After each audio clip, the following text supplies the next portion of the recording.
And hello once again from this beautiful place called Iasi in Romania. We are ready for the playoffs, and I say we because I'm joined by two of the greatest of them all, my friend Wes. Welcome, Wesa. I'm very, very happy to be. It's been a long time on the virtual substitutes bench, but we're here and we're back again. Yes. It is playoffs day at the World Esports Championships. I cannot wait for us to kick off here. It's going to be a great show. And we will have, of course, that midnight kit with ourselves in the next matches. And we are going to analyze who ended first, second, and third, because we have on the tournament the best standing. Do you want to know who they are? Yeah, absolutely. And again, just while we take a look at this graphic, a small apology for myself. Got a little bit too excited on day two. Got a little bit too excited. And I wanted to talk about who'd finished second and who'd finished third. Instead, actually, what we have found is that there's slightly different way of looking at things in terms of the way that the teams are actually facing up against one another. So sadly, I got it a little bit wrong, folks, so apologies. But we will get to the bottom of it. We have got bracket graphics and everything else that goes with it. So of course. So we will basically update you a little bit on the rules. From now on, we are playing to the best of 3 matches. That means that best of 3 games, let's say. Let's separate matches from games. Yeah, I went with series and games is what I went with. So yeah, it is a best of 3 games for a series. Every game will go to extra time and penalties. So as a result, there must be a winner in every game. Yes. This could be a very long day for us, I must say. Yes. But the good news is at the end of the day, we will know who is in the final. We will know who is moving to tomorrow's third place playoff. And as we'll just kind of give you a recap on the groups here, I'll have a look through A through D. Of course, you're looking at the final, or at least the teams that got a direct path through to round 2. Israel, France, Iran, and Portugal. All 4 of those teams, fantastic form from them. All of them are played later. Yeah, and all of them, they have a little bit of a respite versus what the other players have got to go on in terms of Armenia, Jordan, Bahrain, Malta, Greece, Georgia, and Uruguay and Belgium. They also have to play into their playoff round, so they've got a very different look at things. And as we take a look through some of the other groups, let's see the other ones. We'll move on to the next graphic. And but yeah, as it was in terms of form, we've been asked a lot about how these teams have played and whether there was any upsets in terms of the teams and things like that. Actually, it was kind of very much par for the course in terms of the teams that qualified. I mean, you look at, as we said, we've got these 4 here. Hopefully, we'll move on to groups E, F, G, and H if I remember my alphabet correctly. Yes. So yeah, I mean, in terms of the groups that we have there wasn't really too many surprises, and as a result, when we're getting asked, we get asked off stream, we get asked, oh, who's going to be the favourites? Who would you think's going to? And there are so many good teams still left in this competition, and there are so many good countries that are still left here. I think the big surprise here on Group E, Japan topping their group. Yes. Leva undefeated in his group stage. Turkey and Argentina drop into that playoff, and again, there's a slight bit of risk there. Panama with a really good performance in their group in Group F. Morocco topping their group. Again, the game we're going to go and see in Group, or at least a part of Group G, Malaysia versus Romania is our first game up. Yes. Romania slipping to 3rd in their group. They're very fancied, both both in the room and also by us on commentary. Very much, we were very much looking for them to that perform. Was the closest that we had from a surprise. Yeah. I mean, you cast your mind over to Group H, and the Netherlands, Jos Sonneveld, or Dominator as you may know him. He started off relatively slow, but then got his form together and topped the group. So again, great from him. Again, a great performance from Vietnam, Colombia, Iraq as well. We've seen them in Bali. Keep an eye, Wes, on the Colombian player. Yeah, I've heard a lot about this gentleman. I know him very well. I've seen him play many times in South America. He has a style different from other players, like what we were saying off stream the other day about the Mexico player, that perhaps one of his advantages is that his game is so different from all the rest. Well, the same happens for the Colombian player. I know him by his real name, which is Paniagua. I don't remember. He keeps changing his user Keeps tags. reinventing himself. What is it about South American and firebrand eFootball players? They always seem to have a fire that is lit underneath them, especially when they come to international tournaments. That's true. In terms of the Twitch chat, I know that it got lit up on day 1 and 2 of where is Med Nasser? Where are Germany? How are they getting on? He has a fandom that I completely rate in terms of their fandom. He topped his group. It's because of the ponytail. It must be. It's got to be the ponytail. There's nothing else about him. He's not a likable character by any stretch. I joke, of course, he absolutely is. But you've got Germany atop their group. Malaysia finished very close second. We're going to see them in a second. South Africa. You got Mexico, as you already mentioned. Luxembourg, Daniel Araujo. You got Egypt as well. We, you know, in terms of, although they split their games and they won 5, lost 5, it's enough to get them through. Chile as well, another South American country making waves here. Thailand, Norway, Indonesia, of course. Although it's not Elga this year, it's a different representative. But as we said at the time, the result stays the same. And of course, Bulgaria getting through on their group as well. Of course. If we go to the we've got MNOP, I think as well. We've got, I think we've got Group MNOP. Yeah, sorry, I'm just remembering my alphabet, folks. LMNOP, QRST. We haven't got that many groups, not yet anyway for here. Group M, of course, topped by Goat Iniesta and Saudi Arabia. Serbia, Roxa, maybe that might have been a slight shock for him to fall into well, I mean, playoffs. It's not a shock because it's 25 points. I mean, Goat was a very fine just difference. passed by goal difference. Yeah, absolutely. You've got Syria as well. They've qualified through to playoffs. You've got Brazil, who topped their group. They took 6 points out of Wales. Had Wales got 1 point out of that game, that would have been them through. Instead, they fall into the playoffs. They've got a difficult game against Jordan.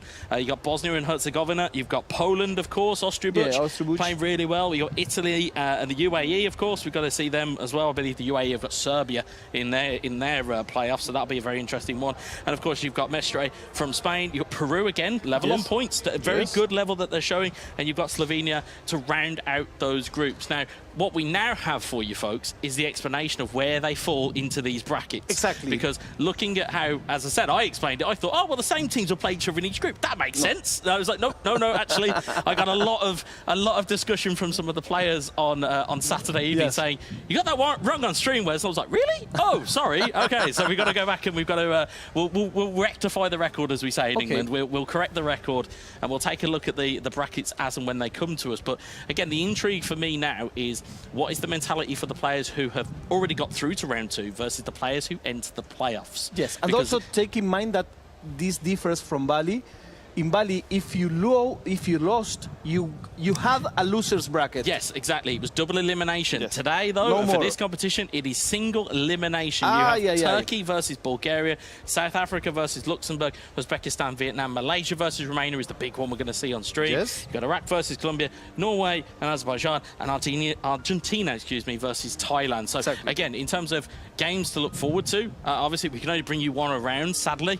As much as I want to bring you every one of these games, so I think every one of them is going to have some spice to it and some fire. And, of course, in knockout football, that's exactly what you want to see from competitors. You want to see fire, you want to see emotion, especially with some of these countries playing for their countries, you know, representing their families, representing their countrymen and women. They are proud as anything to walk around here with the jerseys. We've seen it from so many nations. They very much walk up, introduce themselves, let you know where they're from, and they want to know where they are here. Also, I think that it's important to have in mind is that it hasn't been so long from when the esport started being recognized by the public. I mean, we gamers know this stuff from a long time, but it's just recently that we have news on the newspapers about this country, especially if the news you make when your own country wins something, right? Absolutely. I mean, if any one of these countries that are left, I think if I did my maths, we had 107 we started with. We're down to 64 now. If any one of these 64 walk away with the title of the World Esports Champion, that's a world title for their nation. And of course, this is the other side of the playoff. So we saw one side of the playoff bracket. This is the other side. You've got Armenia, Syria, Slovenia versus Italy, Malta versus Uruguay, Peru v Georgia, Greece v Belgium, Bosnia and Herzegovina versus Bahrain, Jordan versus Wales, and United Arab Emirates versus Serbia. So you've got quite a lot of games to go, but the game we've got to look at here today, and of course we will keep you up to date with all the other fixtures as well after each interruption, or after each break, should I say. We've got Malaysia versus Romania. I believe they are ready to go, so I don't want to stand these guys up anymore because I want to see what happens, because it looks so good. Let's see the head-to-head. We are heading for the first game between Romania's Iași Wonderboy, Adrian Urma, and Malaysia. Yeah, Malaysia's their representative. Again, I know very well from commentating the Commonwealth Esports Games. I think it was when Birmingham were hosting the Commonwealth Games. They had the Commonwealth Esports Games. He was a gold medalist at that tournament. So I believe he knocked out Scotland at the time. So he's got some pedigree in terms of big stage experience. You can see him, Manchester United versus Manchester United. Again, we are going to try and make sure that we get these names right and make sure that we get the right teams. So we are ready to go. Both teams will use Manchester United, so it kind of reduces that skill gap. But of course here, as we said, it is the best of 3. Exactly. We have to have a winner in each game. There are no draws from here on in. Exactly. If you win 2 games, you go ahead on the tournament. So here we are. It's Urma from Romania on the left and Malaysia on the right. Yeah, we'll just double check and see what side is what. We'll just wait for confirmation just in our ears just before we go, because we just need to make sure. Of course, in knockout football, you don't want to say that one team's won and then you find out another team's through. Of course. It can cause chaos amongst players and amongst delegates, I'm sure, as they all want to keep across everything. Of course, we'll see the lineups here as well. You've got, again, that's what you'll see. You'll see these different shapes from these 2 teams. Or you may see a very similar. You may see a very similar setup from both these teams, because you've seen there is that kind of almost cookie-cutter formation in eFootball that some teams lend themselves to. But as you mentioned, there are some teams here that are changing it up a little bit. Mexico, I think that the headline from Mexico's gameplay is he plays 3-4-3, which is incredibly attacking. And he keeps changing stuff during the whole match. Yeah, just wants to cause chaos with his own team. As you can see here, 3-5-2 on the other side of things here. We have the green kit in one side, and we will have the red kit on the other one. Yeah, I don't want to leave it until a goal goes in before we check the camera to see who's... We don't want to check beforehand and check and make sure who scored. We want to make sure we know beforehand in terms of what we're My gut broadcasting. says that Urma will play with the green one. May just, well, not. It's the other way around. We'll certainly find out here as it goes from left to right here. We've got, as we say, from our screens, it says Romania from left to right and Malaysia from right to left. Here is Rashford. Hopefully our production team may give us just a quick heads up and let us know.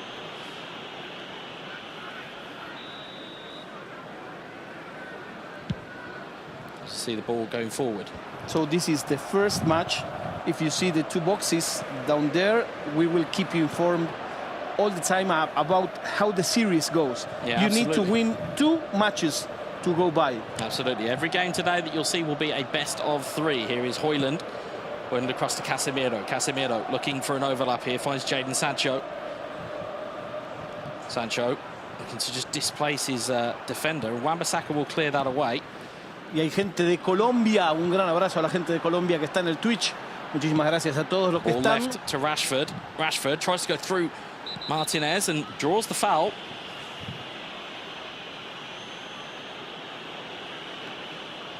Free kick given. So we Mason Mount maybe who stands over it. As we've said already so far throughout this tournament, there are certainly a lot of tricks in the locker for a lot of these players. Mason Mount with the free kick, and it hits into the wall, and it will go over for a corner. So it's Urma on the red shirts. It's Malaysia on the green shirts. Fantastic. Thank you very much for that clarification. So it is... Here we go. Mount in on the corner. Johnny Evans will head it away, only as far as Casemiro. Casemiro to Mainu. Mainu looking infield. What can he conjure up here? Mainu looking around the corner. Palestri intercepts it. And just a quick note, again, if this is the first time you're watching the World Esports Championships for eFootball, we are in uniform ratings mode as we see Mason Mount try and put a ball across the box, cleared away by Johnny Evans. That was good. It was a very good and tasty ball, but here's Casemiro. Casemiro towards Rashford! Off the post! Oh, it's just gone wide! Yeah. Look at Urma's face. He can't believe it. On another day, that trickles over the line, but on this day, it stays out of the goal. It still remains 0-0 here. But as I said, these games, you will not want to take your eyes off these at any point. It's Romania, the one making the best shots, the best opportunity. Also, is the one that is doing all the job. So, when you do this kind of play, this protagonism play, you get your players tired. So, if you score, that's okay. The problem is if you don't. It's wasted energy is what it is. There's Rashford trying to get the ball out of his feet. Goalkeeper will say, leave it alone, I've got it. Yeah. Henderson will gobble that up for Malaysia. Malaysia looking to launch that forward. They've got Rasmus Højlund here, but it's Victor Lindelof who wins the header. And just a point about uniform stats mode. Quite literally, simple as, is that your players who are your star players will get brought down to a particular level just to balance out the game. as well as your youngsters and your players of lower overall, will get boosted up, so it kind of levels out the teams. But there are still intricacies that these teams will look to, and there are certain players they will look to. For example, here is one with Palestri, and he can't get past Casemiro. It's good defence by Romania. Ball is going to get headed down there by Mainu. In towards Martial. Rashford goes to the striker, set up for the defender. It's cannoned in towards the path of Mount. Here is Anthony. Johnny Evans with a good defence to get rid of it. And Malaysia, they're relying on their defence at the moment, and they've got to be a bit careful there, because that is an interesting tactic. Yes, and in fact, in the first 25 minutes, they almost didn't cross the midfield. And one more thing to note as well, of course, for those of you who are eFootball fans out there, Thursday maintenance, we know it changes quite a few things. One such thing has happened where some of the summer transfers have taken effect. So as a result, some of these players are not used to some of the teams and the players that they're using. I know that there's a couple from, I believe it's from Bayern Munich that have gone the other way, as we'll see the ball try and go through. But there's been a couple from AC Milan that have also been transferred away as well. So that kind of changes things just a little bit. And these players only had that day to practice with those squads. So it's an interesting kind of conversation to be had here as Mount wins it back and Malaysia look to play in. It's Højlund to Rashford to Højlund. Can't get past Eric Bailly. Rafael Varane will clear it. Højlund will block it and it will go out of play. First chance from Malaysia. He couldn't reach the box, but he's trying. I don't know if you hear me okay. I hope you do. So now we have some substitutions, I think. Yeah, just some tweaks in formations. You'll see there a lot of these players will have practiced, will have saved formation, will try and just have had, you know, a plan A and a plan B and a plan C for every possible opportunity and every possible occasion. Here's Mainu. Romania trying to get the ball, and Malaysia have come away with it. Here is Jadon Sancho in towards Marcus Rashford, and Lindelof will clear it away. Here's Martial trying to chip one over the top, and McTominay will clear. Here's Bailly towards Rashford. Romania looking to open their account here, but it will be Rasmus Højlund. Yeah, it seems like he's borrowing the ball a little bit. He's letting Malaysia advance, perhaps trying to find some spaces on the counter-attack. It's a dangerous tactic, though. It very much is here as Casemiro wins the header. Here's Jadon Sancho. Nice double touch round Wan-Bissaka. Sancho back into McTominay. Casemiro with a good interception. If he gets where the ball is momentarily, you see Irma gesturing to his Casemiro to say, look, the ball was there, just kick it. Here is Palestri, forward to Rashford. Rashford to Sancho.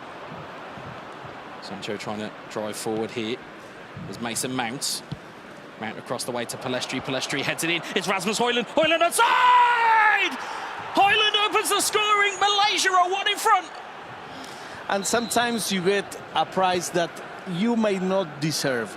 I mean, it was all from Romania on the first half, but is Malaysia the one scoring, the one getting the 1-0? They've got to be careful here, not for the 1-2 punch. Rasmus Højlund in again against Rafael Varane. He does well and will clear the ball away. And there is, I believe, going to be the last action. It may not be. There's one more opportunity here for Romania. Can they strike back? Here is Marcus Rashford. Rashford in on goal. Neat pirouette turn in towards Martial, and it's cleared away by Palestri.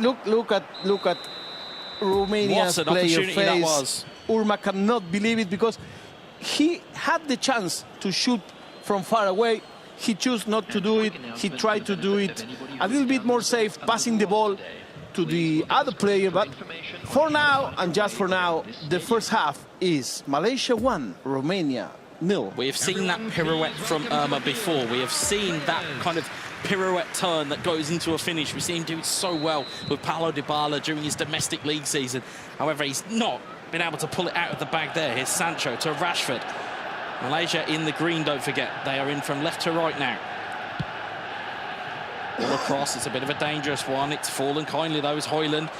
And Bailly will intercept it. Here's Mainu. Here's Mason Mount. Mount in towards Martial. Mount. There's Casemiro. Mainu. Rashford goes for the strike. Oh, it's off the post again. That's twice now for Romania. They've hit the post.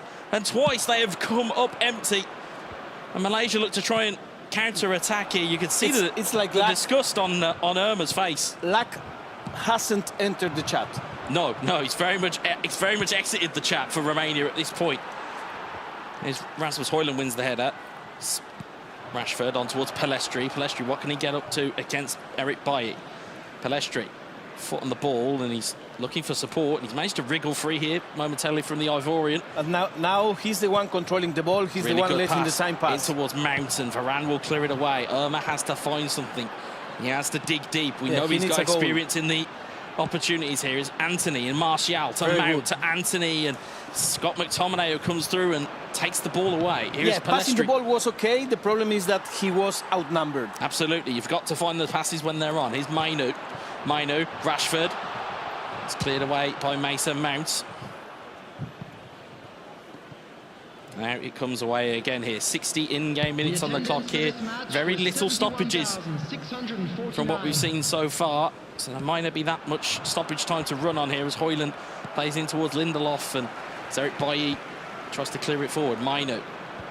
When have you got to think about substitutes if you're Romania? Here's Scott McTominay who clears it away. Malaysia in the box seat here. It's a very slender lead, though, and they have to keep hold of it. Here's Rashford. They may even be able to extend it, but there is an offside flag that has been given.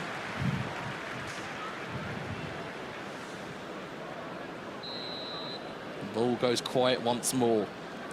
And just one thing in terms of the body language of these players, in terms of the camaraderie that we saw over day 1 and 2, that has all dissipated now. It is all game time, it is all seriousness. They are ready to rock it. As you see, it's a nice little knock on there from Rashford. Malaysia trying to drive forward. Rashford can't get past Wan-Bissaka. And sometimes you need a little bit of luck. Two balls on the post is too much. You know it from football. As you see, Rashford knocks it one clear. Great save from Henderson. In towards Mount. He's headed in!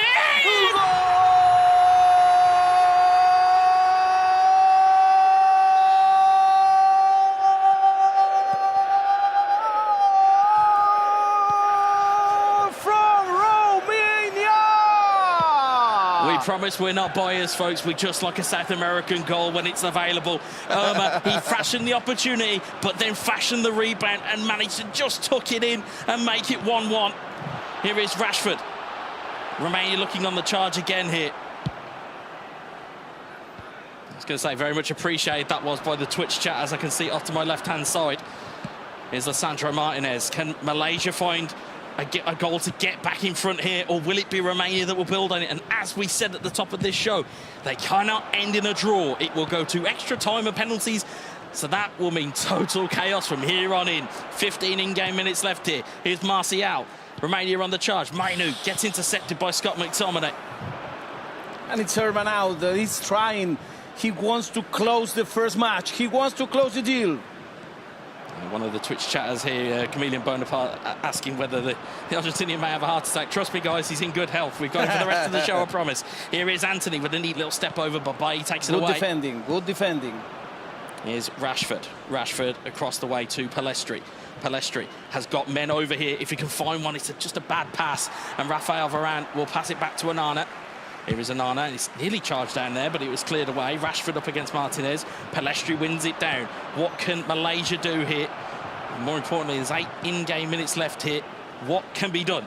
And now things come back to the beginning, you know? Yeah, with Urma, Romania is the one pressing, doing all the hard toll of the game.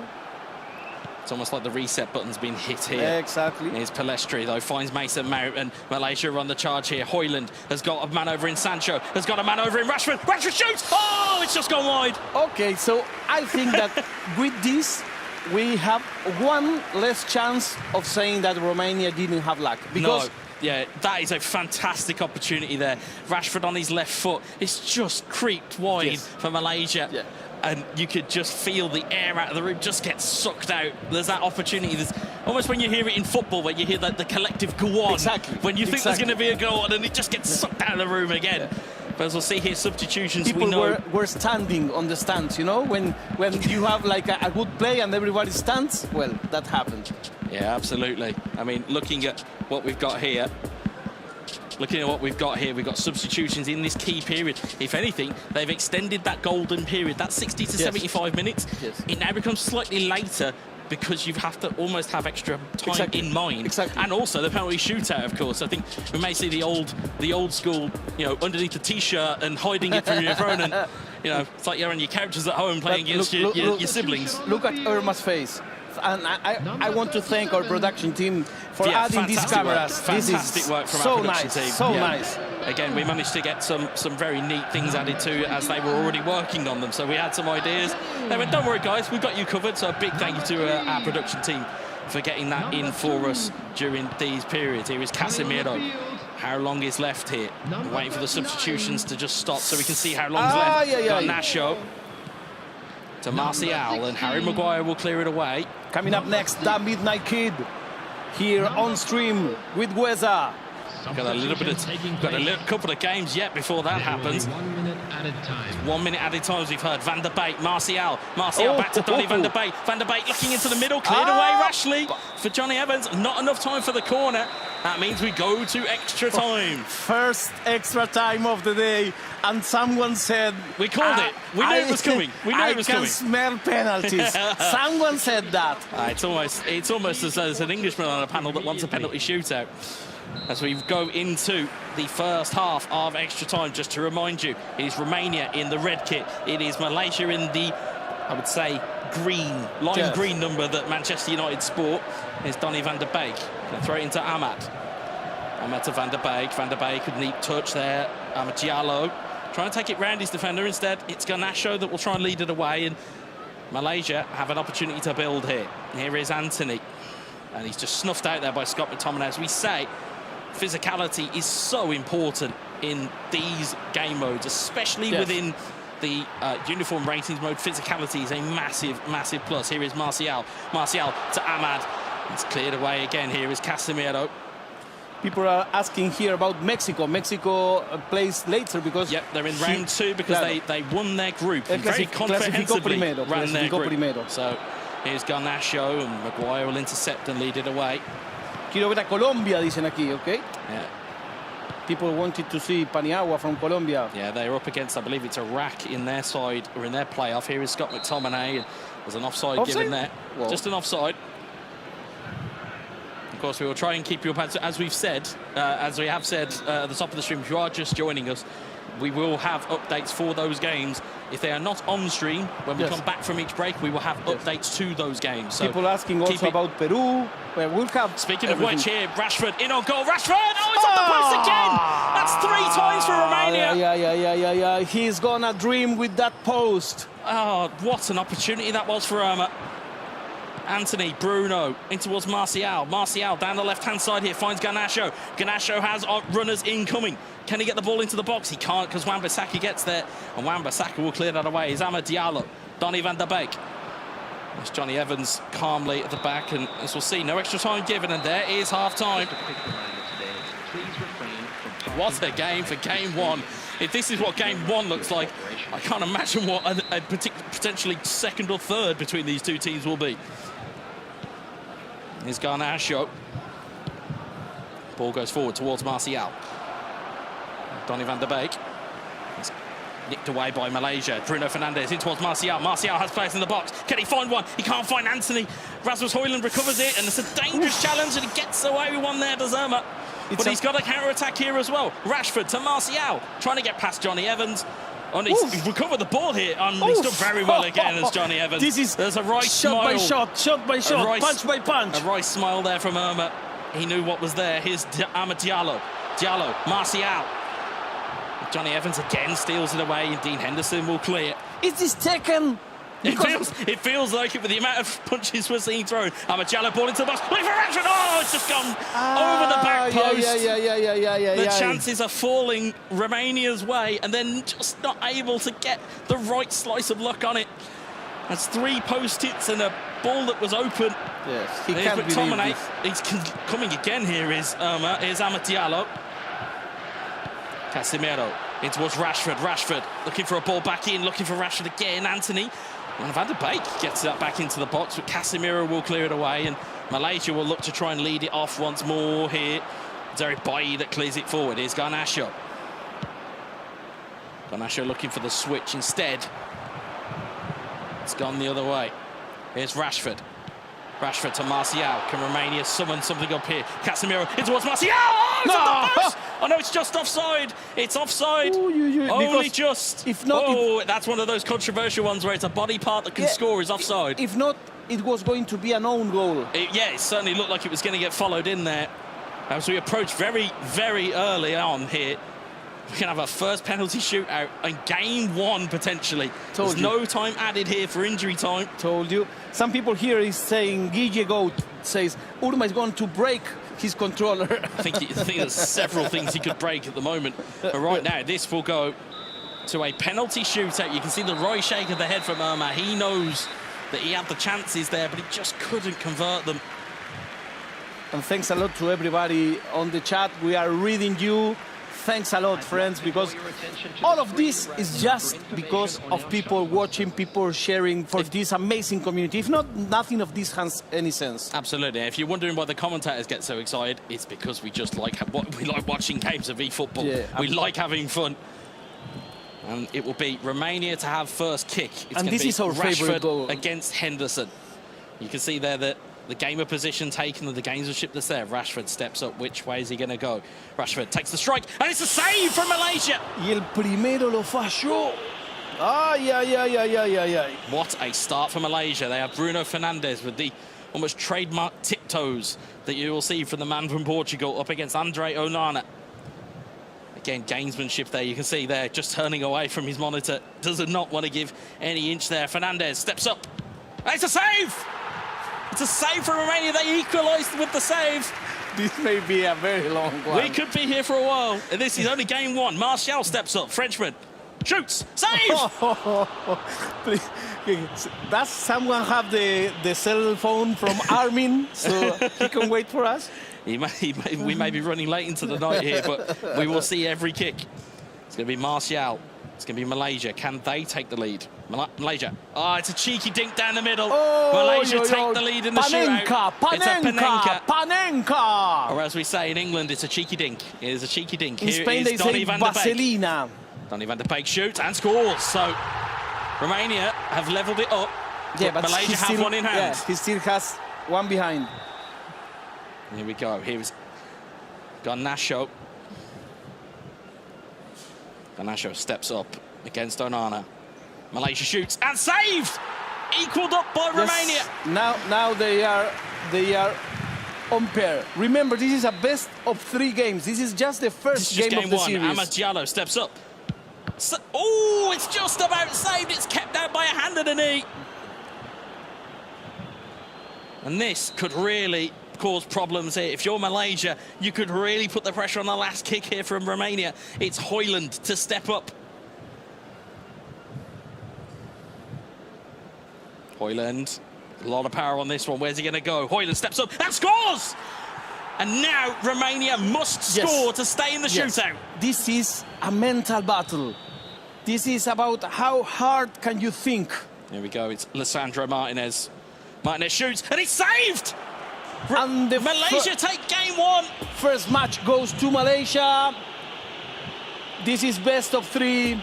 Look at Urma, disappointment. He can't believe it. What a first game for the playoff stage. What a game to start with. It had everything. It everything. Had post-hits, it had chances, it had penalties and extra time. It had everything that you would want in a complete game of eFootball. Yeah. Fortunately, we're not playing to have a drink each time the balls hit the post, because if not, we will be very, very in bad shape. No, if you were playing parlour games at home, trust me, I don't think you'd survive it for the rest of the stream. Yes. But as it stands, Malaysia are 1 game up against Romania in the series. Exactly. That means now if Malaysia go out and win this, it's game over for Romania and out they go.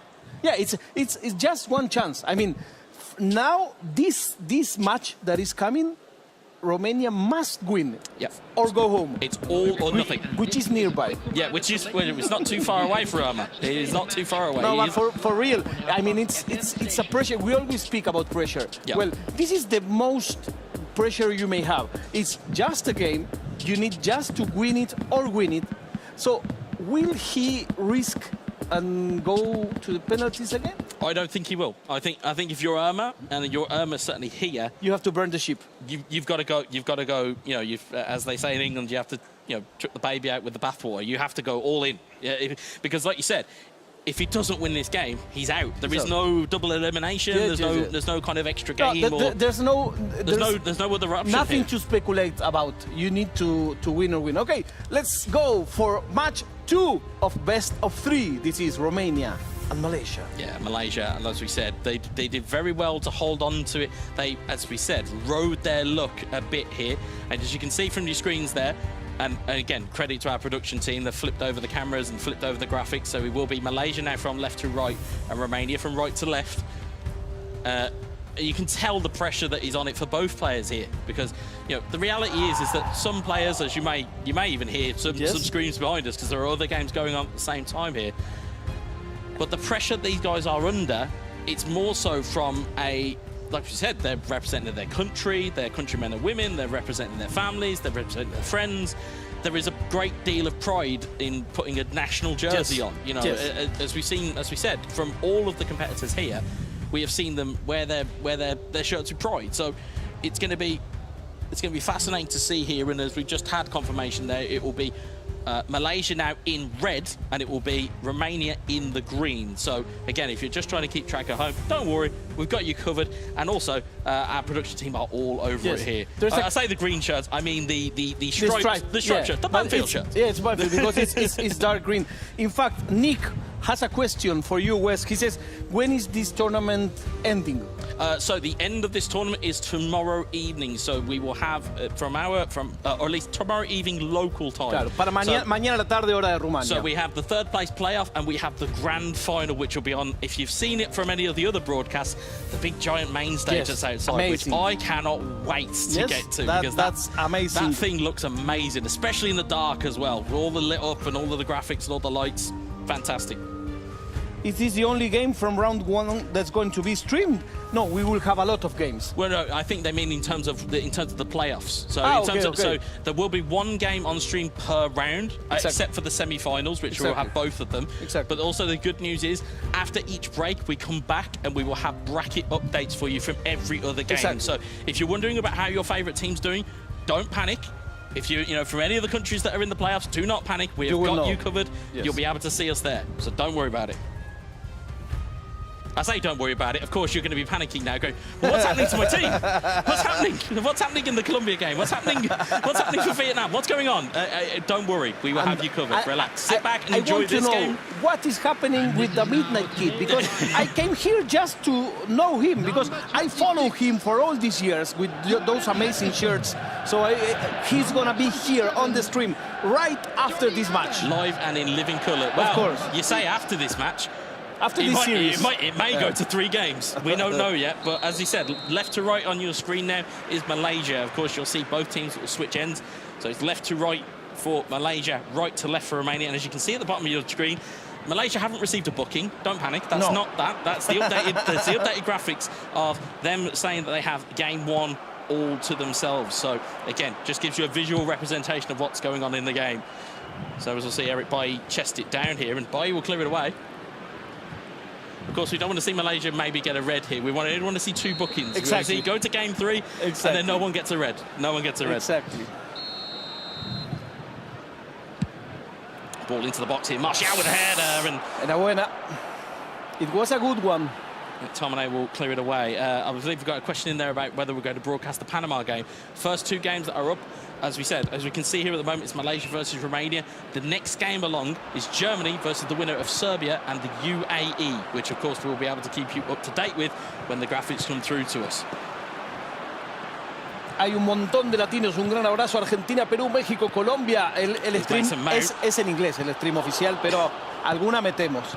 Yeah. I'm saying that I've got my translator here. He's all good. I enjoy that. I enjoy that a lot, because again, in terms of fandoms, as we've said already, there's so many different fans of different nations, of different languages. It's great to communicate with those fans as well. Yes, Here's Mainu trying to go forward, and Romania trying to find that early inroad. Instead, it's out towards Palestri. And also shukram to all our Arab-speaking friends. Shukram. I'll very much be a fan of that.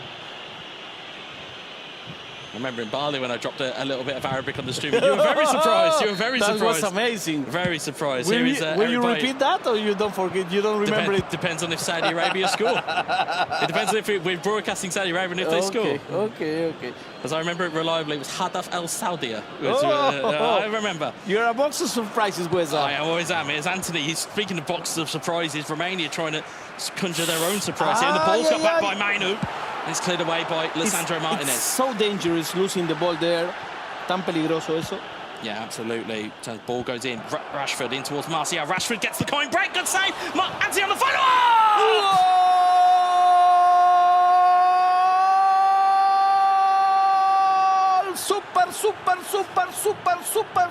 Super Urba! Romania 1, Malaysia.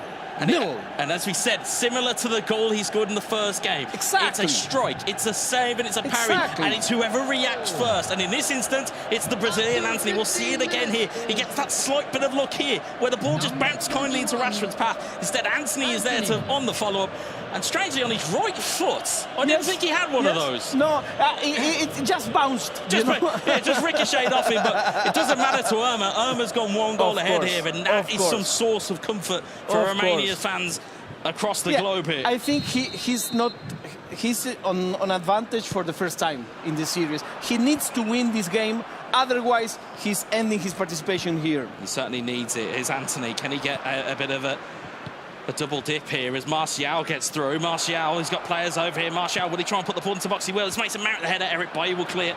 Here is Scott McTominay, launches that forward. Hoyland.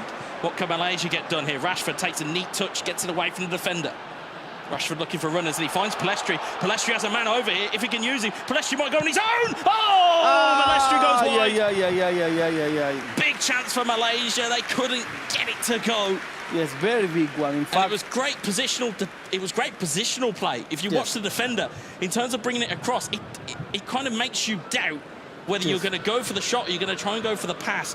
And as such, you go for the strike, and it's just too narrow, too covered. Yeah, it was really close, really close. But you know, the level is so high that this is what we will have. Here's Anthony, but here comes chips into Romania. the box. Mainu onside. Oh, and he couldn't take it cleanly. Sacate los patis. Henderson clears it away. Here's Sancho, Rashford, Hoyland onto Palestri. Palestri has runners. He's got a couple at the back post. Should he get the ball in? Great defensive work there by Eric Bailly. Here's Casemiro. Martial tries to win the header, and it's Johnny Evans that will win it down. It's Casemiro out wide. Sancho with a lovely little bit of skill there. Plays a neat 1-2 with Rashford. Here's Sancho. Can he cut back inside? What is he going to do here, Sancho? And what is Malaysia going to do to answer this? They try and get the ball into the box. It falls to McTominay. McTominay just about gets it away from Mason Mount, but Mount is tenacious in his defending. Here's Casemiro.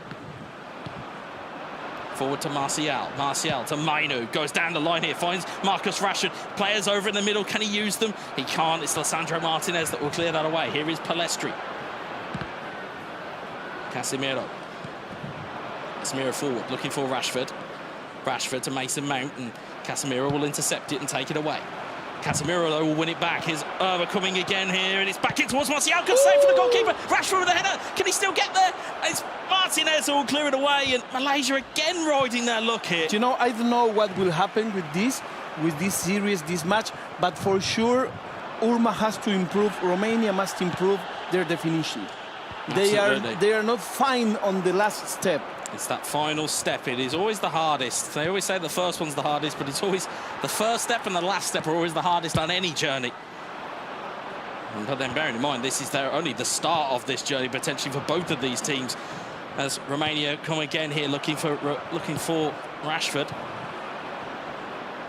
There's Mason Mount. Heads it across there. Palestri almost through, and Bailly will clear it away, and the ball goes long again, looking to put some pressure on Johnny Evans, but ball will fall kindly for the goalkeeper. Here is Rashford. Looks to head it on here. Finds Jadon Sancho. Sancho, what can he find here? Goes inside, looks to find Mason Mount. Mason Mount on the turn in towards Palestri. Oh, headed in by Palestri! Malaysia equalise! What a goal for Malaysia. Big blame on the goalkeeper. I must say that. I think when you look back on it, it's good ball movement, but I think there's a little bit of hesitancy there in terms of moving the goalkeeper manually. You can see the players over here. Palestri again, beautiful ball in there, but there's just isn't able to move the keeper quick enough, and as a result, heads also, into the top corner. Also, bad defending. Thanks a lot, guys, for leaving the replay. Bad defending because he's alone. Look, he has no marker. All alone in the redwood forest, as they normally say. He's absolutely scot-free. Now we are back to level, and it is almost that, as we said, that giant reset button, but Irma will not want that here. Here's Anthony. Anthony goes for the strike. Good save from the goalkeeper. Good response, quick response. That's what he needs. He needs to score. He cannot have the risk of going to penalties. Yeah, well, we only have to cast our mind back 10 minutes ago in terms of what happened on penalties. Here is Anthony looking to play the ball into the box, looking for Casemiro's header on. Mainu up against Sancho, who will win the header. Mainu contests it. Palestri will get it clear. Now it's a really balanced game. It's just delicately poised, as we always like them to be. Mount to Anthony. Anthony goes to the strike. Ball is kindly for the defender. Eliose, if you're wondering, it is Malaysia who took game one, and both teams are equal here as Mount to Rashford, back to Mount, back in towards Martial. Oh, he's just gone wide. So big chance for Romania. If you're just tuning in, this is best of 3 games. First game was won by Malaysia. This game is tied by now. Yep. But this cannot end like this. This match needs to have a winner. Has to have a winner. So every game you're going to see from here on in on the live streams, be it today, be it tomorrow, they are going to be decided by extra time and penalties if needed. We saw a penalty shootout that was very tight in game one. And I don't want to jinx it and touch wood as I say on the desk. We might just be heading to another one, unless one of these two teams, Malaysia or Romania, if they can find a match winner and maybe just progress the game a bit more. But at the moment, there's nerves. It's very tense. It's very inward at the moment in terms of the way that these two teams are playing, because I don't think anybody wants to make a mistake. As Sancho looks to play it forward. Malaysia again, as we said, in the red from right to left. Irma in green and white from left to right. Un gran abrazo a Marco Meléndez, maestro. Abrazo para usted. A lot of people on the chat, Wes. People are happy. Well, it's great to hear. It's great to hear. The games have only just begun, as they say. It is going to be a great one to watch here, is Palestri. Don't forget, this is only game one. We've still got a good few more games to bring you just yet, and some of them are going to have a bit more high drama on it than just this one. It's Medomen on the chat as well. Yeah, big shout out to Medomen. Big fan of Merriman in terms of his capabilities and off-stream demeanour. Very much a big fan of his. And again, it just goes to show you, even players who are not here, they're here to support other players. It's great to see. And the community. Yeah, absolutely. As we see Højlund try and drive forward. Here's Rafael Varane. It's cleared down the line to Palestri instead. Rashford. What can he do? And Malaysia coming back the other way once more as Højlund. Højlund to Palestri. As we said, Man United, they've got that young nucleus of players they can bring on, Mainu and Palestri and Garnacho. But it's going to be down the line here for Irma. It's going to be Rashford, and he tries to get it past Martinez, who shut the door again. Speaking of champions, we have on the Twitch chat the great, the one and only, our friend Alex Alguacil.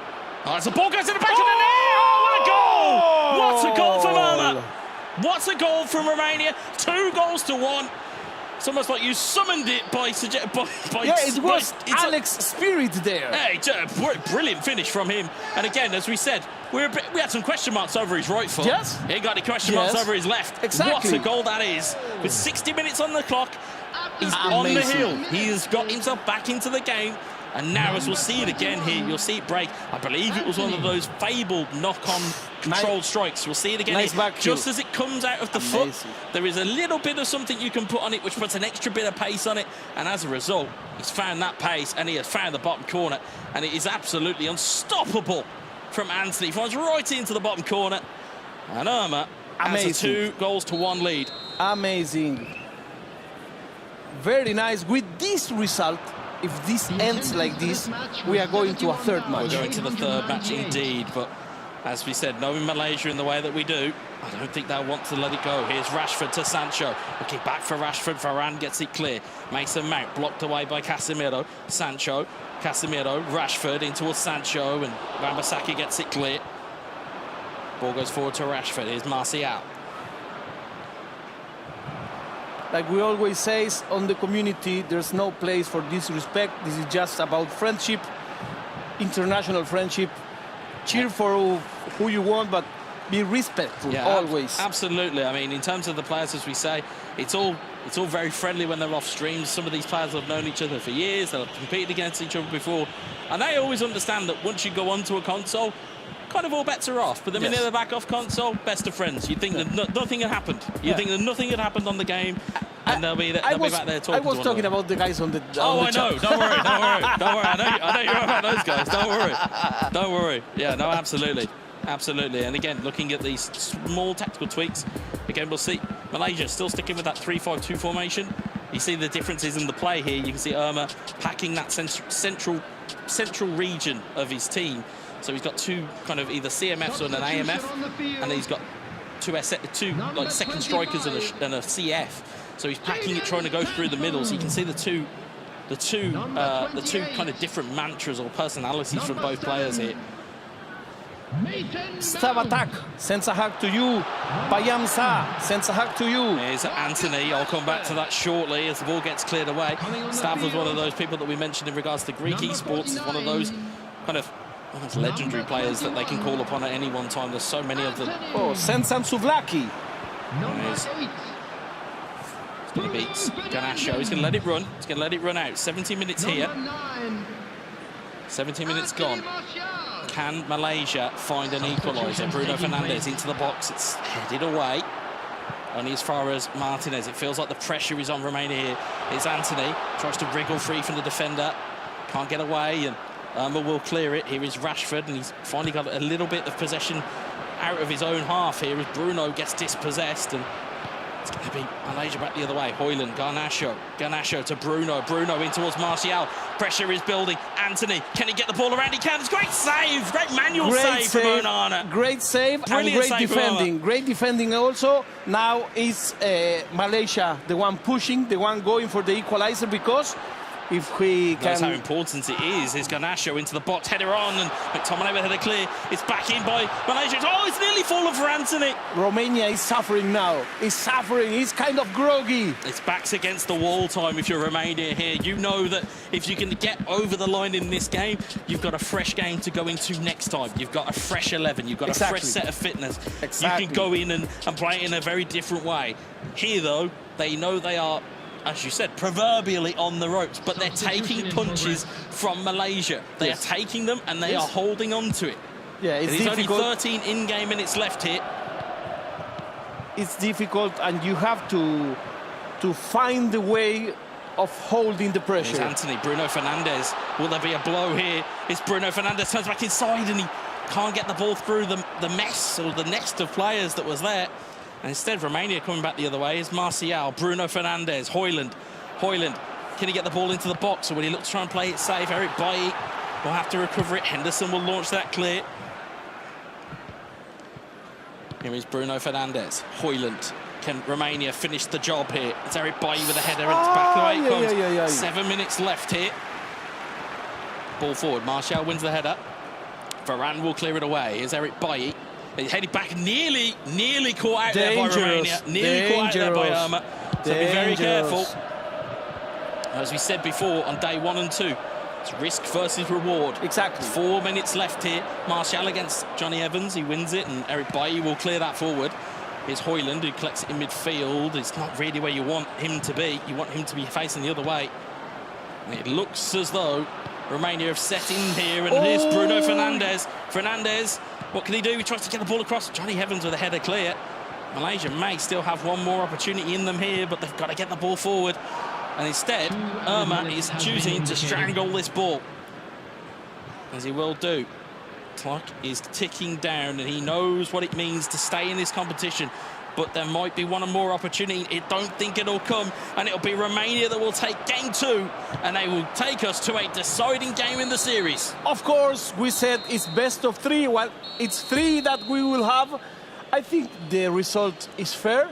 I mean, in the first match, it was Malaysia the one pushing all that they could, and in this case, the second game, went for Romania. We are 1-1, and we are going for the third and decisive match. It has to be broken. It has to be broken. As we say constantly within eFootball, there always has to be a winner. You can't just have we'll have co-champions. Yes. We'll have co-world champions. And everyone would be happy then, because then you probably have 64 world champions and everybody would be fine. Of course not. We need a decider. You need a decider, and you need it to be definitive. And you know what? In this case, I'm happy that we have a third match. In sometimes we have a third match because it's players that didn't risk, didn't do anything.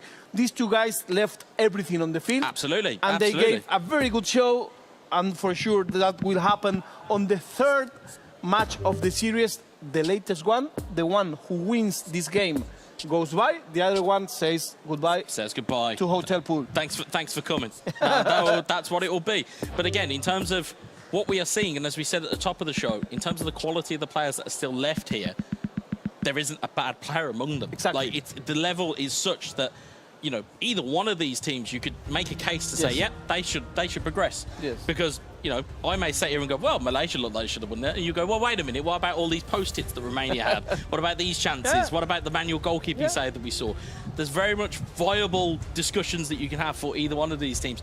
It is sometimes, as a caster, a little bit of a shame that we have to say goodbye to a team, because of course, looking at either of these teams, as we said, they could easily progress. Yeah, of course. And in fact, as we said before, it's nice when the game is open, when they try to do something, they try to give a show. So that's why this game is going to be amazing. Thanks for all of you there in the chat.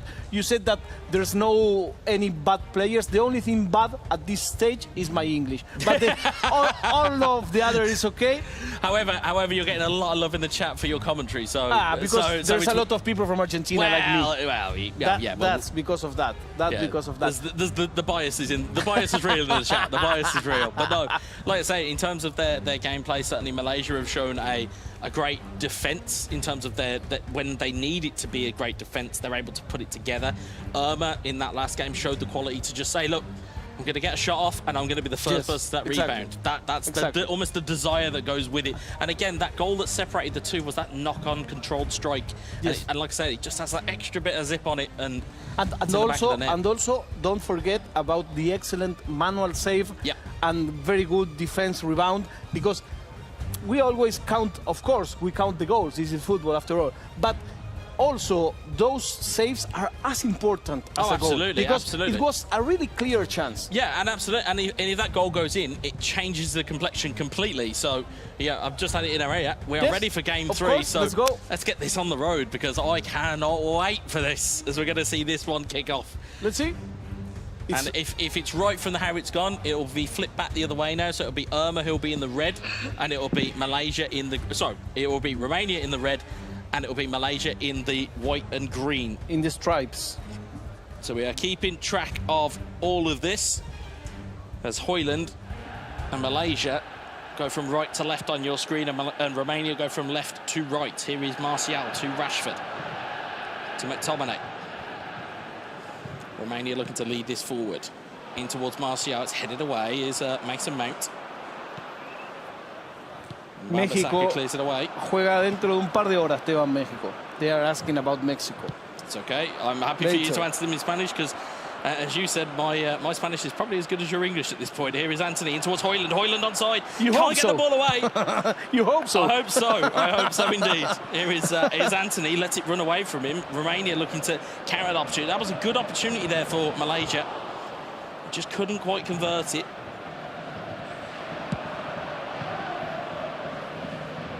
Ball forward to Rashford. Sancho trying to keep that going, and instead Irma's come away with it here. Romania looking to get on the charge. There's Martial, neat drag back, neat turn back inside there by Martial. It's bundled its way through, and Eric Bailly will clear it away. And Berat Bailly coming back the other way for Romania. Casemiro intercepts it though, and Romania now a defender out of position. Malaysia may be able to pounce. It's down the line towards Anthony. Anthony up against Varane. Can he turn it back in field? It's back in field towards Hoyland. Hoyland trying to get the ball across the box. Lindelof saves the corner. Mason Mount trying to win the header, and Sancho to McTominay. McTominay, Rashford looking for players around him. Wan-Bissaka's done well.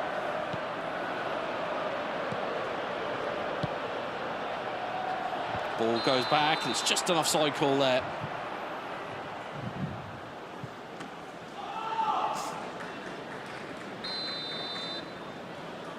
As we said, we can hear applauses in the arena. We can hear everything going on. We're as curious as you guys are in terms of the results that may or may not be occurring around us. Of course, as we said, when we come back from the break, we'll be able to summarise all of those with the graphics that we'll have at our disposal as Sancho tries to make his way in field.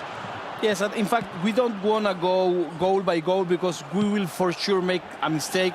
And, you know, it's not nice for any of the players. So that's why we're waiting to end the match to give you the results. And we'll make sure that we wait to end the round as well, because, of course, we'll have a comprehensive round up there. Hossein in the chat mentioning that maybe somebody broke their knee in the arena. I don't think that was it. I think they're very much applauding a goal, but we won't be able to tell you where from.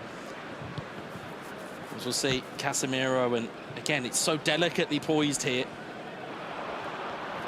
As Rafael Varane will clear that forward. Malaysia looking to maybe break the deadlock here and maybe try and just put a little bit of doubt in Romania's mind here. Is Anthony Højlund, back to Anthony. Anthony looks to chip one in field. He's found a brilliant ball to Sancho. Sancho through to Mount. It's just overhit. I don't think Malaysia realised how much room they had, and they've played one extra pass. Here's Martial. Will Malaysia get another opportunity as good as that, or will that be enough of a warning sign for Romania to maybe close down that opportunity? Anthony, Mount, Romania on the charge. Rashford takes the strike. Oh, he's ready to finish! Oh, what a goal that is!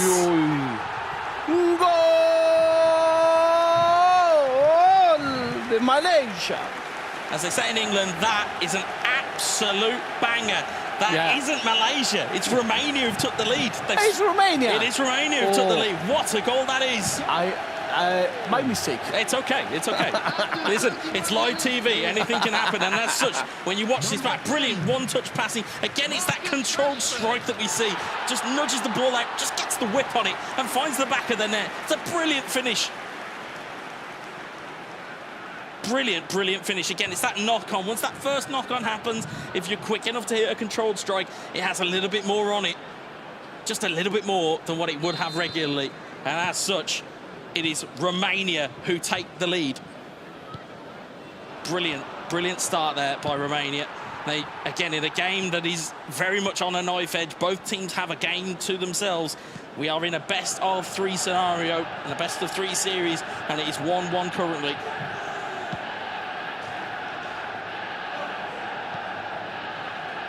Ball down the line, finds Mason Mount though. Malaysia looking to reply. Mason Mount looking into the box, looking across, looking there, and McTominay gets it away again. Here's Anthony Wan-Bissaka, and Romania looking to just get that ball forward. Casemiro, Anthony, Casemiro, McTominay, Rashford. Ball is cleared away by Romania again, and again Malaysia are going to have to do some work here. Here's Anthony. Casemiro. And now it's a little bit safer for Romania. Don't want to jinx it. I mean, some people would suggest, as I've said, that's a wonderful ball. Goalkeeper has to come out and take it away from Romania's feet. McTominay wins it back, though. As I said, 1-0 is a very delicate lead. Even in real football, in esports, it is a delicate lead. You either need to build on it or you will lose it. Here is Jadon Sancho.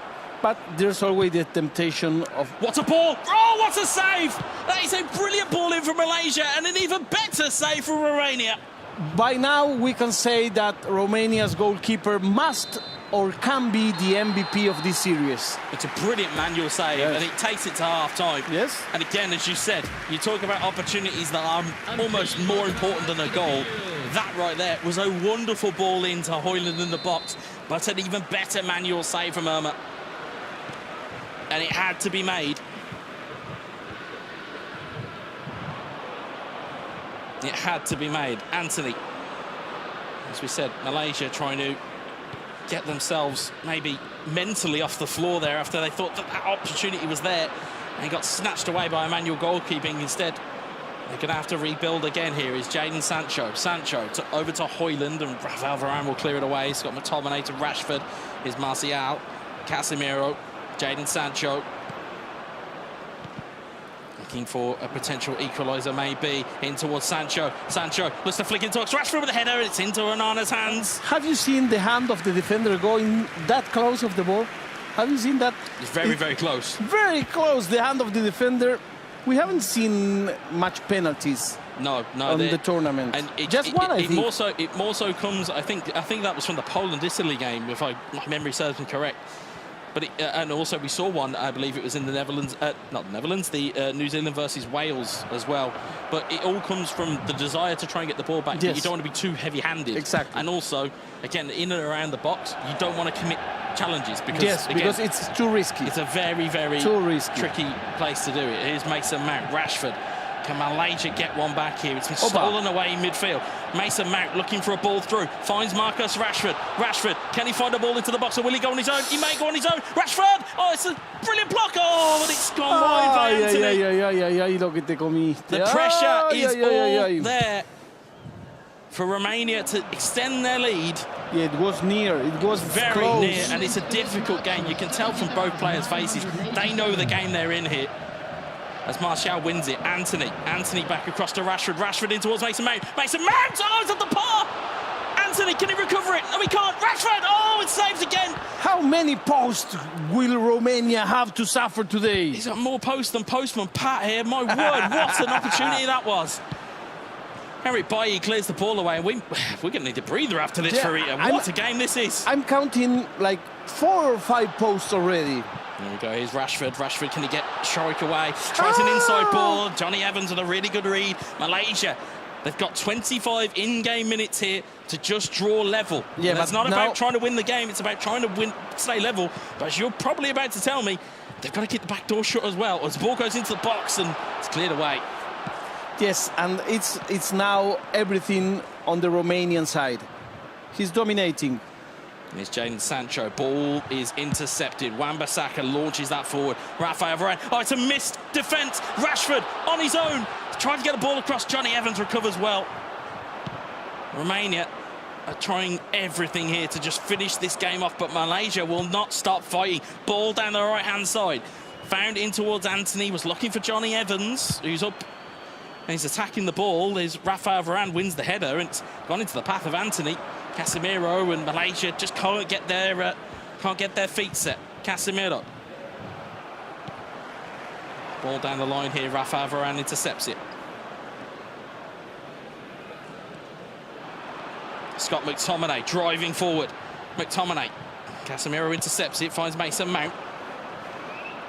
Sancho has got a little bit of wiggle room here.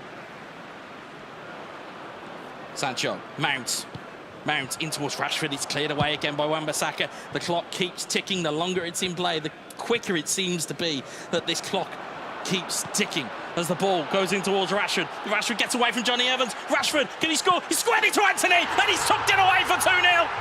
Now we're talking, my friends. Now we're talking. Now Romania is, for the first time in the match, watching the clock, watching the result and saying, it was hard, but it may be just mine. He's called time at the bar. He has scored time. He said, that's enough.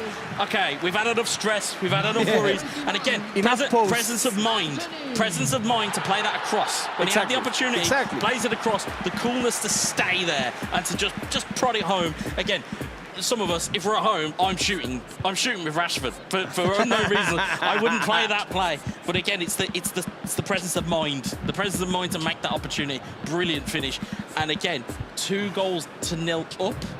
10 minutes left on the clock. Yes, we've seen them happen. Yes, but as my favourite phrase, it's improbable, but it's not impossible. Exactly. But he's got to score quickly, but though, I think Malaysia. That this match, for the first time, has a clear owner, has a clear dominator of the game. I don't want to use the word winner, because until the match ends, there's no winner. No, but I mean, this was the most unbalanced of the 3 that we've seen and shared with you guys. Yeah, absolutely. I mean, you almost cry out for somebody to take the game by the scruff of the neck. Exactly. And Romania seemingly have done so at the most opportune time, with about 10 in-game minutes left. About 10 in-game minutes left. just managed to see. Let's see what they're making. They're making some changes because you have to hold the match. In one case, thanks a lot, and you need to win the match in the other. So there's no chance for error here. Yeah, absolutely. And we got a couple of questions whilst we just got this quick break in play. I see Progetto Football in the chat in relation to how the standings work in terms of the brackets. Yes. In terms of the groups, for example, is that they're slightly more randomised than what I suggested on day 2. There's a bit more of a complication. But the good news is, folks, if you are just joining us, we'll keep you up to date with everything on the live stream. So don't go anywhere. We will have, after our break that we have after this game, we'll come back, we'll have graphics, we'll be able to explain who's got who and where these kind of games may finish up. Exactly. As Lindelof clears the ball away, here's Martial. And thanks again to Alex Alguacil, who's talking with everybody on the chat. It's like having an extra admin. Yeah, he just returned from rehab. Yeah, he's had a bit of a time, hasn't he, at the moment, as you'll see. Casemiro trying to drive this forward. Can Malaysia find something here? Bruno Fernandes with the strike. Oh, it's on the post! What a strike! Ooh, that was amazing. That what a was strike amazing. That was. That was really amazing. Look at the faces. Look at the faces. Yeah, a little bit of resignation. In terms of on Malaysia's side, I think they're kind of, again, mentally, I think they're quite cool customers anyway. In terms of their own general demeanours. When I was speaking to representative, he's very relaxed, very cool. With Irma, he's laser focused yes, right now. Of course. You can see, we talk about the gamer-lean and we talk about everything like that, but he's very much laser focused. He knows the job's at hand. He knows that he's on track here to potentially win this game. As Martial Varane will clear it away and Sancho will knock it out away for a throw. There's Rafael Varane in towards Mainu, and Malaysia have not got long left on the clock. Here's Bruno Fernandes, and that's the problem. When you haven't got long left on the clock, you know your opponent knows you have to shift the ball forward. Yes. So they can just cover the passing lanes. And we didn't have much stoppage, so we won't have much stoppage time as well. Just 2 minutes. Obviously, more football regulators are like with stoppage time nowadays. They love to add time wherever they can, but here it is only 2 in-game minutes. Yes. And if this is the end result, Romania is passing through the next round. Yeah, they will pass through into the next round. That's it. And if you're wondering, just to cast your eye forward in terms of who they may have, as we'll see, there is the final whistle. Romania are through, and Malaysia are out. And if you're wondering who they play next, folks, if you're trying to keep track at home on your wall charts for the World Esports Championships, they have a round of 32 game against a small nation. Not sure if you're aware of that. Brazil. Just that as a tie, ladies and gentlemen. It's a fantastic tie. But you know, like you always say, if you're gonna be the champ, you must beat everybody. As a wise man once said, to be the man, you have to beat the man. Of and course. in this situation, you are going to have to go through some heavy hitters if you are wanting to win the World Esports Championships. As we said, we had 107 nations when we started. It got whittled down to 64 today. We're now slowly getting a pool smaller and smaller. And by the end of today, we'll have at least our final 4 in terms of who will be in the 3rd place playoff and who will be in the grand final. Exactly. That would be just in some moments, and we will bring you all the results that were happening while this match was playing.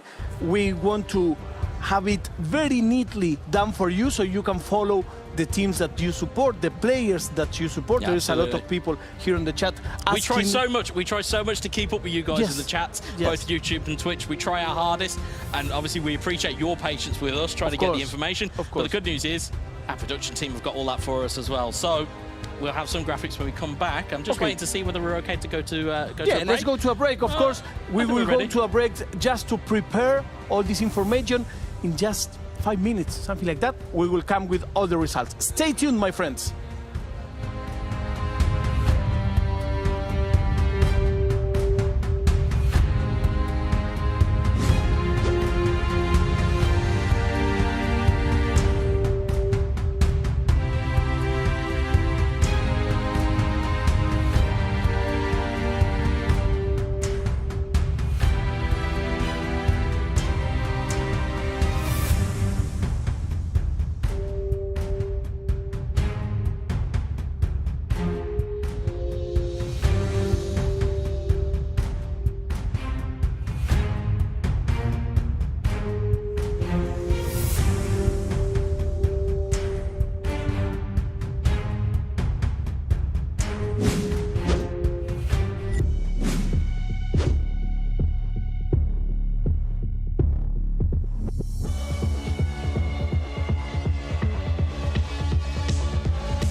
obviously want to win this tournament, and we have had a lot of time to practice, and we have a lot of talented players that we brought to this tournament.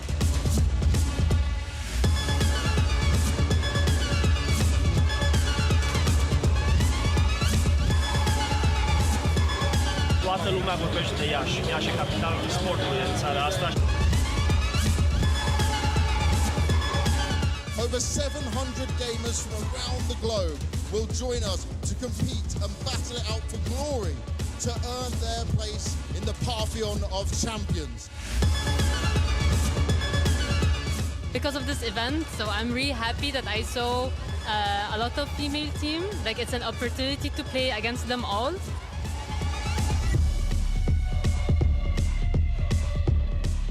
We've been looking at the other teams so far, and we've been scouting them, like what they play and how they feel like. Cel mai bun eveniment de până acum la care am fost eu în țară la noi. Beautiful country, beautiful people, amazing food. Good luck to everyone. Let's enjoy together these days of sharing values.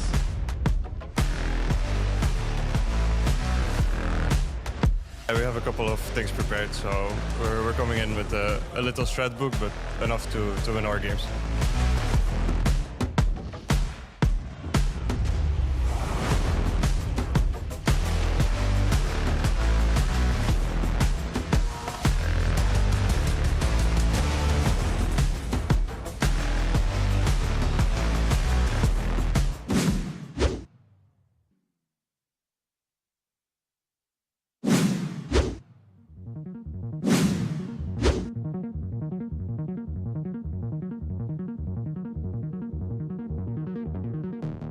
The top 3 players will make it out there, right? So basically 2 people will make it out on the lower side and 1 person gets advanced. So whoever's the main winner, they're ahead of everybody.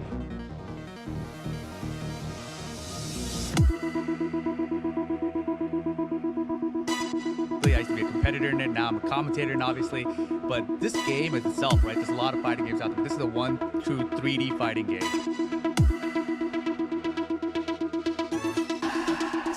Having so many countries in this city is something very special, and it's an honor to be here and play against them.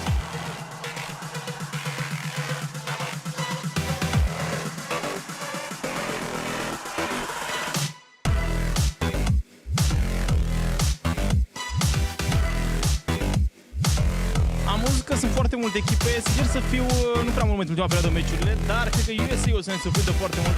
I'm confident and I have plans for my opponents, but I know they are good players, so I'll do my best.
Esports is a free community. It's a dynamic, fun environment for people to enjoy themselves and have a good time.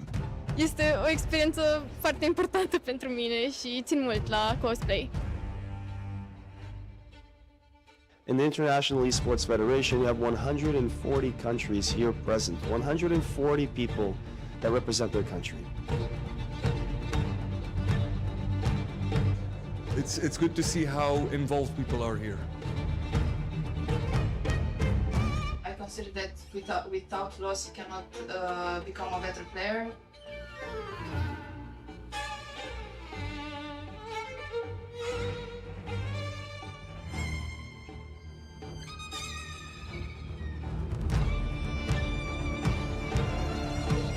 Cea mai frumoasă deschidere, pot să zic, a fost la acest IESF din România.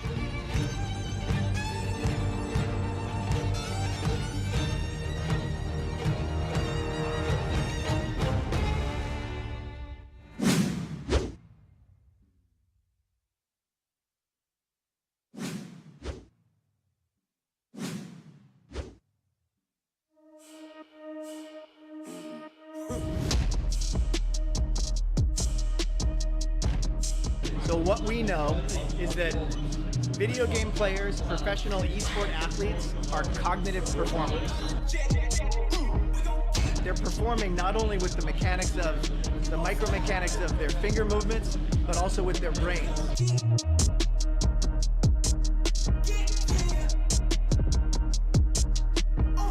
I think this is the best day of my life. If you take the positives from your loss, that can build you into a better player and make sure that you can keep improving and progressing and doing your best.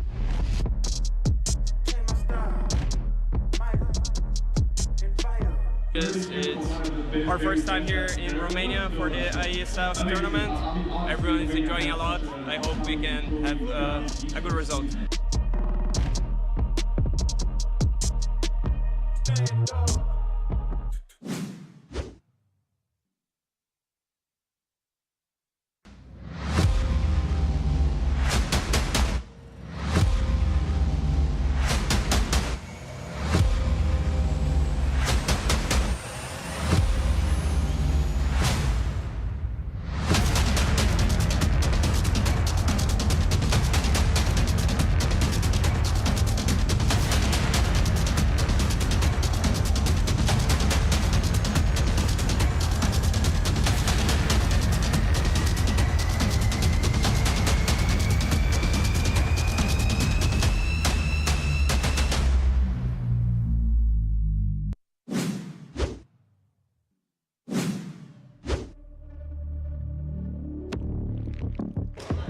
I never thought about playing professional too seriously at the start, and then I just started getting opportunities, and I was like, okay, wow, this is getting pretty serious.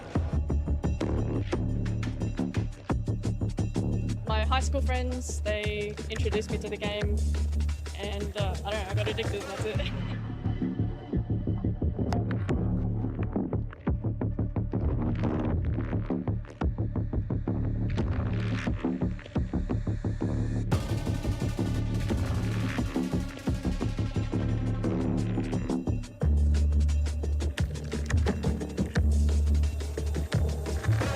The main thing about this event is sort of the atmosphere. It's just everybody's here, everybody's competitive, but everybody's really nice and really enjoying sort of this spirit and everything.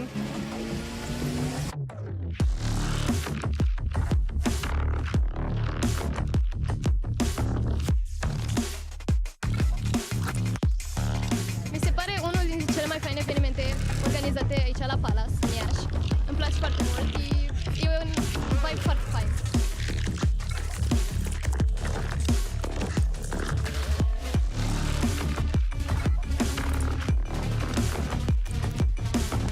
Pentru orașul Iași este un eveniment extraordinar, dat fiind faptul că este un eveniment internațional.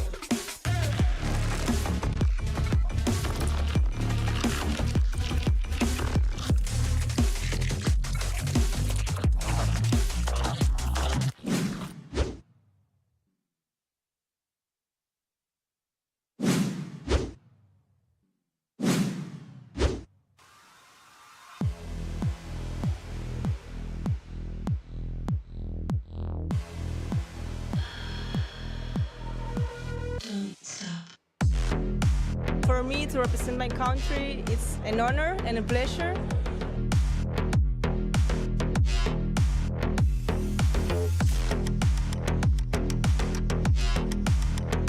We don't feel any pressure. We are doing this with pleasure, and we are very happy to be representing Argentina and trying to show the world what we can do.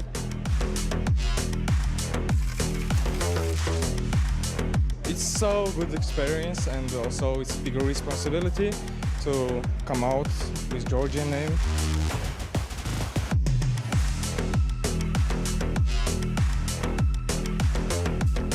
chiar mă bucur că am venit și eu special am venit pentru România. I don't think much about losing. I'm more prepared about next match than the past matches.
Hello and welcome back to the World Esports Championships here in Iași in Romania. It is the 15th edition of these championships. Of course, you can see my glamorous assistant to my right has completely changed from Farita Catalano, and I am joined by Barry O'Halloran, and also known as the Midnight Kid. Barry, it's going to be your first game on the stream today.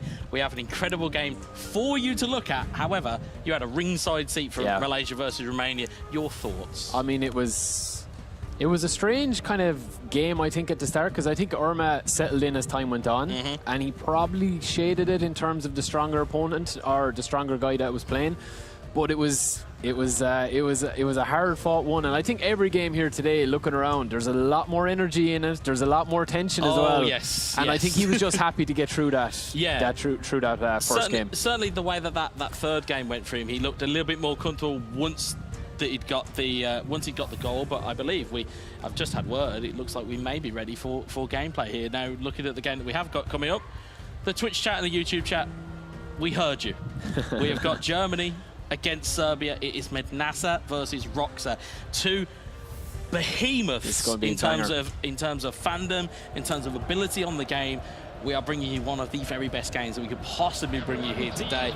And looking at it either side, it is going to be Manchester United versus Manchester United. We're going to see a lot of that, I believe, purely based on the transfers that happened, or at least from the Thursday maintenance that we saw.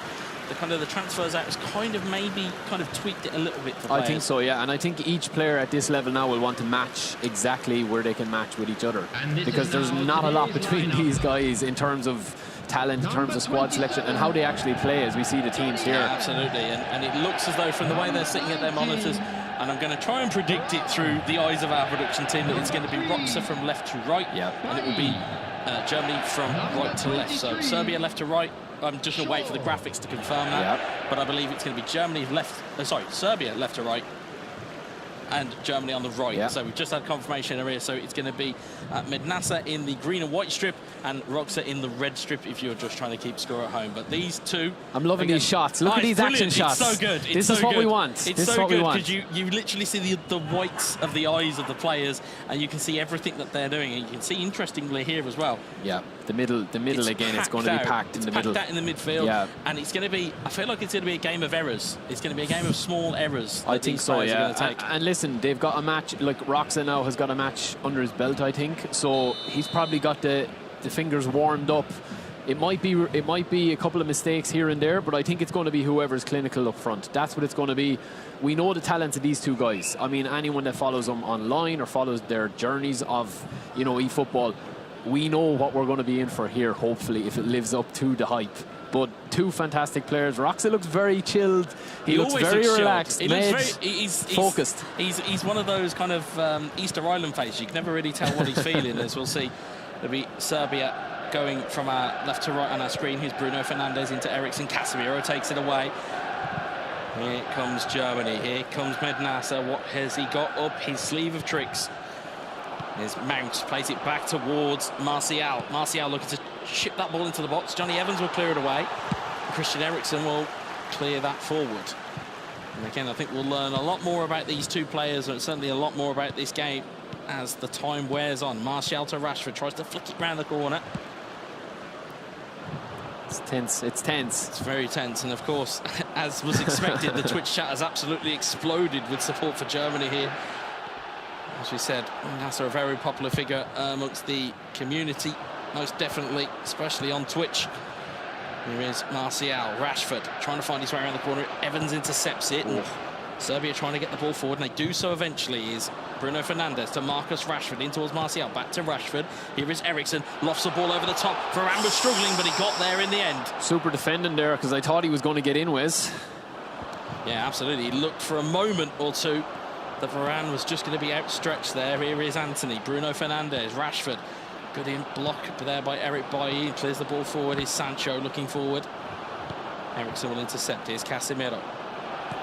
Casemiro to Bruno Fernandes. Fernandes into Rashford. Rashford trying to take it away. And Casemiro a little bit heavy on the challenge. It's a brilliant start for Roxa, though. He's really settled in, and he's making Med straight away play at his own pace. Absolutely. I want the ball, I'm keeping it, and that's it. Absolutely. And from my experience of watching Roxa, doesn't mind a shot here or there either. Here is Eriksen over the ball wall. He plays it and plays it short to Bruno, who goes for the long strike. It looked like that was that rolled, controlled strike that we've seen so many times, but got snuffed out there by Germany. And on they come again here as Johnny Evans will clear the ball. And Serbia coming back again here. Bruno Fernandes blocked away by Luke Shaw. Sancho. Can Germany build on something here? Mount to Bruno Fernandes, and Eric Bailly just gets in the way. Here's Anthony. Anthony forward, looking for Martial. Martial's got room, and he's struck! And it's the opening goal for Serbia. What a goal. 18 minutes gone. It was coming, Wes, wasn't it? It was coming. I think Med is finding it hard to get out of his midfield really and get a chance. But what about that for a smart finish from Roxa? Very smart finish. Again, it's quick. Like I said, he doesn't like to hold the ball for very long. Whether it's a pass, a tackle or a shot, he will find an opening and he will convert at will. Again, it's the first real opening from him. You'll see here again. Just fashions the opportunity. Anthony, neat ball in there, takes one touch away, and the defence is just the wrong shape. And if he's the wrong shape in that instance, you can't get the matchup quite right, and as such, you can't get the leg out to stop the strike. Yeah, he just wrong foots him. You'll see here, right here. Johnny Evans, just the wrong side. You'll see it's that one animation where he's got almost a 180 pirouette to try and stop it, and instead, it's too late to get back a foot in. Yeah, and instead, it's Serbia who take the lead. If Germany got a response here. It's Casemiro.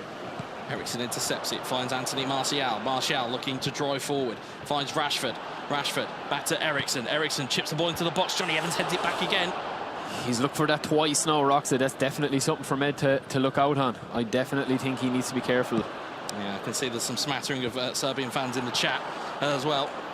We'll get to predictions in. We want predictions and we see. Want, we want all your support. See fandoms. The ball goes in the box. Here's Rashford. Rashford takes the chest, takes the strike off the bar. Martial, can he sweep it in? He can't.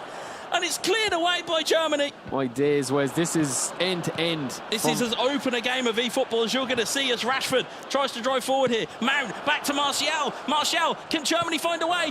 It's aimed by towards Mason Mount and it's cleared away, but it's bundled clear. Here's Martial to Mount and Casemiro, and here's Bruno Fernandes. Fernandes to Casemiro, and it's dispossessed there by Serbia. Serbia, can they lead a counter-attack here? It's Eriksen. Has he got players free? He may just have. Here is Anthony. And Luke Shaw will clear it away. There's Jadon Sancho. Sancho to Rashford. Rashford to Martial. Martial looks to knock one back into the centre. Finds Mount. Mount looking back in for support. And it's nearly a back pass went awry, but he's just about got away with it, has Serbia. Here's Casemiro. It's incredibly exciting so far, Wes. It's living up to the hype so far anyway. Very much Definitely. so. It's a game of heavyweights at this stage of the competition. It is a game of heavyweights. And Rashford, can he get away from Luke Shaw? Rashford tries to turn in field and Luke Shaw just does enough. Within the rules of the game as well, might I add, because that looked very, very dubious. Although Germany back the other way. Martial trying to get the ball into the box, and Onana will make the save. That's been all made the last couple of minutes. I think he's really settled back in now himself, and Rox is just going to want to get into half-time, I think. Absolutely, and just to catch your minds, and if you are just joining us, it is a best-of-3 format. So it is 2 wins and you are through, 2 losses and you go home. It is that simple of an equation, and we are in game 1 of the series, as we'll see Rashford trying to lead it forward there. And you know, credit to Men Nasser, Germany have not let it go. You know, he could have easily got away. It could have been 1 goal, then 2, 3, 4. Instead, stemmed it, and he's actually trying to create chances here. He's an experienced player. I mean, he's not going to panic yet. Just get his style of play ticking now, I think, for the second half as well. Certainly has to. Bruno looks to go forward. Johnny Evans will intercept. Here's Anthony. Anthony to Rashford. Rashford's got a man over. Instead he's used Eriksen. He's trying to knock it back in towards Rashford. Rashford, can he keep it in play? He can't, just about. It was dangerous again. Roxa is giving him, he's doing that. That's 3 times I think I've counted, Wes, if I'm not mistaken, where he's done that little touch and go and then the lob ball over the top. He's not keeping it on the deck, which is very hard to defend against. It is indeed. That aerial ball, you have to time your headers wisely. You have to try and time your positioning and make sure it's absolutely pinpoint on target. Here is Martial. Martial's got away from his defender. Martial, great save from the goalkeeper. Danger's not gone. It's hit the side netting. But I think we just thought he was going to come for that. He just left it. I don't know why, but maybe just a little mistake there. Yeah, just taking a drink, just maybe try and recollect himself just a little bit. Yeah, I going think into so. half time. And like we said, he's not let it go here. Here's Rashford. Rashford round the corner to Martial. Could he get one back before the break? Here's Rashford looking in towards Mountain. It's into the hands of Onana, and that will be half-time here. Yeah, I mean, Rox has done everything he wanted to do in that first half. He played the first 15 maybe minutes until he scored, Wes, on his terms, and then Med came back with a couple of punches of his own, and he withstood him. So that's going to be the test for Roxa now, because Med, we know what he has in his locker, but Roxa is one of the most experienced players on the scene, Wes. So absolutely. Seen it all. Absolutely. I mean, you look at his domestic season this season and how good he's been. You look at how he's been internationally for quite that few many years, as Rashford finds a way in, looking for Mountain. Bailly will intercept. Here's Bruno Fernandes. Fernandes forward. Here's Rashford. Rashford to Martial.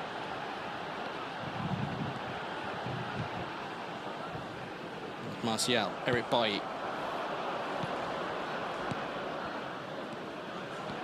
Great play. Shaw cleared away. Rashford to Bruno Fernandes. Fernandes into Martial. Varane. Martial. Evans intercepts, and Bruno Fernandes may get another idea here. Is Sancho. Rashford back towards Jadon Sancho. Sancho in a goal. He just can't get the shot away. Just a fraction of a second too late to get that ball released, I think, or else it's a cheeky chip over the goalie. Good news if you're a fan of Germany is that there are chances coming your way. If you're Serbia, there might be some slight alarm bells ringing here or there as Johnny Evans just scrambles that back towards the goalkeeper.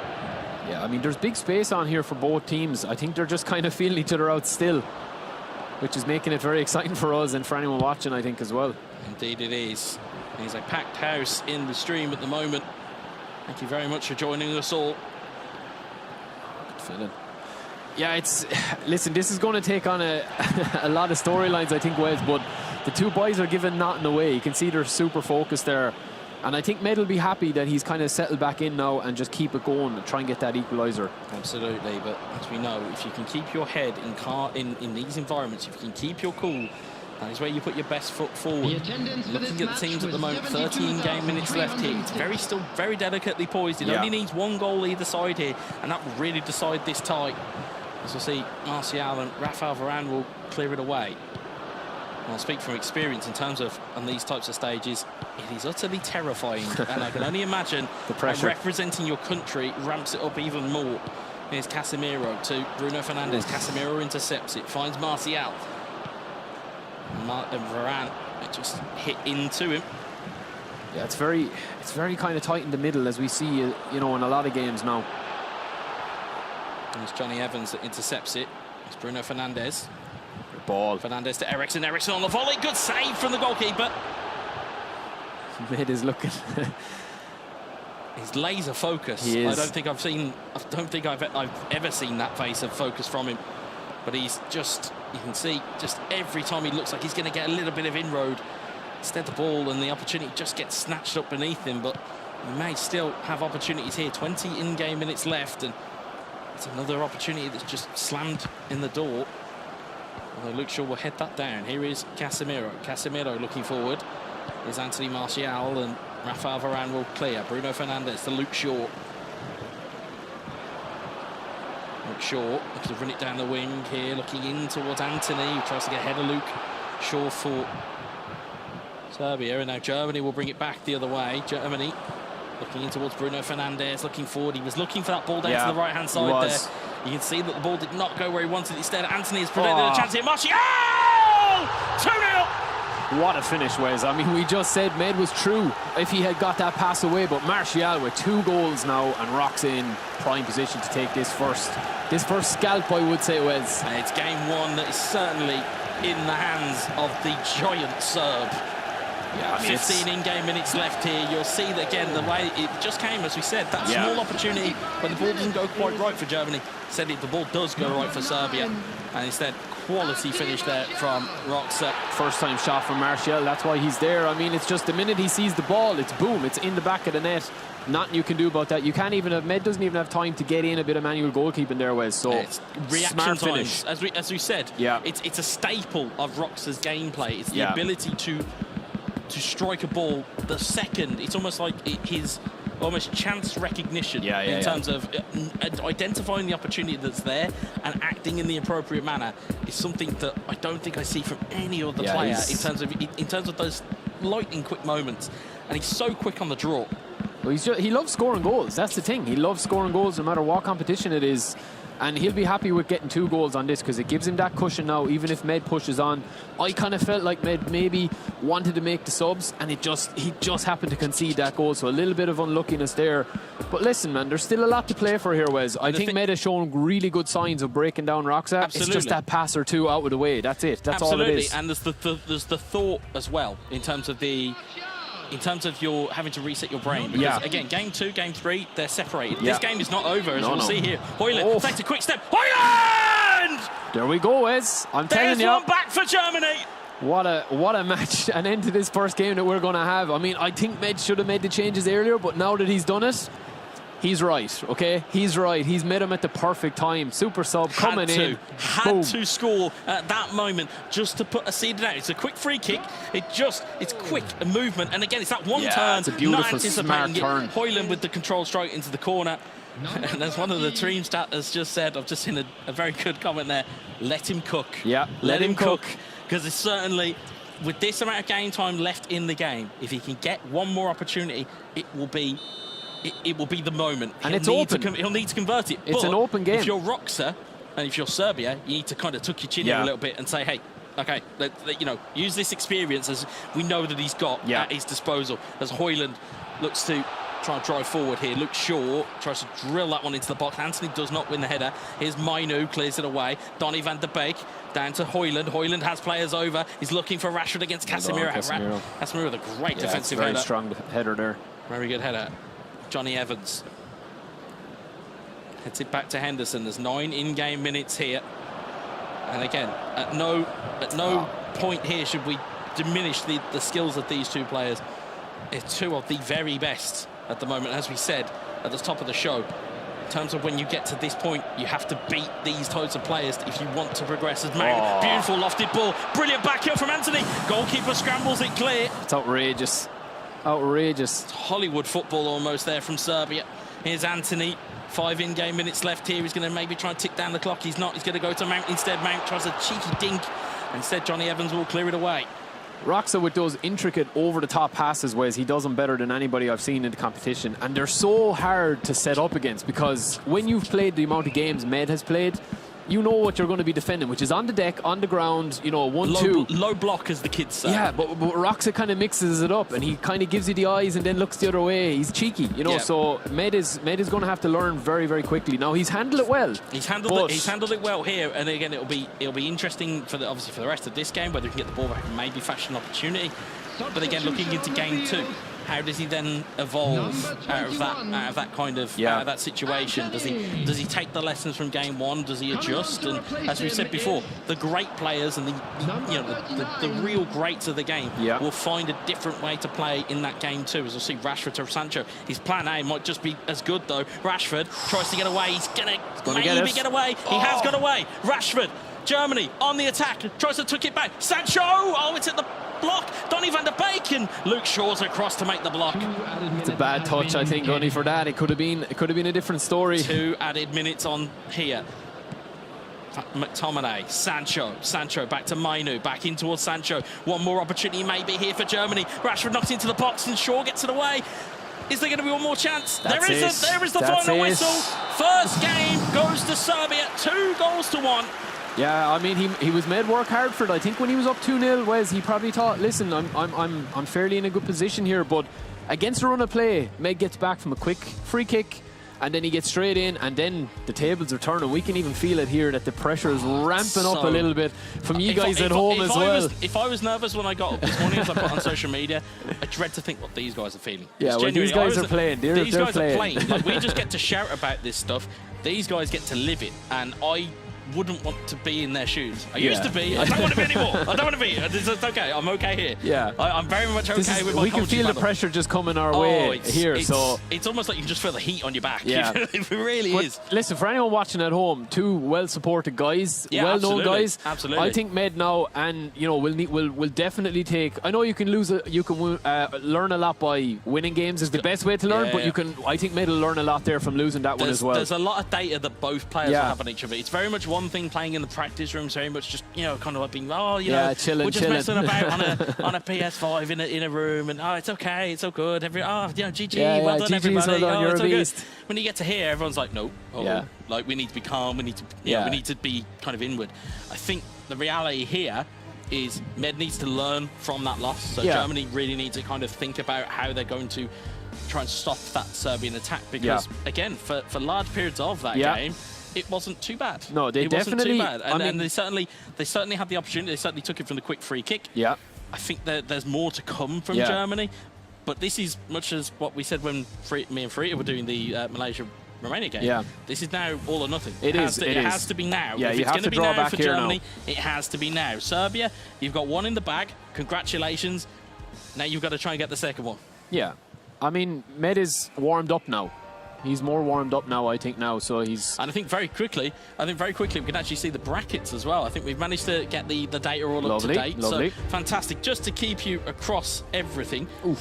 In terms of where it will lie, of course, these are the brackets of the fixtures that are currently going on. So if you're wondering about who's got who, we haven't got live scores as yet, because of course the games are still going on, but these are the brackets that you'll see. Israel, Turkey, Luxembourg, Spain, France, Colombia, Azerbaijan, Poland, Iran, Vietnam, Romania, Brazil, Portugal, Argentina, and there's some Egypt, heavy hitters. Saudi Arabia. And if we maybe potentially got the other side of the bracket as well, you'll be able to see that side as well. And you'll see there Japan, Armenia, Slovenia, Indonesia. Slovenia knocked out Italy. Yes, that was a big result. You've got Panama, Greece. You've got Bosnia and Herzegovina versus Chile. Yeah. That means Bahrain are out. I'm trying to keep my brain here going. Right. Morocco versus Uruguay. Georgia versus Mexico. Netherlands v Georgia. So that means that Wales have been knocked out. Yep. And now we are back to our feature game here right now, which is Serbia versus Germany. It's currently 1-0 in a best-of-3 series between Serbia and Germany.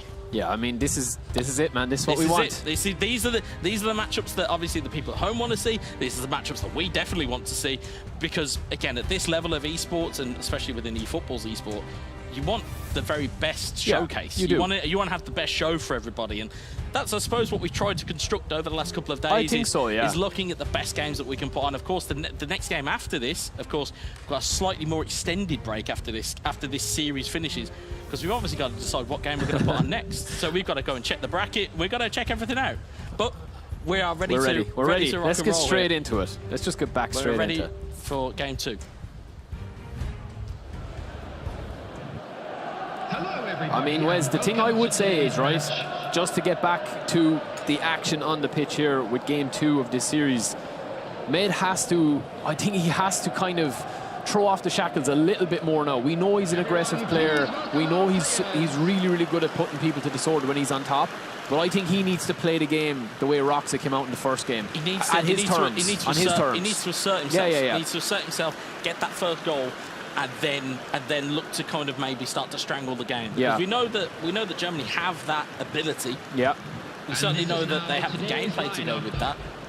But of course, when you talk about who he's trying to strangle, it's Serbia. It's again. Listen, it's easy to say it on paper. Like, yeah, it's easy to go. Yeah, this is what Germany have got to do. The reality is, of course, is that he's up against, I would say, and certainly from what we saw in the eFootball Championship arguably one of the top 3 players in the world, 1v1 right now. He's incredible. So he's certainly somebody that it's going to be very hard to do. I think if Med can get through the lines a little bit more easier, I'd like to see one of these guys, and I think the eventual winner of this tournament, not getting too far ahead of us, is going to mix in that out wide play. Is going to mix it in a little bit more. I'd like to see Med do that a little bit more today if he's not getting through the middle ground. Absolutely. And again, if you're thinking, as I just saw Hussein in the chat put a question there, who's the player for Jordan? Quite rightly, to just point this out, the winner of this game either plays the Netherlands or Jordan. Now, Jordan's player, of course, you've got is Saif Al-Haka. And, of course, on the Netherlands side of things, you've got Dominator. Yes. So, again, we're talking quality players here, folks. It's not just going to be a day at the park, as it were. These are going to be some very tough games for all of these individuals to come through. I mean, you win your game, Wes, and you think you can celebrate, and then you're like, here's your reward. Another top-class opponent. Yeah, absolutely. And as we'll see, game 2 has kicked off here. And again, to keep track of things, I believe that the cameras are not quite the right way, but the graphics are. It's Germany from left to right, and it is Serbia from right to left. So Serbia in the green and white, and Germany are in the red as Bruno Fernandes looks to find a way through. Shaw intercepts it, and the cameras are now being reversed. Thank you very much, production. They're on point. They keep us very honest around here as Bruno Fernandes looks to play the ball in. Here's Anthony. Oh, it's a bad pass. There's waves of players pushing forward. Abdul Rahman asking in the chat about Bahrain. We just went through the brackets. They did get knocked out in the playoffs, we believe, by Bosnia and Herzegovina. They are out of this competition. And if you're wondering about games that are going to be played next, we do have only 1 game per round. So, of course, we have to be incredibly selective in terms of the games that we have, because I would look to watch them all. Yes, to be perfectly honest, I am exactly with the chat. I would like to watch every single game. However, we have only got the 1 per round as Luke Shaw clears it away, and Germany just trying to find their feet here. And Serbia look to assert themselves. Casemiro in towards Anthony. It's headed clear, but only as far as Bruno Fernandes. Dink back into the box. Rafael Varane clears it away. Bruno clears it forward. Here's Casemiro. Here's Bruno Fernandes lofted forward. Johnny Evans will clear. Here's Mason Mount. And a similar pattern in this game as well, Wes. I think open in a few minutes. See if Med can get the stranglehold off him. But it's all being played in the middle of the pitch at the moment, I think, in terms of interceptions, Wes. And we see it so often that that's where you can... Oof. Well, nearly an interception there at the back. But, yeah, you're quite right. As we say at length, a lot of the time, it is the defensive midfielder position that is so valuable within eFootball. And, again, for both of these sides, it's Casemiro, but it's always the person you have next to him as the ball goes into the box. Eric Bailly clears it away. It's always about the second player that you have with it. Do you go Mount and Fernandes? Do you go McTominay or Van der Beek? Do you go with Mainu, who we've seen through there, as we'll see Rashford double touch to one side, and Eric Bailly will take it away. People asking about for Iran. Iran are currently in this round of fixtures. Again, we will try and get an updated set of results to you.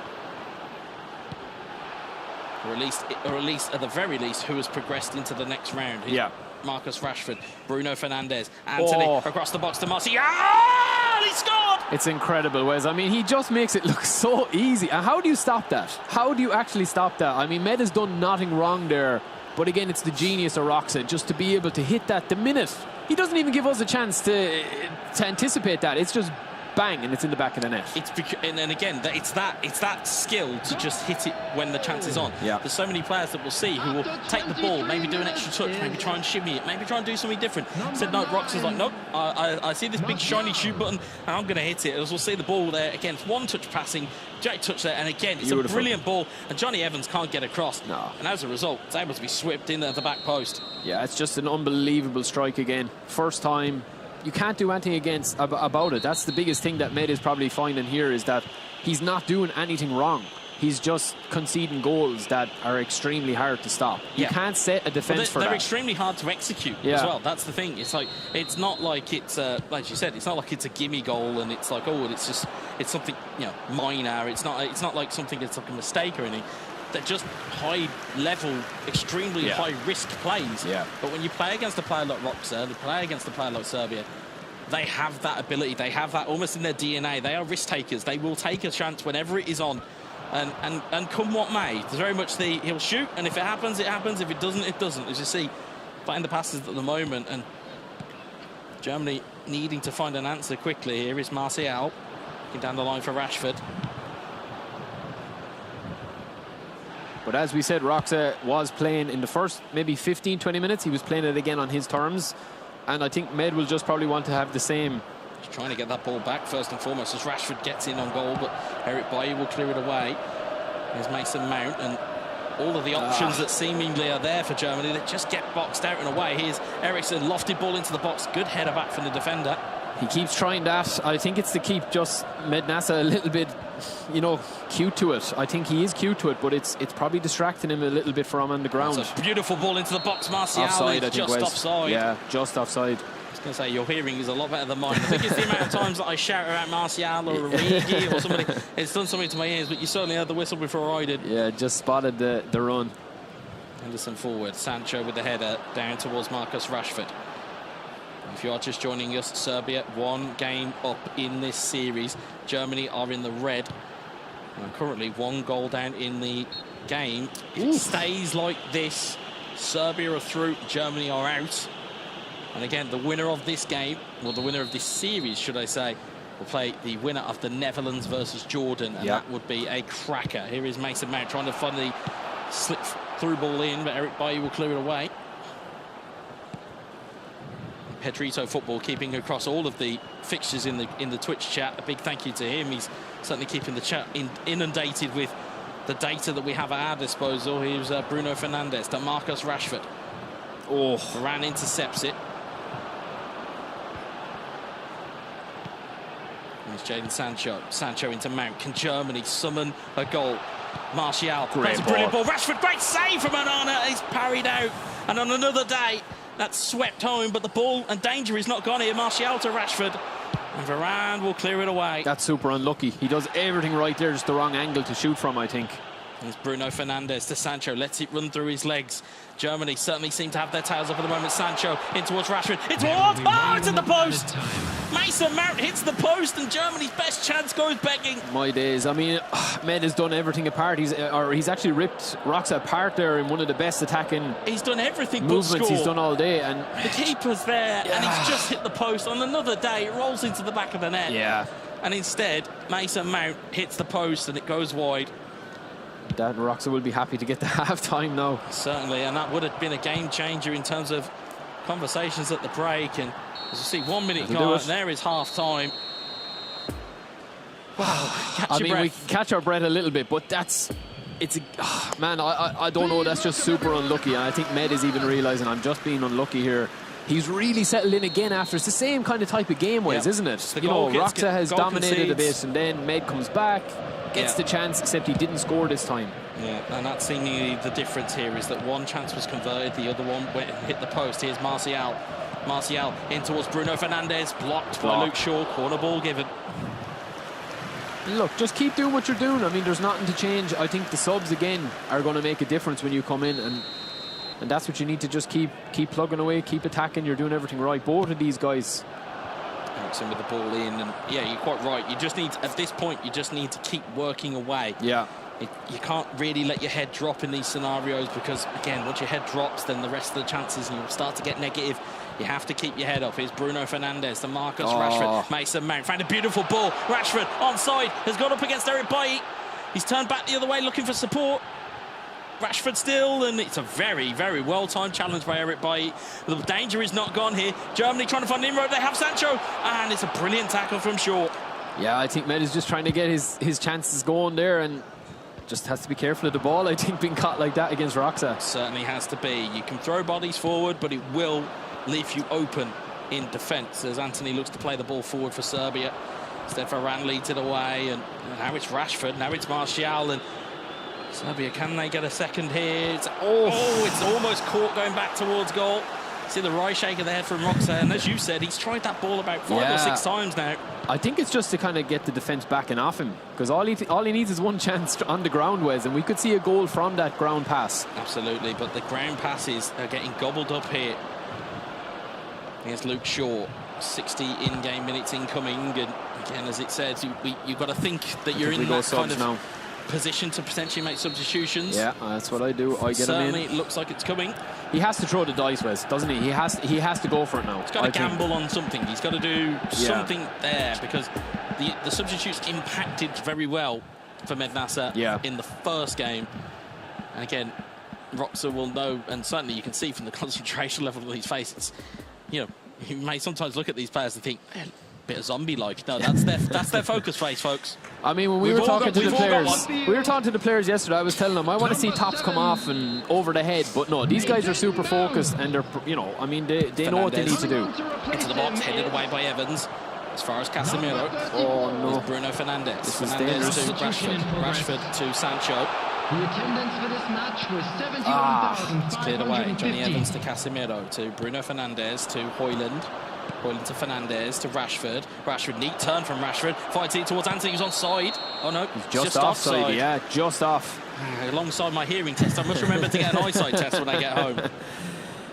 No, it's the excitement, Wes. Yeah, it's the excitement. That's what it is. Yeah, I think sometimes people forget with my commentary, I'm just a fan. I'm a fan of the game. It's, unfortunately, you get swept away. You get carried away with it. Here's Rashford to Bruno Fernandes. Sancho with the first-time ball, finds it into Rashford. He's got players back if he can find them. One of them was Sancho, but Bailly comes away and intercepts it. Casemiro plays it to his own likeness on the other side. And Germany, again, just trying to find a way in here. And for anyone joining us in the chat, if you're just tuning in, it is the battle of the giants, I would say. Two juggernauts and Roxa. If he wins this one, Wes, it's game. It's game. It's done. There won't be a third game in this series. Mednasa can somehow find a couple of goals. He may try and find one here, but Rashford's just a little bit too slow at that point and tries to charge it down with Onana, and Johnny Evans and Onana playing a little bit game of chicken there. I think Med just tried to super cancel into that, and he didn't. He's just had a bit of bad luck as well. I know luck does come into it, but he does everything right there with the super cancel to change that angle manually rather than waiting on the player to just kind of lock in there and go straight forward, because some of the players will take bad touches with their stamina now. So he did the right thing, but we saw in the first game as well, hitting the post. You know, we saw a couple of bits and pieces, but when you come up against Roxa, he makes you earn every single pass. It's that formula. It's the formula of it's skill on the sticks. Yeah. It's mentality off the sticks, and then you just need that sprinkling of luck. And you have experience that he has as well. Is incredible, as you said. That's a big thing when you get to this level now, Wes. When you know that there's something there to really get out of it. You know what I mean? Like, because he'll be very happy with getting this challenge as well. Yeah, absolutely, and there's not going to be long in this game. We'll wait for the substitute bar to disappear before we can give you exactly how long is left. But here's Van der Beek and Eric Bailly forward. Casemiro intercepts it, finds Sancho, finds Rashford. Could this be a second goal here potentially for Serbia? It's Højlund. Højlund goes to the very extravagant strike from distance. I think he probably should have recycled that a little bit, but I mean, Roxa knows best in those positions, I think. Yeah, absolutely. I wouldn't like to tell him how he should have shot. He certainly. I might run it by him later when I see him in the lobby. Maybe not. Maybe not for me. It's Mainu, Højlund, and Mainu trying to get back in again, and Germany are really trying to be the aggressor here. But 14 in-game minutes left here. Strength. It's good strength by Højlund. He's still strong there, and he roll it into Rashford. Rashford trying to get it across the box. Great challenge there from Johnny Evans, and Germany will lead it away once more. Is Van der Beek. Van der Beek goes long, looking for Højlund up against Shaw. Nearly got the better of him. There was a massive overlap on the other side as well. I think Med was going to switch it after that. It was a great passage of play. Absolutely. Eric Bailly heads it down, and Mainu looks to clear it. Donny van der Beek wins it back here. Can Germany find a way? It's Casemiro. Oh, Mainu intercepts it. Donny van der Beek. Rashford. Oh, nearly My found a way days. through. Rafael Varane sticks the big French foot out and says, no, you're not coming through. Not today. Mainu trying to win the header. It's thrown out by the goalkeeper, and Rashford's gone for it forward from distance.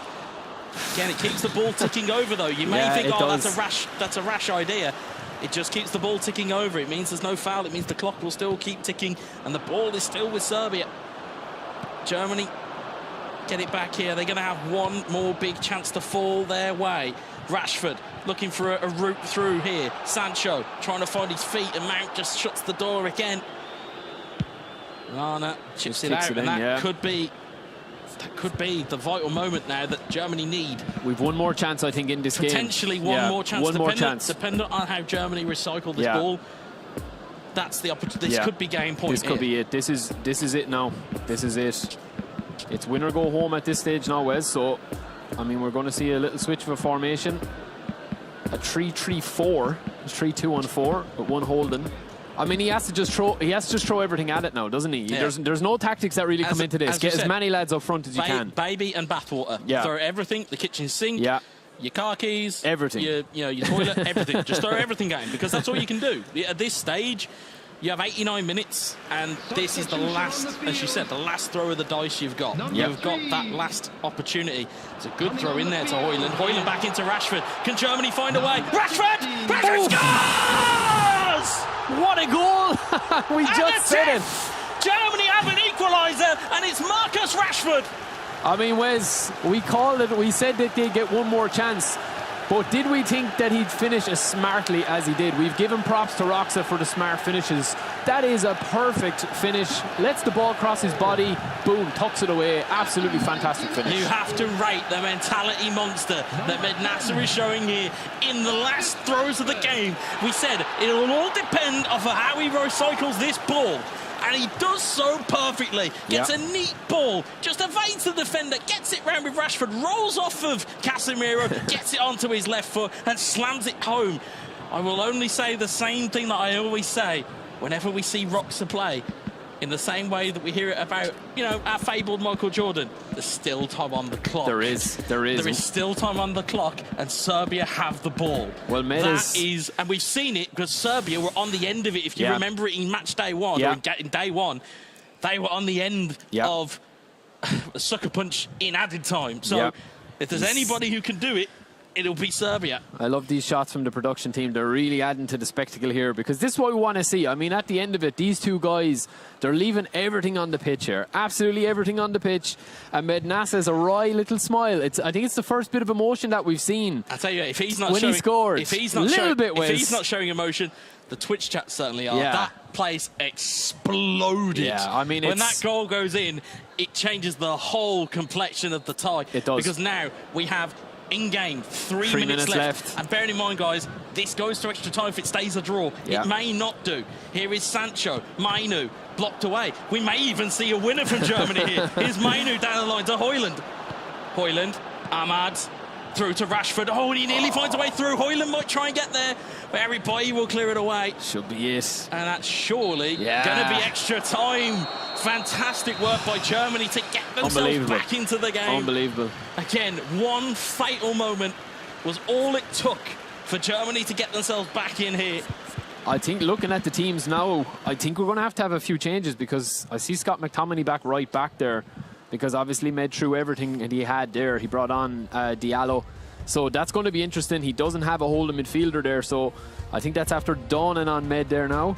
But Roxa looked dejected, didn't he? He looked a little bit dejected, but it was I've got another 30 now.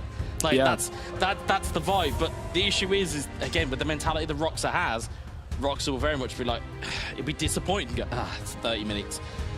It'll be a couple of seconds. They go, okay, now I've got 30 minutes. Now we will see how these two are combative in terms of the way that they produce. We've seen Serbia, we have seen Roxa perform on so many occasions under the deepest of pressures. It creates diamonds here, folks, and we're going to see one forged here. It's either going to go the way of Germany or it's going to go the way of Serbia. And again, both players are I think Med's after realising there just what I was saying, is that his team is not set up now to counteract. That's the problem. The problem is if you chuck everything at it, the problem is then is that you're then a little bit stuck, but the ball goes through. Rashford, oh, he's just offside. He is just offside. Oh my days. His baby toe, as I think it was. Oh, that was, I tell you, there were so many who were looking for that to go through. He should have clipped his toenails before the match. He certainly should have. Or maybe, you know, just cut his hair, maybe. The Sancho, though. But you can sense the difference here. You can sense the palpability of how different this game and this complexion of this game is now. Here's Donny van der Beek. Ahmad playing almost auxiliary centre midfield here. Rashford to Sancho. Sancho goes for the strike into the corner, and Onana makes the save. Again, it's the right option. Just need a little bit more power. Get a bit of height on it. Yeah, here's Donny van der Beek once more. And again, that shakiness, we say, just that nervousness of representing your country. Just how much pressure you can be put under. Evans wins the tackle. McTominay, I think he's playing auxiliary centre-back. He's playing as a sweeper. It's an unbelievable formation change, but with all substitutions, that's all you can do. Ball into the box. Johnny Evans heads it away. Corner ball. Yeah, Med knows now he's under pressure with the team selection. And this is, as you said, Wes, when you throw everything at it, you do leave yourself open, you know, because you concentrate on getting a goal. Absolutely, and you can't change the shape back. So the header's gone. Varane scores off the corner. That's exactly as we said it, and that could be the winner. Listen, that's the mismatch at the back. Roxa brings his boys up, his big boys up, has the height, has the strength, back of the net, 2-1, Roxa, forgetting about any mistakes he's made, he's in pole position now to take this one, Wes. There's no better weapon at a corner than Rafael Varane. Yeah. There is a brilliant ball in as well. There is a reason why he is heralded as one of the best defenders of his generation. Yeah. It's not normally his explosive attacking nature, but in this instance, it is a flying header from the Frenchman. And again, you talk about matchups, he's up against Mainu. There you go. He's up against Mainu. That's a complete mismatch. Yeah. And as a result, Casemiro's gone off for Med. He's brought on everybody up front. It's a serious header, though. It's a serious header. As you can see, mobbed by all of the staff. The whole staff are there. Yeah. Very much there to celebrate, but I think they have to remember there's still a good bit of time behind the clock. Here is Rashford. And ball through here. Højlund, can he find it through to Amad Diallo? Diallo trying to get there, and Eric Bailly almost saved the corner. He did. But he hasn't, and it's a corner. Med looks lethal going forward with those little intricate passes. 1-2, popping it off, and then he's kind of in. So I think Rox is going to have to close that down. That's what I would do. Maybe go a bit defensive or deep line. It'd be great to see a shot of the game plan. Actual game play here. You can get a shot of the actual game plan, but they're so quick. They're too quick, man. They're so quick in their changes. It's like an F1 pit crew. Yeah, they don't want to see. They don't want to see. You want to show you guys at home what they're using to dominate. You know? Absolutely not. No, they don't want to give anything away, these two players. But certainly in terms of the way they have performed, both valiantly for their country so far. Ball into the box, looking towards Johnny Evans, and it's cleared away. Rashford, Johnny Evans back. Mainu. Looking forward, it's fallen to Rashford though, and it's cleared away by Højlund. Advantage given by the referee. None is used, and it's back again the other way. Mainu again. Germany, can they find another big moment in this game, or will Serbia take the game away from them?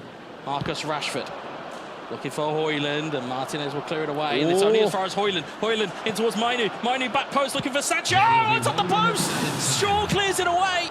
That would have ended it, Wes. That would have ended it. Surely that would have been game. That would have definitely ended it, I think, at this stage.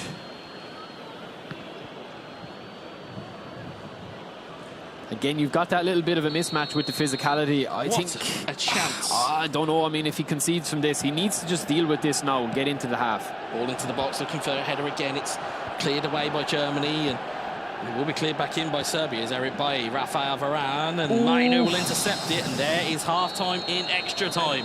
Just a reminder, whoever wins, well, if Serbia win this game, it is done. Yeah. If Germany win it, we go to game 3. Of course, if it ends in a draw, we go to penalties. There's no way, I think, here, Wes, that Med, with the personnel that he has on the pitch at the moment, he can't really do much. I mean, if I'm Roxa, I'm going deep line, I'm going defensive on my DMF. I mean, I'm going deep line, or I'm going tight marking in the individual instructions. We saw him do that off screen there, but these guys like to keep it close to their chest. You know, they like to have a couple of tricks up their sleeve. But Roxa is in pole position here now. He's been here before. He does not want to concede. But I've seen a lot from Med that if he can just get the passing a little bit crisper, and just get a bit of luck, I definitely think he can have one more chance in this if Roxa doesn't put it to bed, Wes. That's what I think he want. If he can just get one more chance and carve out one more chance in it. But I think Casemiro is going to have a big impact on this game now, I think, because that mismatch in midfield has probably cost Med the game, I think, on that corner and defensively. It's yes, you've got to extra time, but it's the... At what cost? It's at what cost? It's the meme. It's like, I've got to extra time, but at what cost? And certainly it may just have cost him, but that will not stop Germany from trying as Amad Diallo tries to roll the ball, and Johnny Evans for Højlund, Rashford, it's blocked. Sancho, will he try and recover it? He will, but Johnny Evans will be sticker-footed. It's blinking, you miss it now, Wes, I think, and I hope the chat are enjoying it as well. They seem to be exploding there, just off the side of us. Any moment that there is something happening on this screen, that chat goes crazy. But we are 8 in-game minutes left here. It's an offside call against Germany, which means Serbia have the ball. And sometimes you just come up against a very difficult opponent, and I think Med he's done a lot right today, Wes. He's done a lot right, and he can certainly be proud of his performance. It's not over yet for him, but looking at his ability, certainly showcased it here. Again, came through and won his group, which contained Malaysia, who we saw in the previous game. You saw how good they were. Yeah. So, credit to him so far in terms of Germany, as the ball will go through. Here's Rashford. Brilliant. Rashford's escaped McTominay. Rashford has men over. Will he use it? Will he go on his own? He's prodded it a goal. Cheeky. He's made the save. Yeah, probably the wrong option, maybe. Potentially. We'll find out at the end of this game whether it was the wrong option. Here's Mason Mount. Sure, you can have that chat with Roxa afterwards if you want. No, I'll leave that one. I'll leave that one. Van der Beek. Amad across to Rashford. Rashford in towards Højlund. Højlund, can he get away from his defenders? Højlund with the ball into the box looking for Rashford. It's headed backwards, and I think that is all she wrote. Yeah, I think Med knows as well. And there surely is the final whistle. It's a super game. I mean, super game, but Roxa takes it in 2. Takes it in 2. 2-0 for Serbia, and that is unfortunately the end of the road for Germany. Serbia will go on. What a game, though. What a series. What a series. It's a quality game. It had, again, we're talking about drama. We're talking about ability. We saw ability be showcased. We saw the levels that both of those players are playing at. You have players that are, at this point, I would say, evenly matched. Yeah, I mean, there's nothing between them. You saw a couple of chances, and a couple of things there for even people watching at home. You saw the tiniest of margins deciding that series, really. And there was a chance or two that Med didn't even take the wrong option. It was just a bounce here, a rebound there, a leg in here. Johnny Evans looked like an absolute animal at the back. There was the chance where he's forced to save from the keeper, and there's not someone there to sweep it home. Yeah. There's so many different points, but of course, as we know with these games, you don't get these games back. And unfortunately for Med Nasser, and unfortunately for Germany, they will never know what might have happened if those chances have been conveyed. Yeah. Again, a word on Roxa in terms of his mental strength, really. Again, I would imagine he probably knows that there is a Twitch fandom that is probably all against him. He knows that, he is the favourite or one of the favourites in this competition. He's after even more so now, I think. There's a different pressure that comes with that. In terms of, we talk about representation of your friends, your family, your nation. Yeah. But there's a different type of pressure when people come in and go, yeah, you're the guy that's meant to win this, right? Or you're the guy that's one of the favourites. Yeah. And it makes it very difficult for it. But it looks as though we are going to go for a break before our next game. Stay tuned, because we need to decide it in the break. So keep your eyes peeled as to what may come back. And we'll see you guys in a few.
obviously want to win this tournament, and we have had a lot of time to practice, and we have a lot of talented players that we brought to this tournament.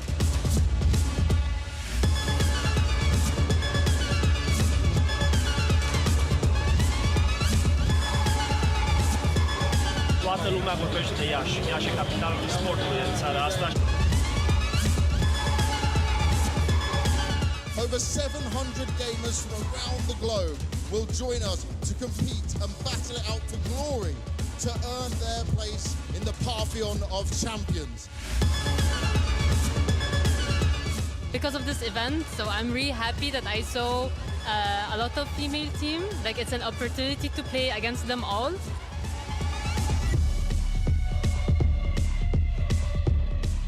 We've been looking at the other teams so far, and we've been scouting them, like what they play and how they feel like.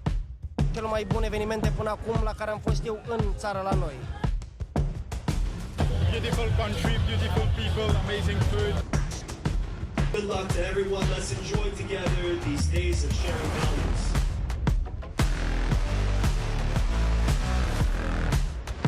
We have a couple of things prepared, so we're coming in with a little strat book, but enough to win our games.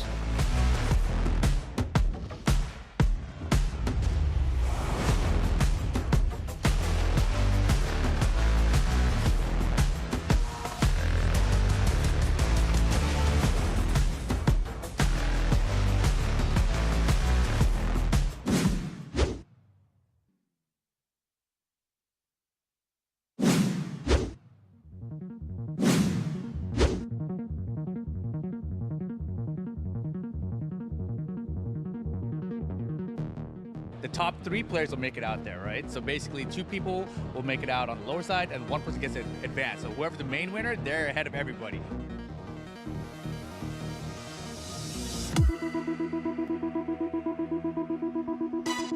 I used to be a competitor in it, now I'm a commentator in it, obviously.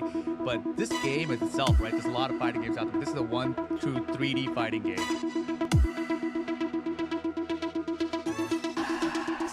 Having so many countries in this city is something very special, and it's an honor to be here and play against most.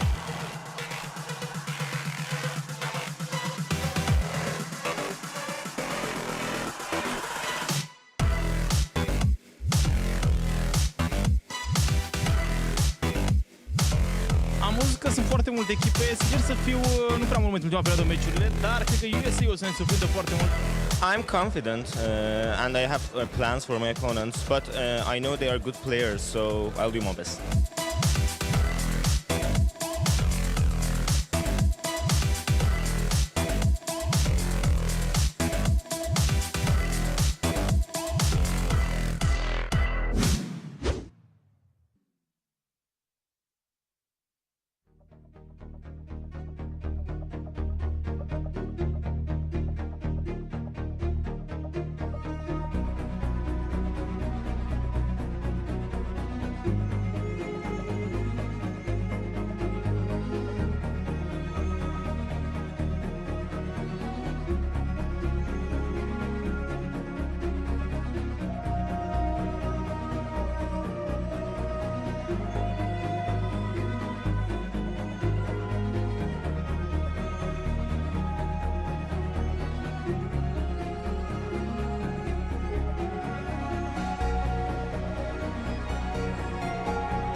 Esports is a free community. It's a dynamic, fun environment for people to enjoy themselves and have a good time. Este o experiență foarte importantă pentru mine și țin mult la cosplay. In the International Esports Federation, you have 140 countries here present, 140 people that represent their country. It's good to see how involved people are here. I consider that without loss you cannot become a better player.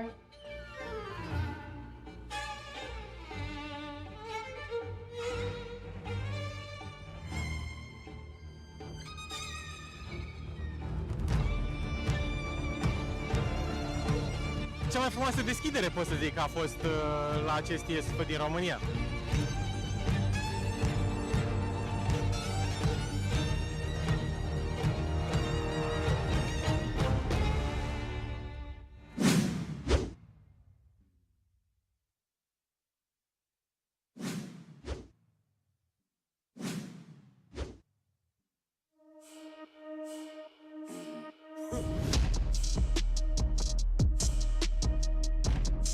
So what we know is that video game players, professional esport athletes, are cognitive performers. They're performing not only with the mechanics of the micromechanics of their finger movements, but also with their brains.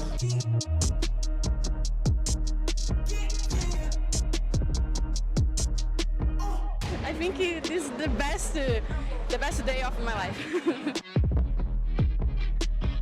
If you take the positives from your loss, that can build you into a better player and make sure that you can keep improving and progressing and doing your best.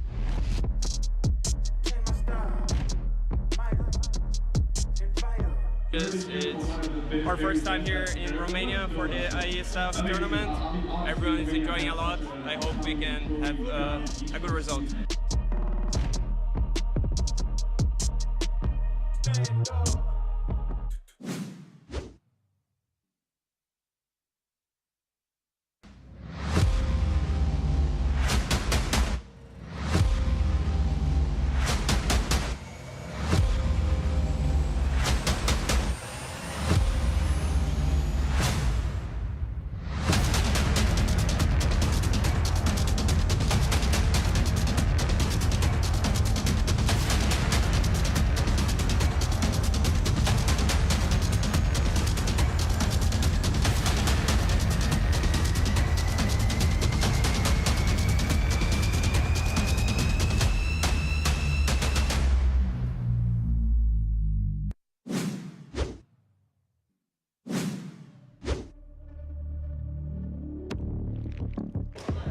I never thought about playing professional too seriously at the start, and then I just started getting opportunities, and I was like, okay, wow, this is getting pretty serious. My high school friends, they introduced me to the game, and I don't know, I got addicted, and that's it.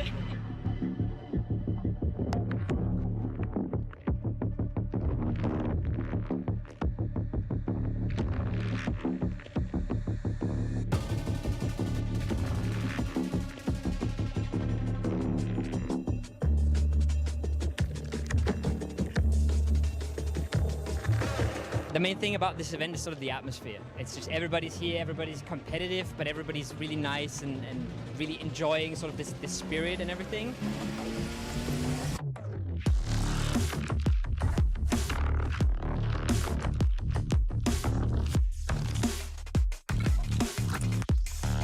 Mi se pare unul dintre cele mai faine evenimente organizate aici la Palace, în Iași. Îmi place foarte mult, e un vibe foarte fain.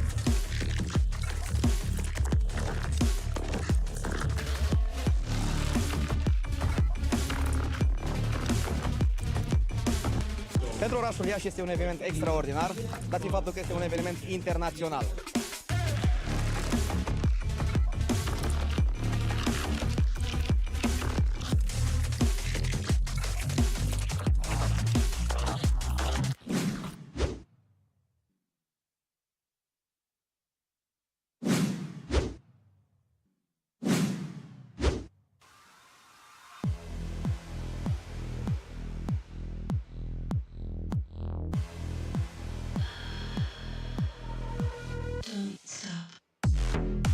For me to represent my country, it's an honor and a pleasure.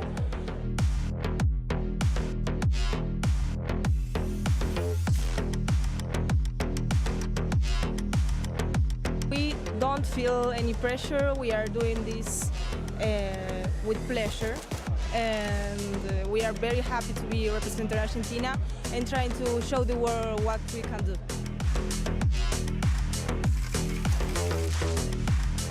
It's so good experience, and also it's bigger responsibility to come out with Georgian name.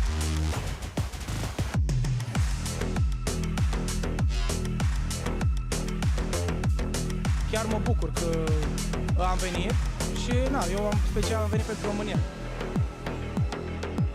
I don't think much about losing. I'm more prepared about next match than the past matches.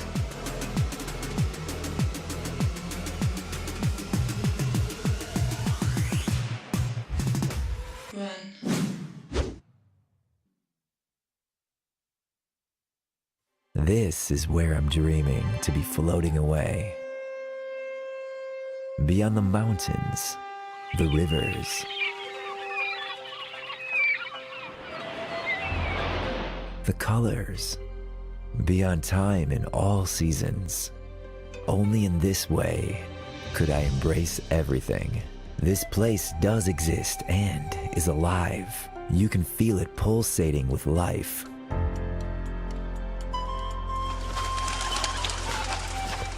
You would really like Romania and the Romanians. These streets, shrouded in history, have been an inspiration for many a story and a legend cozily narrated by the fireplace. This is the place where people are a story in themselves. A story to be told to everyone, whenever possible.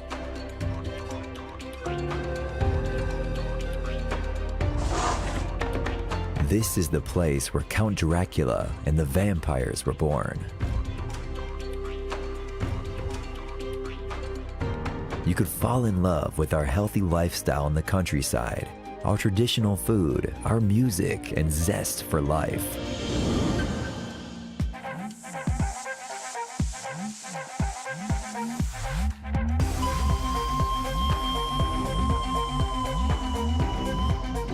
Our towns are abuzz with life and colors, vibrant with people and light. Go to the Parliament Palace. It is the largest building in Europe. Visit our museums, art galleries, and memorial houses. Watch in admiration the architectural monuments. The fortified churches and the monasteries so deeply veiled in spirituality.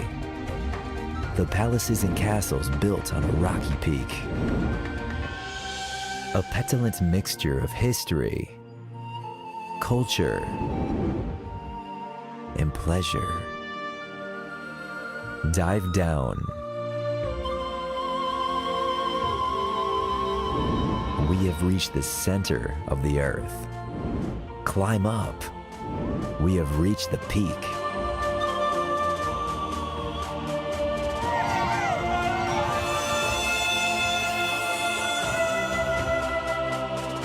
We will be smiling to you wherever you might meet us. Romania is humming with life. Discover the land of parties and electrifying music festivals. Romania never sleeps and never tires. We love sports and we go for top performance. The first #1 in the history of tennis is Romanian. Please visit Romania. For me, Romania is #1. We have everything in the world.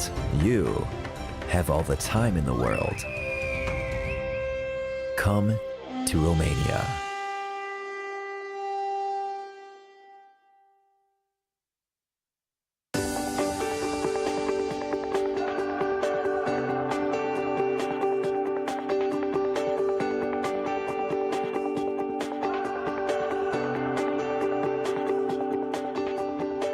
What makes us think that you're coming?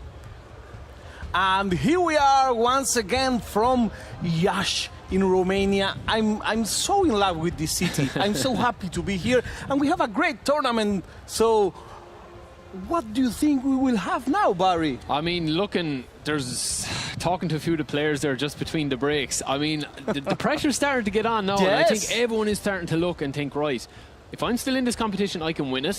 Yes. I feel like I can win it.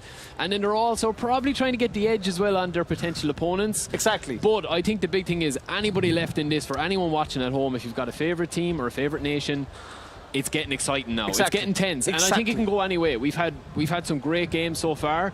We're going to have another matchup coming out soon, which will be really good. But I think first 2 series of the games, I mean, Roxa versus Mednasa. Whoa, that was unbelievable a game. blast. And then the hometown boy, Yeah, of course, gets through. So we'll see how he has done when we get the bracket there. But and now we are having el partido de la fecha. Just for you, just for you, just for you and the Spanish-speaking audience. Yes, because hay un montón de gente que habla castellano. Entonces, Uruguay versus Mexico, Mexico against Uruguay, Uruguay against Mexico. Here we can see these 2 players, the Arsenal star, yes, and Mr. Freire. Yes, I mean, the Arsenal style, I think, was the top scorer in the group stage. So just for anyone joining at home that is watching at this stage now and is thinking, right, who's one to watch in this? He put on a show in his group stage. Yes. I think he had 50 goals in his group stage. In fact, there were some players that were hoping not to cross on his path. Yeah, but he's going to have to go through a South American rival now. Yes. And until he gets back in again. So we're going to have one of these guys coming very strong, I think. And you know, we were talking off stream that one of the main strengths of the Mexican player was that he played very differently from all the rest. Yeah, his build-up was slightly different, and varied. Before I was talking with Wes that the Uruguayan player has also that strength. Okay. So we will see 2 people that know each other evenly matched from Latin America scene. They know a lot, and they have. The Uruguayan player, for me, has a better defense. Okay. The Mexican player has, of course, a better offense. I mean, he scores for fun. But that's a nice one. I will seal it. But I mean, both of them have a Latin way of playing, if that's a thing. We spoke about a bit of flair between it. You can see the different styles. Like, you know, you might have somebody like Austria, but we'll see who's left in the competition. We'll get a roundup of the brackets, obviously, as well. But you see some different styles that come in from Europe and then South America.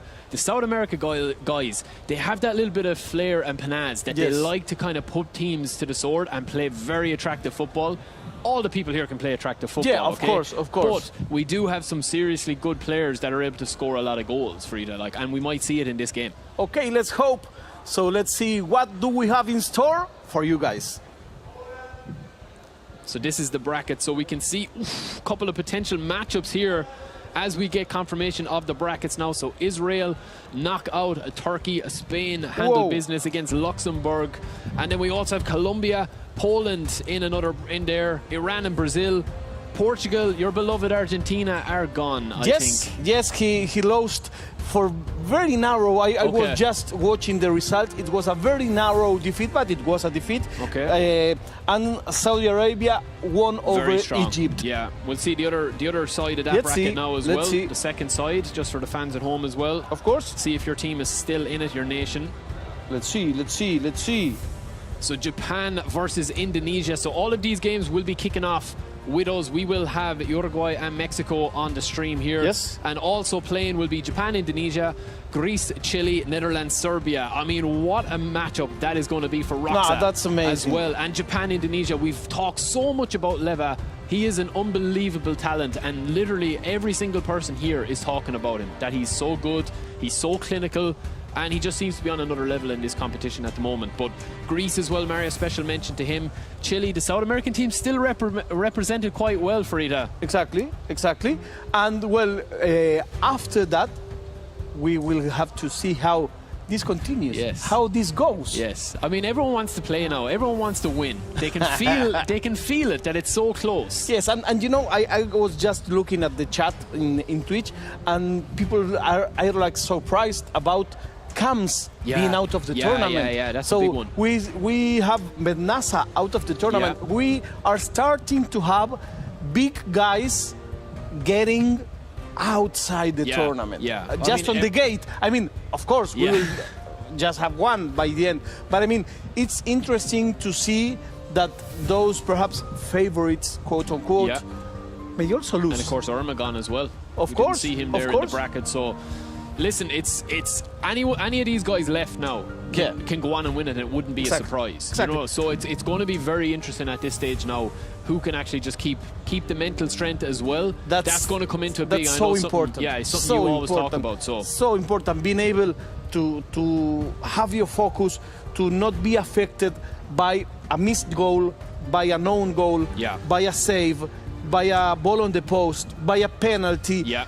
Those things may shift you. Yeah. So the winner will be the one who is better with the hands, but also who has the strongest mind. Yeah, I agree with you. I think so. And I think you saw it in the last game. Roxa could have dropped the head. He didn't. Exactly. So we are going to see the games in a second.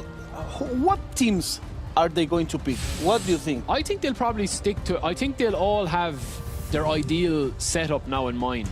Okay. And they'll want to have... I mean, I'm going to be interested to see what teams they pick because we see a lot of Man U, I think. A lot of Man U, but I had heard a couple of rumblings that a few players had mixed teams. So let's see if that is true. You hear all these whispers, you know, these little whispers. And as we were talking, there are starting to happen some mind games, some mind operations. I think you're doing most of the mind games around. I think you are. The South American flair. I'm Argentinian. We always have to have an ace on our sleeve, you know, if that's the way we live. So, there's a lot of people here. Basel dice, vamos Celic. Velázquez dice, Team Mestre, vamos España. Oh, a lot of Spanish people. Hablan español, Toretto. There's a lot of... Someone's calling me Toretto from Fast and Furious. Come on, don't be so cruel. No seas tan cabrón, amigo, por favor. There's a lot of support for these two teams, I'm sure. I think there's going to be a lot of support for these two teams in there because every time we open up the stream chat, where's Mexico? Yes. Where's the Arsenal style? Exactly. You're going to see. You're going to see it now, and I hope they put on a clinic here. I hope they put on a good performance. We've had some really good games highlighted on the stream so far. Yes. I know there's a lot of really good games happening off stream as well. If you are following along, we saw the bracket. We'll have another roundup of the bracket after this game. Just what you were saying. Look. Yeah. Fans from Chile. Yeah.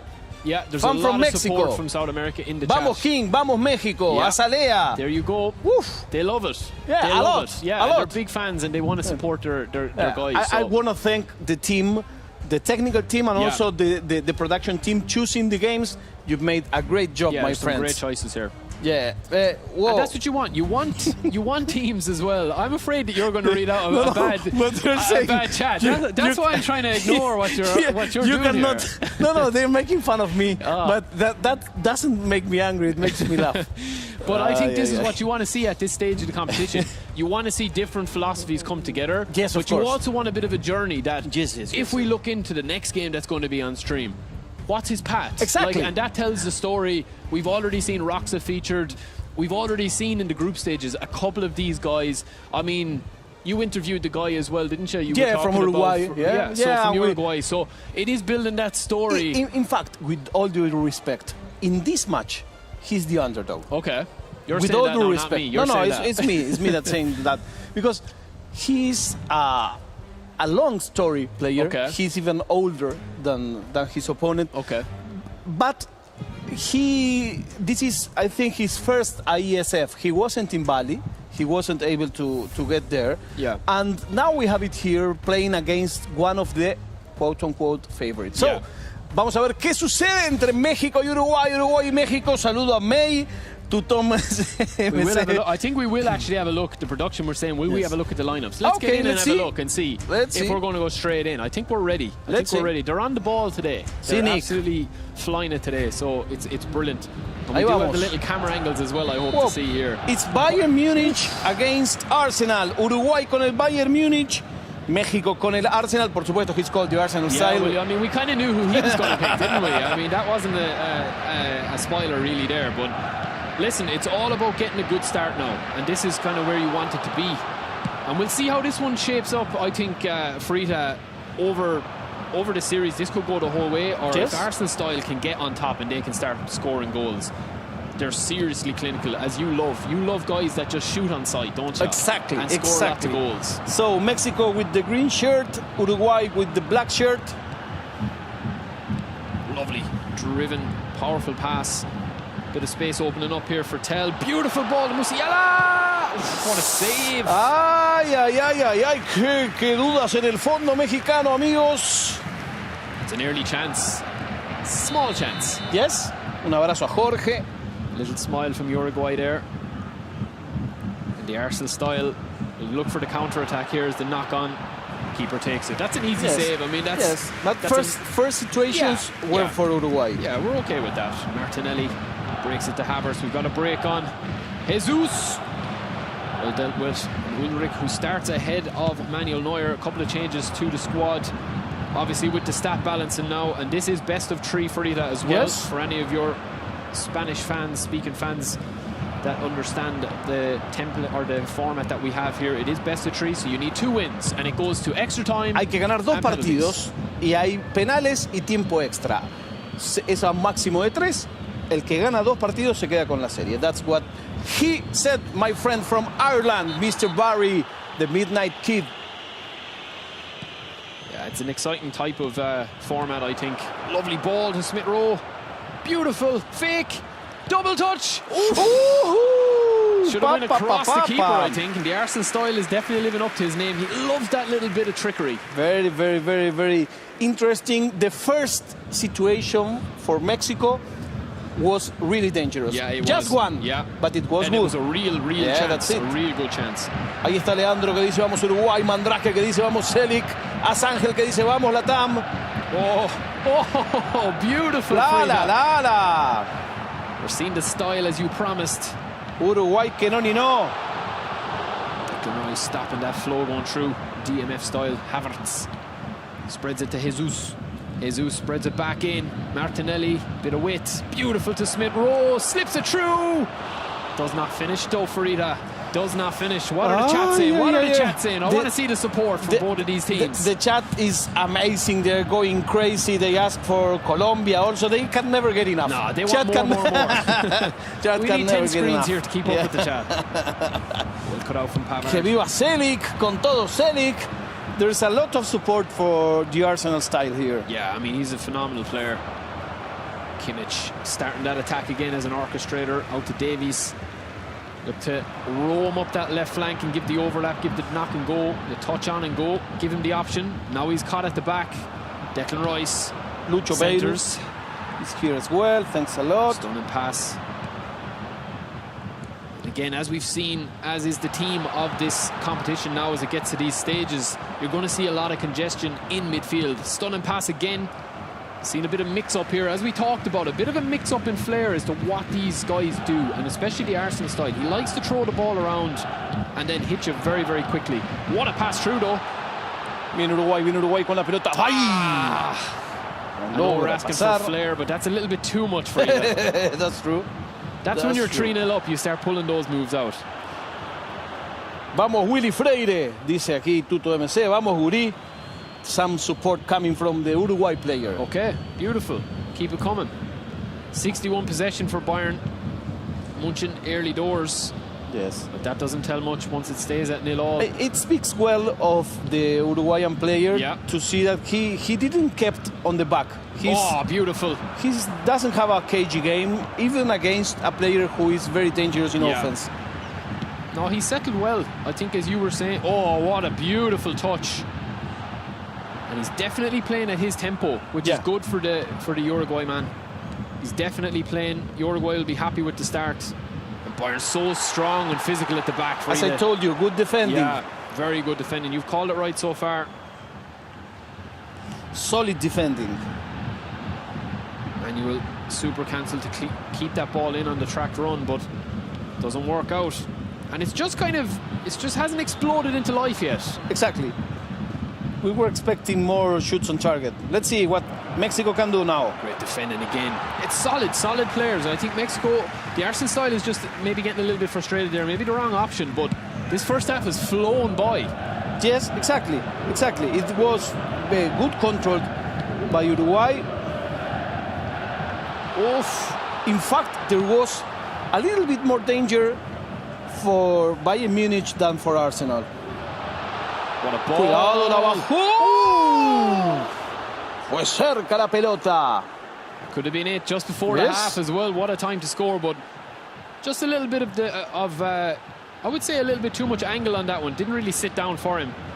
We've seen him score those before, of course, across the competition, but very good half.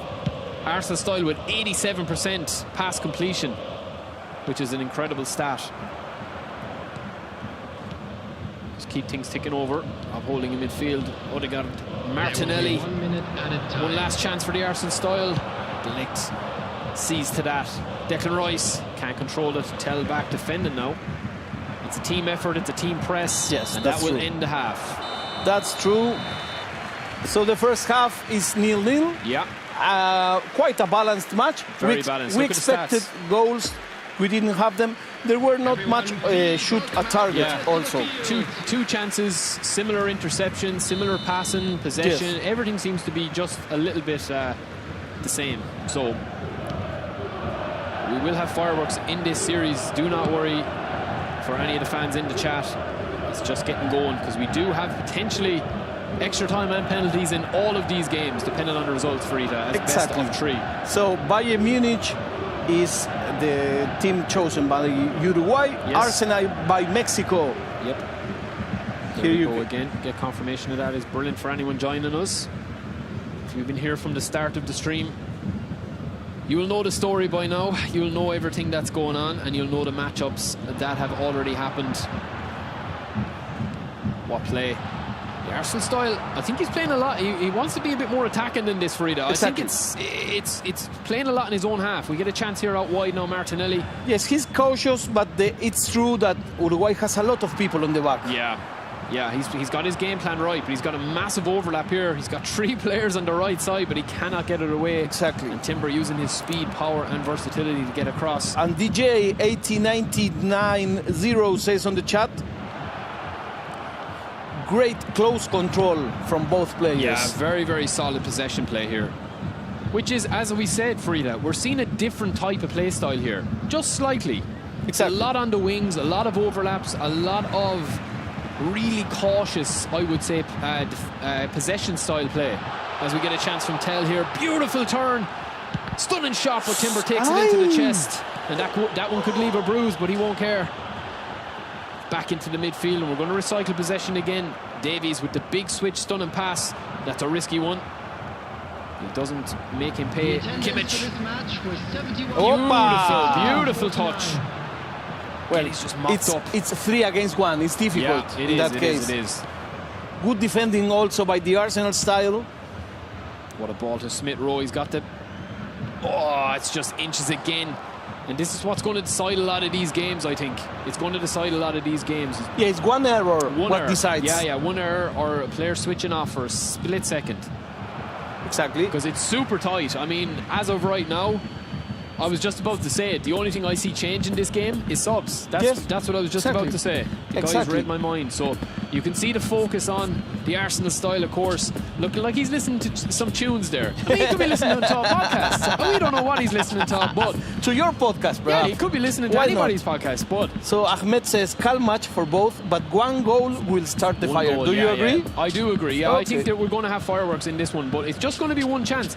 These two guys have definitely set up to both say. We know we talked about the Arsenal style in the group stage. 50 goals, was the top scorer by a good bit, but he doesn't look like he has that free-flowing path to goal now. But if he scores one, a second could come. And then similarly, he could get caught in the break. So you just have to be careful. You don't want to concede a goal here now on this attack if you are Uruguay. Great defending again, but he's been very solid defensively, Frida. I think you've hit that on the head. Number 25. It's a great ball, but again, Paver just slides across almost, and now we've got out wide again. It's a terrible pass, really. There was nothing on it. He just wanted to get rid of the ball to reset. Stunning pass. He's got the overlap. He's got the centre position to move into a back heel. Does not work. And again, we're seeing just these two guys nullifying each other. Not really much to get excited about if you are watching this one, but I do think there will be fireworks soon. And this could be it. Balogun can't get across. Very good defending. Risky, but effective. He made a mistake, but he rectified it. Yeah, exactly. As all good defensive players do. But the Arsenal style now starting to put up the pressure. Starting to just tighten it a little bit. What a ball, but it's again brilliant defending for Ida. The thing is, neither of them want to risk too much. Yeah, not in the first game maybe. I think we're gonna have to go to extra time unless we get a break here. This could really set it up. Tries a double touch again. And I think it's just about recycling the ball there. It's a slight mistake. And Arsenal definitely, I think, looked a better team since that intermission with the substitutions. Got runners going forward now, full of stamina. Zinchenko, back to Vieira. Pepe, it's well cut out again though. And Declan Rice cancels the powered up stunning shot. What a pass, but again Upamecano is there. I mean, this is a defensive display. Yes. A brilliant defensive display so far. For now, it's like a master class on how to defend on eFootball. He's caught out at the back though, Pepe. Beautiful ball roll. I think he's offside. I think he was offside, but that's a little bit of spice that we want to see. What a risk. Yeah, what a risk. That is risky, but he is actually a good bit offside. What a risk. Back into the game plan again. You can see how centrally set up there. We're actually playing a 3-4-3 with Mexico here, the Arsenal style, and that is counteracted by a flat 4 at the back, which is really essentially 3 centre backs, and then you've got your holding midfielder or your Kimmich, who is down and he's an orchestrator, but he can play because he's got such high defensive stats and capabilities that he's able to kind of mix both roles. So it's very nicely poised. I thought we would get goals in this one, but it's turned into a chess match. Yes, exactly. You do not want to concede here. Exactly. But everything may change at the extra time, because remember, we are playing to the best of 3 with extra times and penalties. There's a break on here. If the Arsenal side can get it out wide, he can to Havertz. Kai Havertz, he's got both options. He takes the right one, I think. Slip it in. Vieira! Back to Cedric. Oh, what a goal!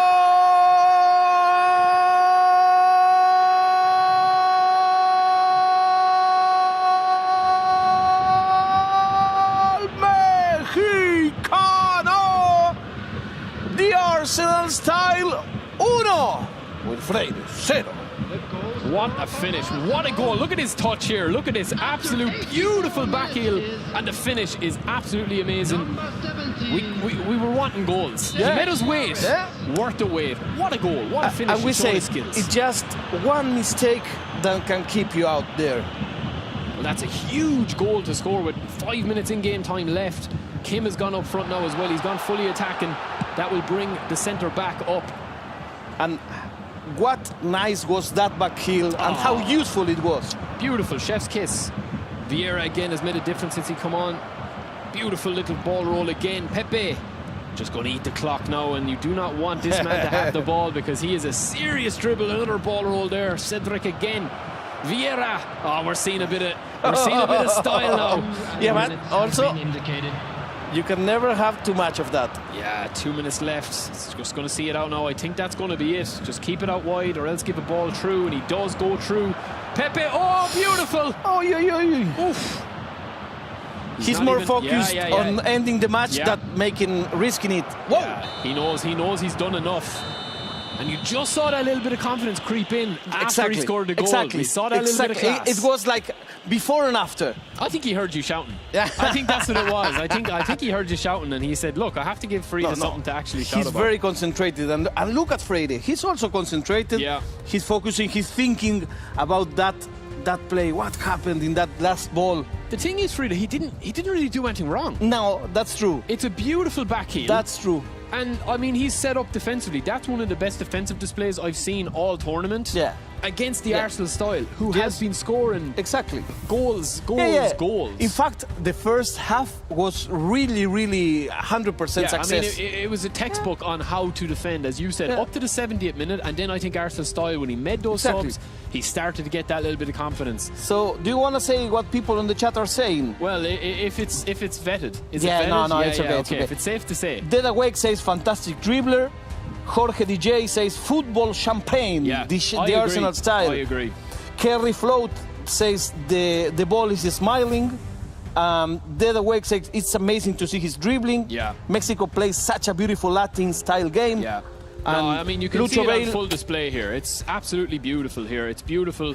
I mean, for the fans watching at home, we saw defensive capabilities from the Uruguay player and from Uruguay, and they're thinking, listen, we have Bayern, we're going to keep it tight at the back, we've got strong physical players, but that little back heel, that breaks everything. Yeah. So that's what happens in football.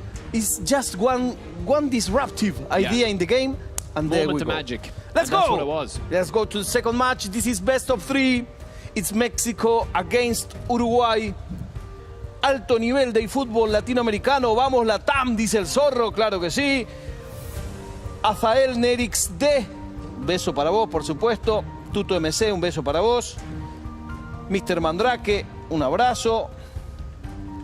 And just looking at the tactics here, a lot of people will probably ask, is 3 at the back a bit risky? It is if you don't really hold the ball. But the Arsenal style, he's one of the best players I've seen that he's very aggressive when he can be. Yes. But he's passive when he needs to be as well. He's a very intelligent player. I think he's a very experienced player. That's true. And I think that is for anyone that's watching this, and any of his opponents or future opponents are watching this and they're thinking, what would I do against him? Like, how would I approach him? I think it's to spread him out wide when you're going with the ball forward. Now, that's easier said than done. Exactly. You might manage better than I now. But that's easier said than done. But I think that 3 at the back, you have to create that space out wide. Look at those faces. These people seem like they are deciding on... this is focus we're seeing here now. This is focus. Amazing. And it has to be, because, I mean, if Mexico win this one, best of 3, 2 wins, he's through. Yeah. And it's as simple as that. And then we get a round-up. But it's not over yet. I think we could have a few fireworks. We've been waiting for it. And now we're going to have to see Uruguay come out and actually attack a bit more. Exactly. Because he was defensively And he needs to risk a little bit more. Yeah. And Flaco Lux says, Celic's watch is worth more than my home. I don't know if that's true. And you know what? Freire is from a team called Peñarol. Do you know Peñarol? Yes. Black and yellow stripes. Okay. One of the 2 most popular clubs in Uruguay. Well, we're going to go straight in, I think, here. Of course. Es del Mancha. We'll see the lineups. Is there any alterations? El Because gurí these del guys like to Mancha. change at the Uruguay last second. nomás. A ver qué pasa. Es Uruguay versus México. México versus Uruguay. Lo vivís con The Midnight Kid. ¿Y quién te habla, Firita Catalano? All right, let's crack on. Let's crack on. We've had a team change, Farida. We've had a team change. We have got Manchester United in, and this is allowed, obviously, within the rules, but it's very unusual that a player will change. But of course. He has to go for it. He needs a win here. He's probably looking for that firepower up front. A lot of players with first-time shot, and then you have a couple of players on the bench with the stat balance, and that come up as well. And, of course, you've got Casemiro as well. But the Arsenal style has seen it all before.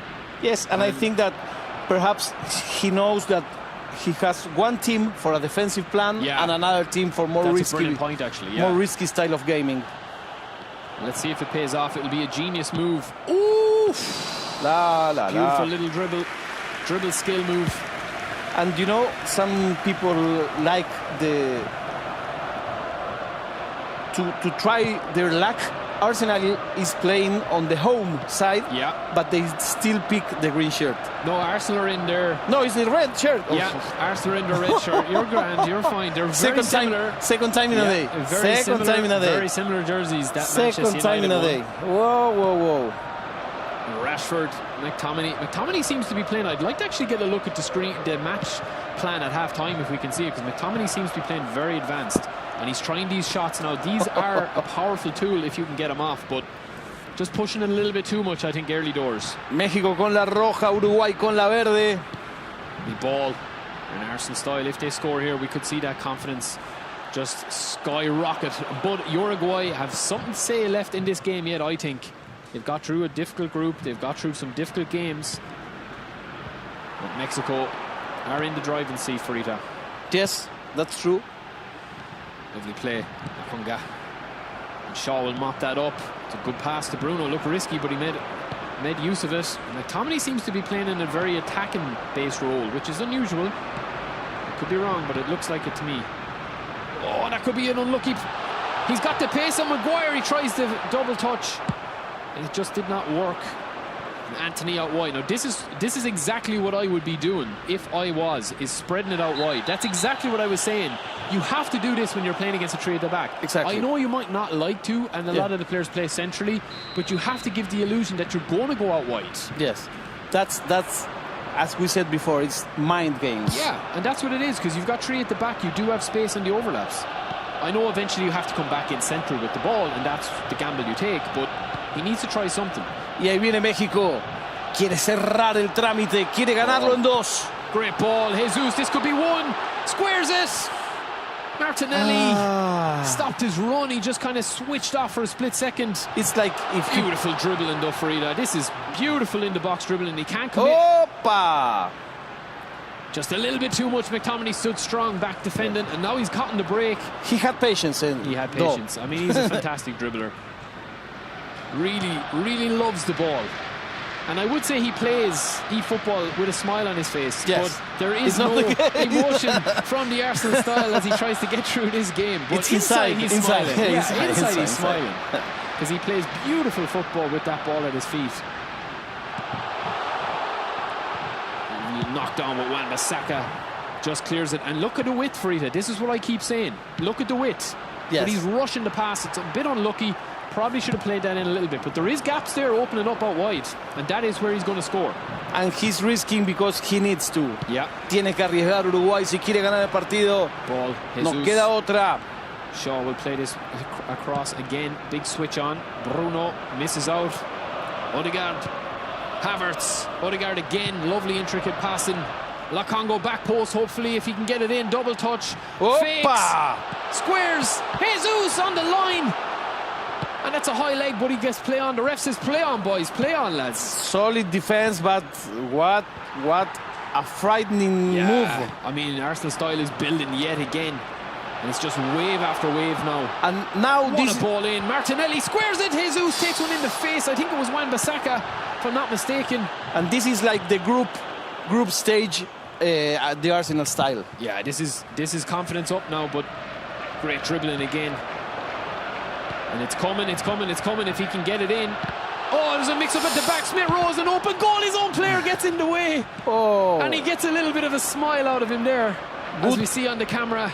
Good luck for the Uruguay player. Well, that would have been dangerous if he got that shot off. Yeah, because also we are near the 41 minute of the first half. This is best of 3. First match was won by Mexico. Uruguay needs to win this match to have some hope of continuing in the tournament. Yes, because if Mexico win here, for anyone watching at home, it's game over for Uruguay. So can they stop it? Can they stop that from happening? That's the big question that we have here. Patient dribbling here from McTominay. Patient ball in. Bruno looks for the knockdown. Sancho recycles it back. Rashford. Still chances still there. Stunning pass is cancelled. Casemiro's waiting for that little touch and go, waiting for that run. This is the last chance of the game, and it's a terrible pass. And that will see it unless we get one more chance. We won't. The ref says this is enough. Yes, this is enough. And Flaco Lux says the Arsenal style made a Lukaku. Yeah. It's true. It was very Lukaku style. It was. But at this stage, you have to go for it if you're Uruguay. I mean, you've changed team. You've set up your squad in a way that you've got Harry Maguire. Now we're going to see a little bit of the team play style here. Exactly. The way says focus. Amazing, so mesmerizing to see Mexico play so much different than other players. Yeah, it's I agree. Amazing. Yeah, I agree, and it's something that we highlighted throughout the group stage as well. He just has his own unique blend of attack. Yes, that's very, very, very important. And his dribbling is outrageous. Jesus trying to build again the Arsenal style, trying to put on a show for all his fans watching as well in this South American clash. And it's been a good game. I wouldn't say that it has exploded. It's been a good, solid game. Yeah, but we've seen some of the Latin American flair. Yeah, we do, and it's a lot. It's very dribble centric. This series. And Arsenal style won't care once it stays one. Once it stays 1 to him, he'll still be in the driving seat. Whoa! Oh. Now we're really seeing it. I think they're trying to put on a show for you, Frida. They know you're watching. I know. That's what it is. It's Freire. It's a very good player. No, never mind the result. He's very good. Oh, that is fantastic again. But they're both very evenly matched. Sancho, lovely touch, lovely control, lovely spread. Anthony does not win it. Just has that lack of physical contact there. And doesn't have... Whoa, what a pass! Onana comes out. And as I say, when you are playing with a keeper like Onana, you need to use all his player skills. You need to have him there, and you need to just be able to balance him out a little bit better. Because he can do some crazy things, like Manuel Neuer, of course, as well. You need to depend on that player ID a little bit more than you do with other keepers. Smith Rowe. Lovely ball. This could be building a bit more now. Odegaard for the slip in. Beautiful ball to Jesus. Ooh, and Onana. This is turning just a little bit of a monologue from Mexico. Yeah, Yeah. Mexico are in the driving seat here. And, I mean, Uruguay, they've played well. But I think the Arsenal style is just one of these guys that once he gets comfortable in a fixture and in a series, it's very hard to stop that confidence. You have to be able to hit him early doors and, you know, hit him with I don't know what you'd hit him with. Yeah, but you need a very clear goal, something to shake his confidence. Yeah, something to really shake him, I think, is kind of what you want to see here. But ahí está, ahí lo vemos al mexicano, es Selic, de Arsenal Style, el uruguayo, el gran Freire, el hombre hincha de Peñarol. We've got time, though. We've got time as we saw the subs go in there. Onana comes. Number 10. Great ball back in, and it's just cleared. Just about. Onana's shirt is very similar to the other ones. Yeah. Well, he plays outfield a bit anyway. Yeah. You know, he's kind of a sweeper keeper, as I like to call him, like Manuel Neuer. Great whipping ball in. Anthony can't get this, and this is a dangerous area now for Saliba, who stayed up. Declan Rice to Holding. It's all the defensive players. That's the ball he's looking for. Balogun, beautiful dribble, and there we have the first goal.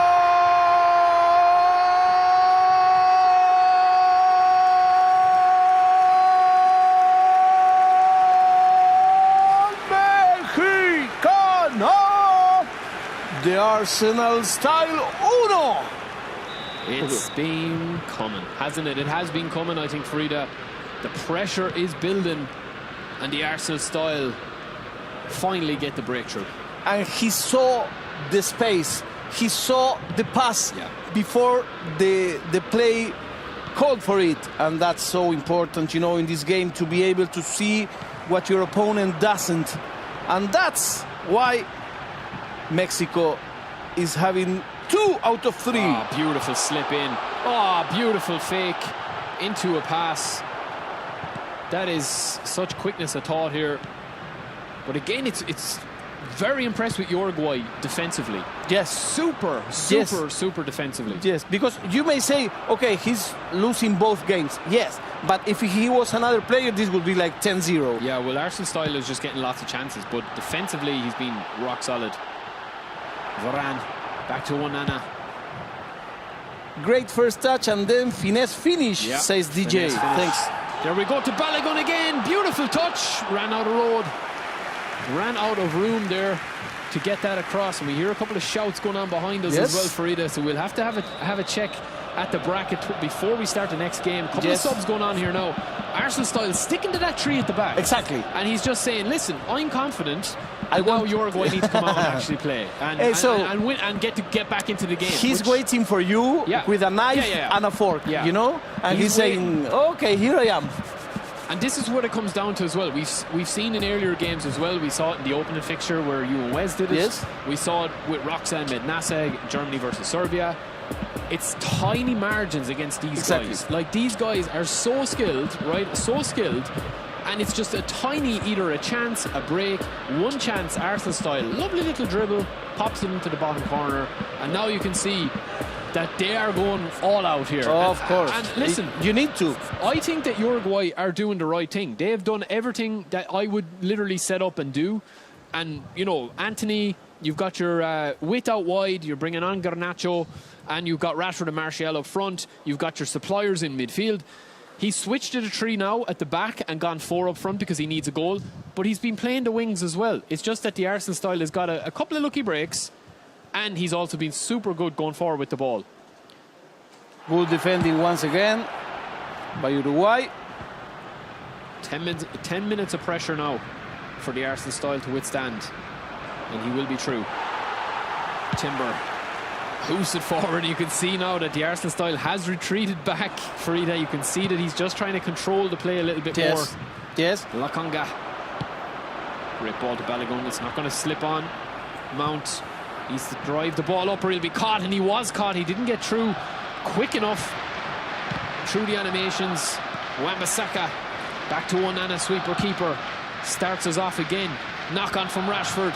We've got options out wide. Recycle it back to Anthony, and then the big switch doesn't work. Cancels. Such precision by both of these players. but it does break down again with a good press and a good team press from the Arsenal style. And Pepe's got runners on into Trossard, who's come on. Casemiro, defensive anchorman, monster. Garnacho just it's a out of bad bounds touch from that dribble, I think. Out of bounds. It changed the possession. You're listening to the Midnight Kid. Amazing narration for this game. I'm really happy to share this match and this tournament with you, Barry. Yeah, man, the same as. It's been a brilliant adventure so far. Yeah, and we have plenty more of games, of course. It's just heating up. Eriksson, ball didn't want to come down. Rashford, oh, I thought that we'd get one more chance, and now this is it. 5 minutes to go in game, 4 minutes to go. It's ticking away for Uruguay in the game and in the competition, Farida. This is it. If Mexico hold on, it'll be 2 wins out of the needed 3 for the best of 3. Oof. And that will be enough, I think, if he can get that second victory. It'll be bye-bye to Uruguay. And I think it's fair. Yeah. Even when Uruguay had a great defense, it's fair. There will be 3 minutes added time. Maguire. Last chance. But it's not going to happen. It's not going to happen. Not with that chance. We might get one more. He tries to clear in the Arsenal style. A little shake of the head there. A bit of frustration creeping in because he knows he's not set at the back, but that won't matter. Balogun just drives it forward. And that should be it. The boys stand up before the whistle has even blown. And it is over here. Señores, se terminó el partido. Aplauso del resto de los jugadores. Fíjense. That's nice also having the other players. Yeah, I mean, there's the respect there between the guys. I mean, listen, these guys they're so tight in their skill level. Exactly. We talked about it, right? And people might watch this and they say, like, look, defensively, that's one of the best defensive players I've seen in football. I would not want to play Uruguay. Exactly. Because I would probably break my controller because I'd be so frustrated at getting chances against him. But the Arsenal style, he gets his chance, he takes it in the first game of the series. He gets his chance in the second game, and it just puts it to bed. Like, it's just so clinical, Frida. And he was patient. You know, when you have a game so well planned and played like him, sometimes you may frustrate yourself because you say, oh, I'm so good and I cannot beat this guy. I will do whatever. And when you do whatever is when you lose. So it's one of the points, of course, is his skill. But the other point is his strategy, his patience, his calmness. That's so important at this stage of the game. And you saw a balance of style, or a different balance there between the styles. You saw, you know, maybe people watching this when it was building, it was like, oh, it's going to be 5-all, 4-all, go to penalties. No. But the Arsenal style, that's one of the most complete performances I've seen because Uruguay have done very little wrong there. Very little wrong there. And he controlled it very much. He did a great match. If you're just joining in, well, we are advancing on the playoffs. We have seen just now Mexico going through and Uruguay says we will goodbye have a bracket to at the end of this before the next match. If anyone's joining us, we will have a bracket to show you who else is going on, who is playing. There is other games going on with the streamed game. And to get that results, we are doing a very short break and coming after all the results.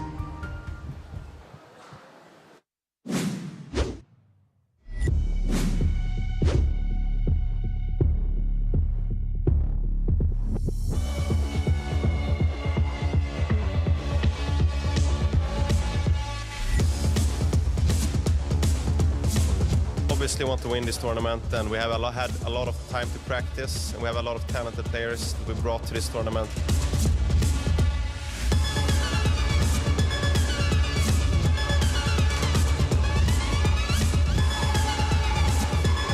Toată lumea vorbește de Iași. Iași e capitalul sportului în țara asta. Over 700 gamers from around the globe will join us to compete and battle it out for glory to earn their place in the pantheon of champions. Because of this event, so I'm really happy that I saw a lot of female team. Like, it's an opportunity to play against them all.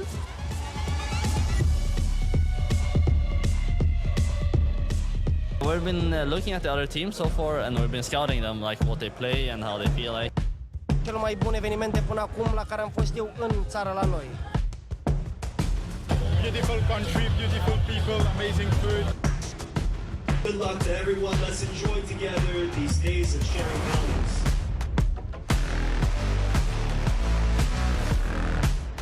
We have a couple of things prepared, so we're coming in with a little shred book, but enough to win our games.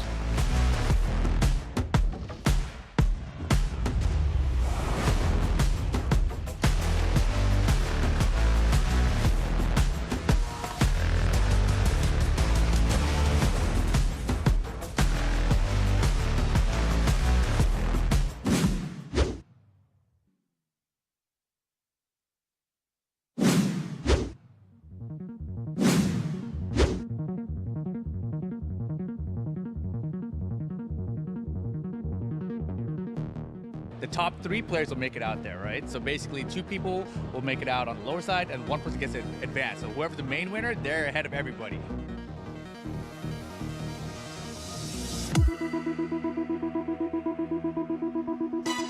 I used to be a competitor in it, now I'm a commentator in it, obviously.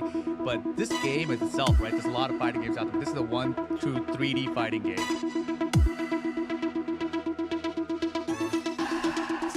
Having so many countries in this city is something very special, and it's an honor to be here and play against most.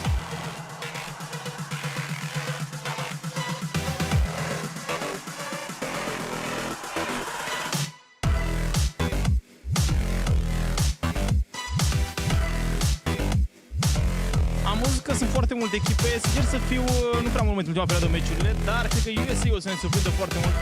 I'm confident and I have plans for my opponents, but I know they are good players, so I'll do my best.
Esports is a free community. It's a dynamic, fun environment for people to enjoy themselves and have a good time. Este o experiență foarte importantă pentru mine și țin mult la cosplay.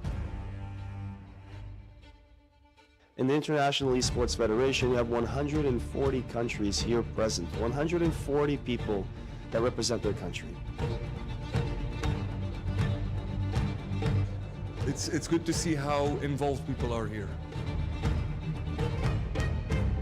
I consider that without loss you cannot become a better player.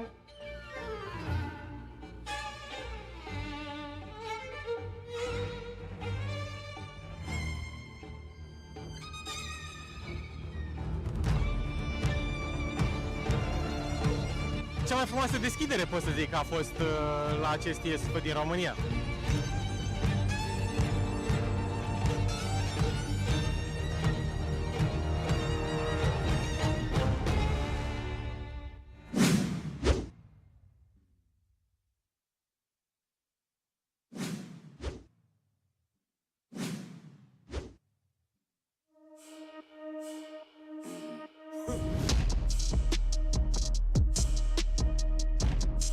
So what we know is that video game players, professional esport athletes, are cognitive performers.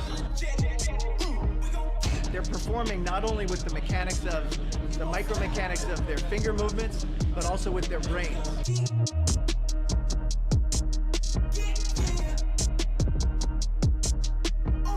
I think this is the best day of my life.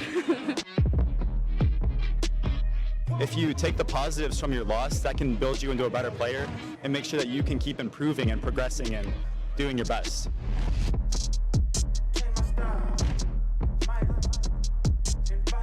It's our first time here in Romania for the IESF tournament. Everyone is enjoying a lot. I hope we can have a good result.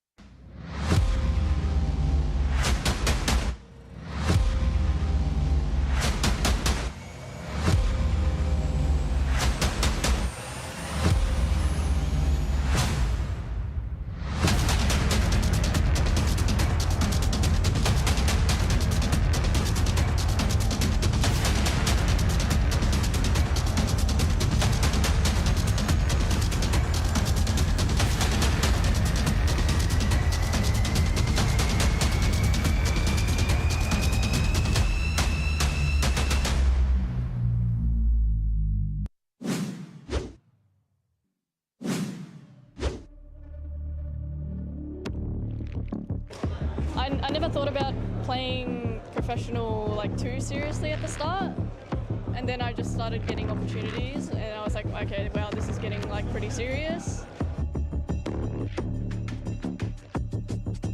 My high school friends, they introduced me to the game, and I don't know, I got addicted, and that's it.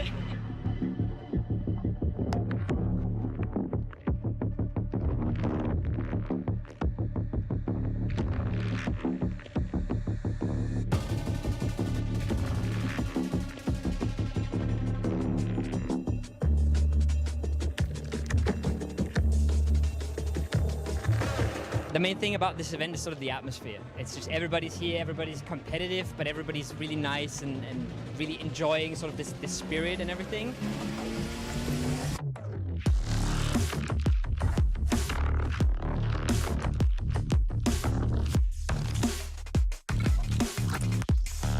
Mi se pare unul dintre cele mai faine evenimente organizate aici la Palace, în Iași. Îmi place foarte mult, e un vibe foarte fain.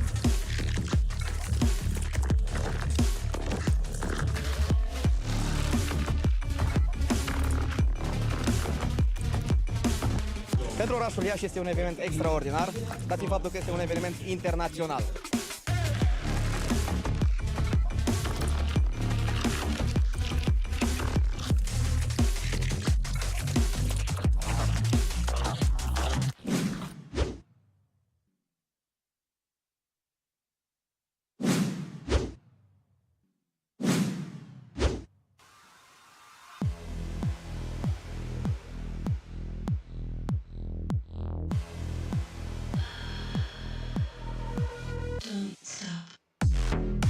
For me to represent my country, it's an honor and a pleasure.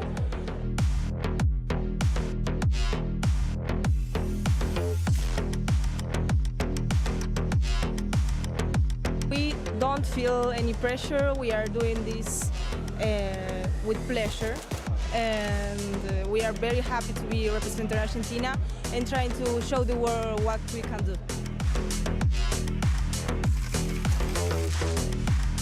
It's so good experience, and also it's bigger responsibility to come out with Georgian name.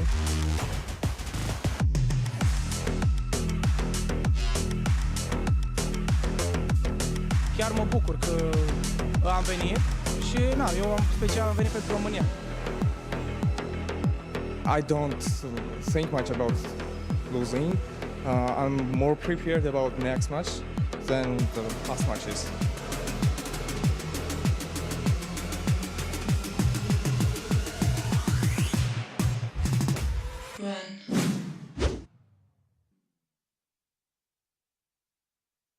This is where I'm dreaming to be floating away. Beyond the mountains, the rivers, the colors, beyond time in all seasons. Only in this way could I embrace everything This place does exist and is alive. You can feel it pulsating with life.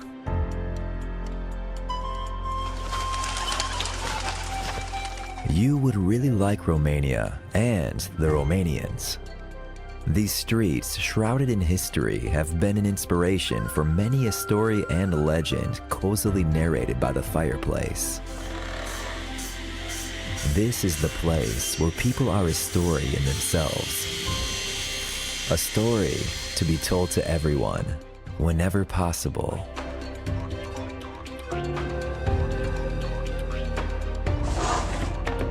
This is the place where Count Dracula and the vampires were born.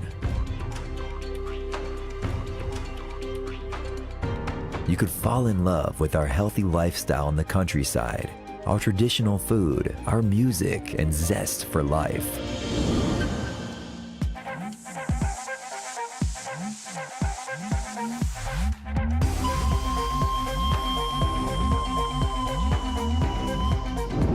Towns are abuzz with life and colors, vibrant with people and light. Go to the Parliament Palace. It is the largest building in Europe.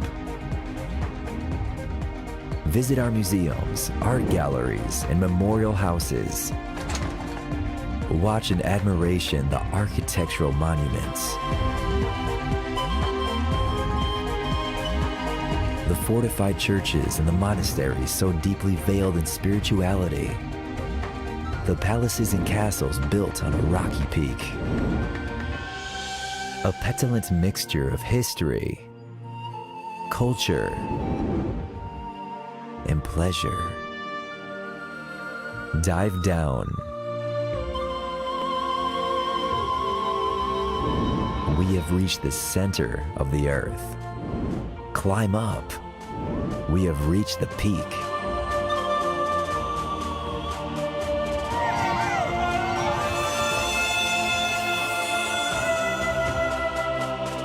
We will be smiling to you wherever you might meet us. Romania is humming with life. Discover the land of parties and electrifying music festivals. Romania never sleeps and never tires.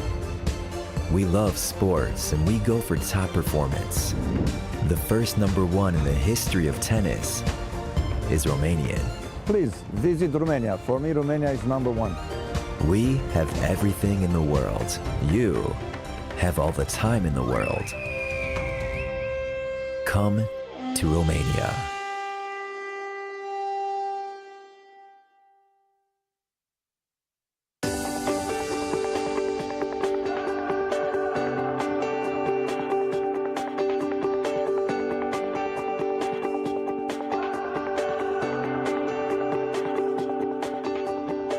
What makes us think that your company should invest in Iași?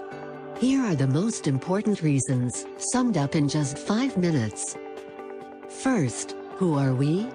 We are Iași, the most important Romanian city on the eastern border of the European Union. You see, from the start, this geographical position gives us a strategic advantage in our economic relations with Asian and Russian markets. Investors will find it easy to come here, since our airport is only 8 kilometers away from the city center and offers direct flights to many places across Europe. What can Iași offer to your business? The answer is quite simple. Highly qualified human resources, a well-developed business infrastructure, renowned commercial partners and good access to local, regional and international markets. Yes, Iași is the cultural capital of Romania, another reason for us to be proud of the city's monuments and distinctive architecture. Yet, more than that, Iași is also a center of excellence in education. We have here the oldest university in the country, Alexandru Ioan-Cuza, as well as top departments and faculties grouped in Technical University, University of Medicine and Pharmacy, University of Agricultural Sciences and Veterinary Medicine or University of the Arts.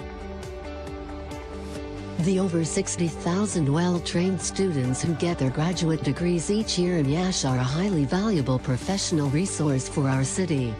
Let's not forget that Iași is also a regional medical center for over 5 million Romanians living in this part of the country, to whom it provides care through 13 public hospitals and 16 private medical centers.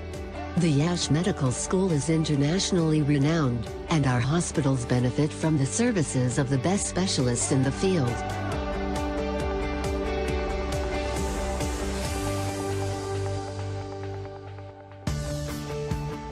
At the same time, the Iași municipality has invested heavily in rehabilitating the infrastructure, modernizing the local administration, and supporting the business environment.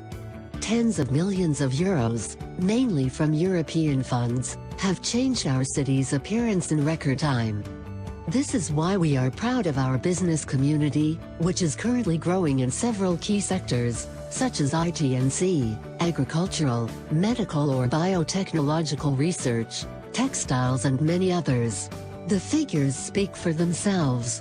There are over 10,500 companies registered in the city of Iași. Together, they reported a turnover of over 3.5 billion euros. Industry giants, like Amazon, Oracle, Condant, Continental, Pentalog, and a host of others, have already opened branches in Iași, showing that the business environment here is thriving. And these figures are constantly rising.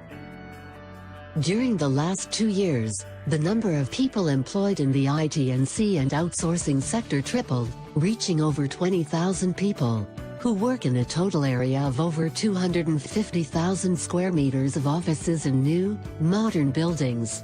A good example in this respect is the Palace Complex, a city in the heart of the city, which boasts new, spacious and modern office rooms, with many leisure and fun areas.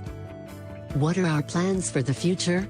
We are preparing the launch of the largest industry development park in northeastern Romania, Fortis Industrial Park, which, spreading over 23 hectares, will become an effective platform for all kinds of investors. We are one of the most transparent local administrations in Romania. Our door is always open to serious investors who wish to develop their business in Iași. Innovation and creativity are the key words of our city development strategy. We are looking forward to meeting you in the city of Iași.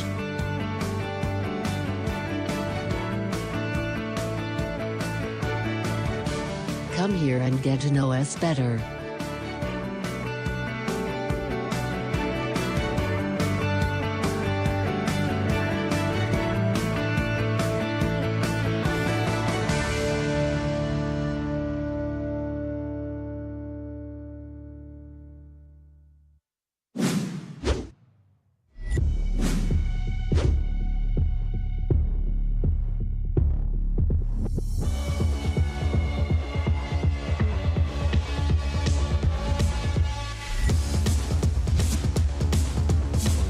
Obviously want to win this tournament, and we have had a lot of time to practice, and we have a lot of talented players that we brought to this tournament.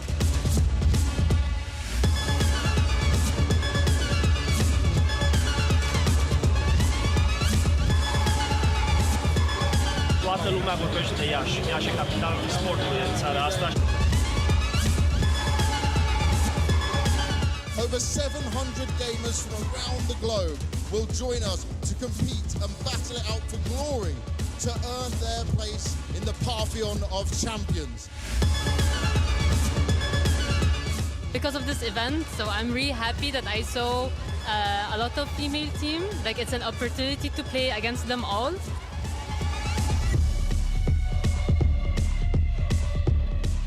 We've been looking at the other teams so far, and we've been scouting them, like what they play and how they feel like. Cel mai bun evenimente până acum la care am fost eu în țară la noi. Beautiful country, beautiful people, amazing food. Good luck to everyone. Let's enjoy together these days of sharing moments.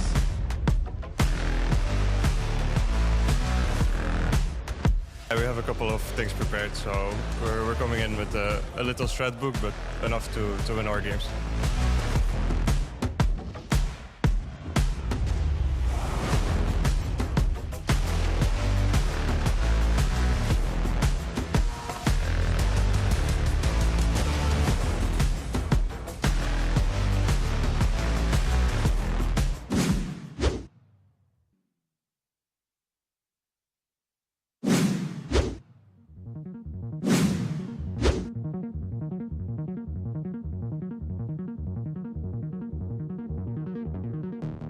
the top 3 players will make it out there, right? So basically 2 people will make it out on the lower side and 1 person gets to advance. So whoever's the main winner, they're ahead of everybody.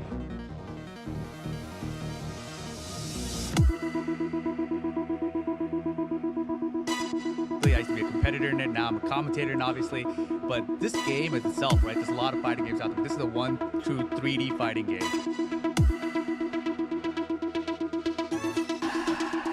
Having so many countries in this city is something very special, and it's an honor to be here and play against most.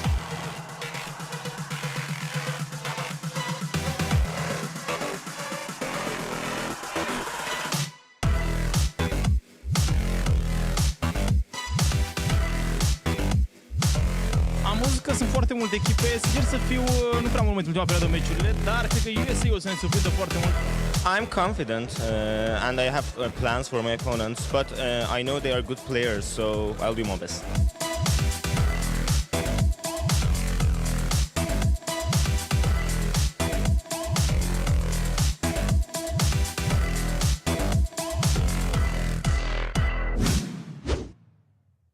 Once again from Iași, Romania. We are live, in fact, because I'm saying this all the time, but we are live.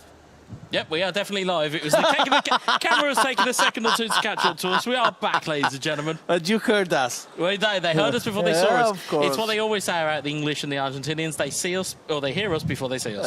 That's true. That's true. Here I am with my man, with Gueza FC. Of course, watching beautiful games, very interesting games, very hot games. Yeah, absolutely. And absolutely. I'm wondering about the other results. I mean, I know you know some. We are picking up data as we go. Of course, some of these games will finish before or finish even after some of our games that have gone through. But of course, we're waiting for confirmation. We're just waiting for some graphics to update. So we'll give it a second or two while we talk about it. I believe the next game that is on our playbook, shall we say, I believe is Iran versus Portugal, which is, again, in terms of games and in terms of players, you could talk about players there. But we can wait a little bit longer before that comes, and we'll wait a little bit for the graphic, because then we can see a full picture of everything. Because there's so many people in the Twitch chat saying, "What's happened here? Why have we not seen this game? Why do we not know what's happened between Serbia and the Netherlands? Why do we not know what's happened in all of these other games that we've seen? Why can't you keep us up to date?" Well, don't worry, folks. Patience is a virtue. We will get to you shortly. I promise you. As I will be, we hear you, we see you, we understand. Don't worry, we're going to bring the data to you. But to cast your mind back, it was Uruguay, Mexico. That was the last game. It's a pretty impressive performance from Mexico. Deep into this competition, and you'll see here. This is what we're looking at now. Again, if we're looking at live data, this is what we have so far that is confirmed. Of course, we're waiting for our referees to kind of just update this. But I can tell you at the bottom of that screen, it was Serbia 2, Netherlands 1. So it'll be Mexico versus Serbia in one of these games. Again, looking at the top end, we're not quite sure what's happened with Greece and Chile just yet. But the good news is we will keep you up to date once we have that data in front of us. Or, knowing my luck, one of the people in the Twitch chat will happily tell us, because they are very much across it. There are so many good people in the chat, and we really appreciate your support in keeping this up to date as much as we can. Let's see the other one. We will see the other side of the draw. Of course. As we'll wait for the graphic to come in through here. As you can see, some very interesting games that have come through here. Spain versus Poland and Iran versus Portugal. These guys know each other. It is almost criminal that we can only field one of these games out of these final 4, because the final 8 teams that are in this competition, we said at the top of the show, there are some heavyweights still left in this competition. And the good news is, folks, at the very least, you're getting both semi-finals. So even if you haven't seen your team here, if they progress all the way through to the semi-finals, you're going to see them again. And of course, for the 2 teams that we're looking at in Iran and Portugal, you're guaranteed to see them one more time today, because one of them is going to get through to this semi-final, and then we can start to talk about permutations, prize money, things of that nature, because we'll have our final 4, we'll know what our 3rd place playoff is for tomorrow, and we'll know what our grand final is, more importantly. But certainly you can see some of the pathways that these guys have taken. And again, you're looking at the route that Portugal have taken to here. Exactly. In terms of the teams that they've had to combat. Yeah, they beat some heavy hitters. They've hit some really big hitters. They beat Argentina, they beat Saudi Arabia. Of course, Iran, looking at their path, beat Vietnam, beat Brazil in LIVESTREAM, and we talked about his capabilities all the way through this tournament so far. So again, heavy hitters falling by the wayside. But as we said, if you want to be the man, you've got to beat the man, and you've got to beat all of these people that are here. And certainly, there's going to be a lot of, I would say, fever in the chat in terms of this matchup that is coming up next. And also, I want to give you a little peek behind the scenes. You're going to break the fourth wall now, aren't you? A little bit, because, you know, on the group stage, everything was laugh and giggles. Oh yes. On the first match of the playoffs, it was still okay. Well, like, perhaps a face up. Oh, yeah. But now, from these last two matches gloves are off. Well and truly off here. A lot of people watching. Yeah. A lot of the players taking their stand and picking who they want to win. And a lot of people shouting. And a lot of referees saying, shh. Silence. Yeah, calm it down, folks.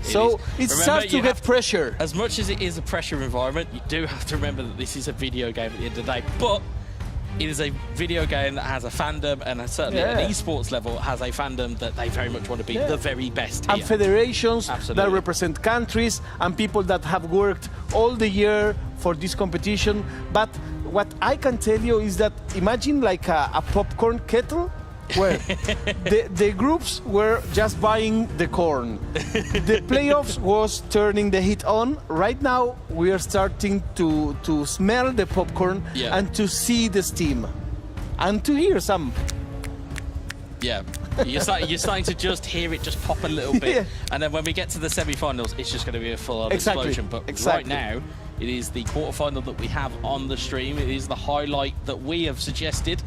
It is Iran versus Portugal. It's Hassan Pajani versus Clap by MV. Again, in terms of MV, in terms of form coming into this competition, one of the very best in form in Europe at the moment. Very much heralded in his own countryland. Of course, you can talk about his other countrymen. You've got Bruno Duarte. You've got Pedro Barbosa. You've got Pedro Barbosa. Querido Pedro.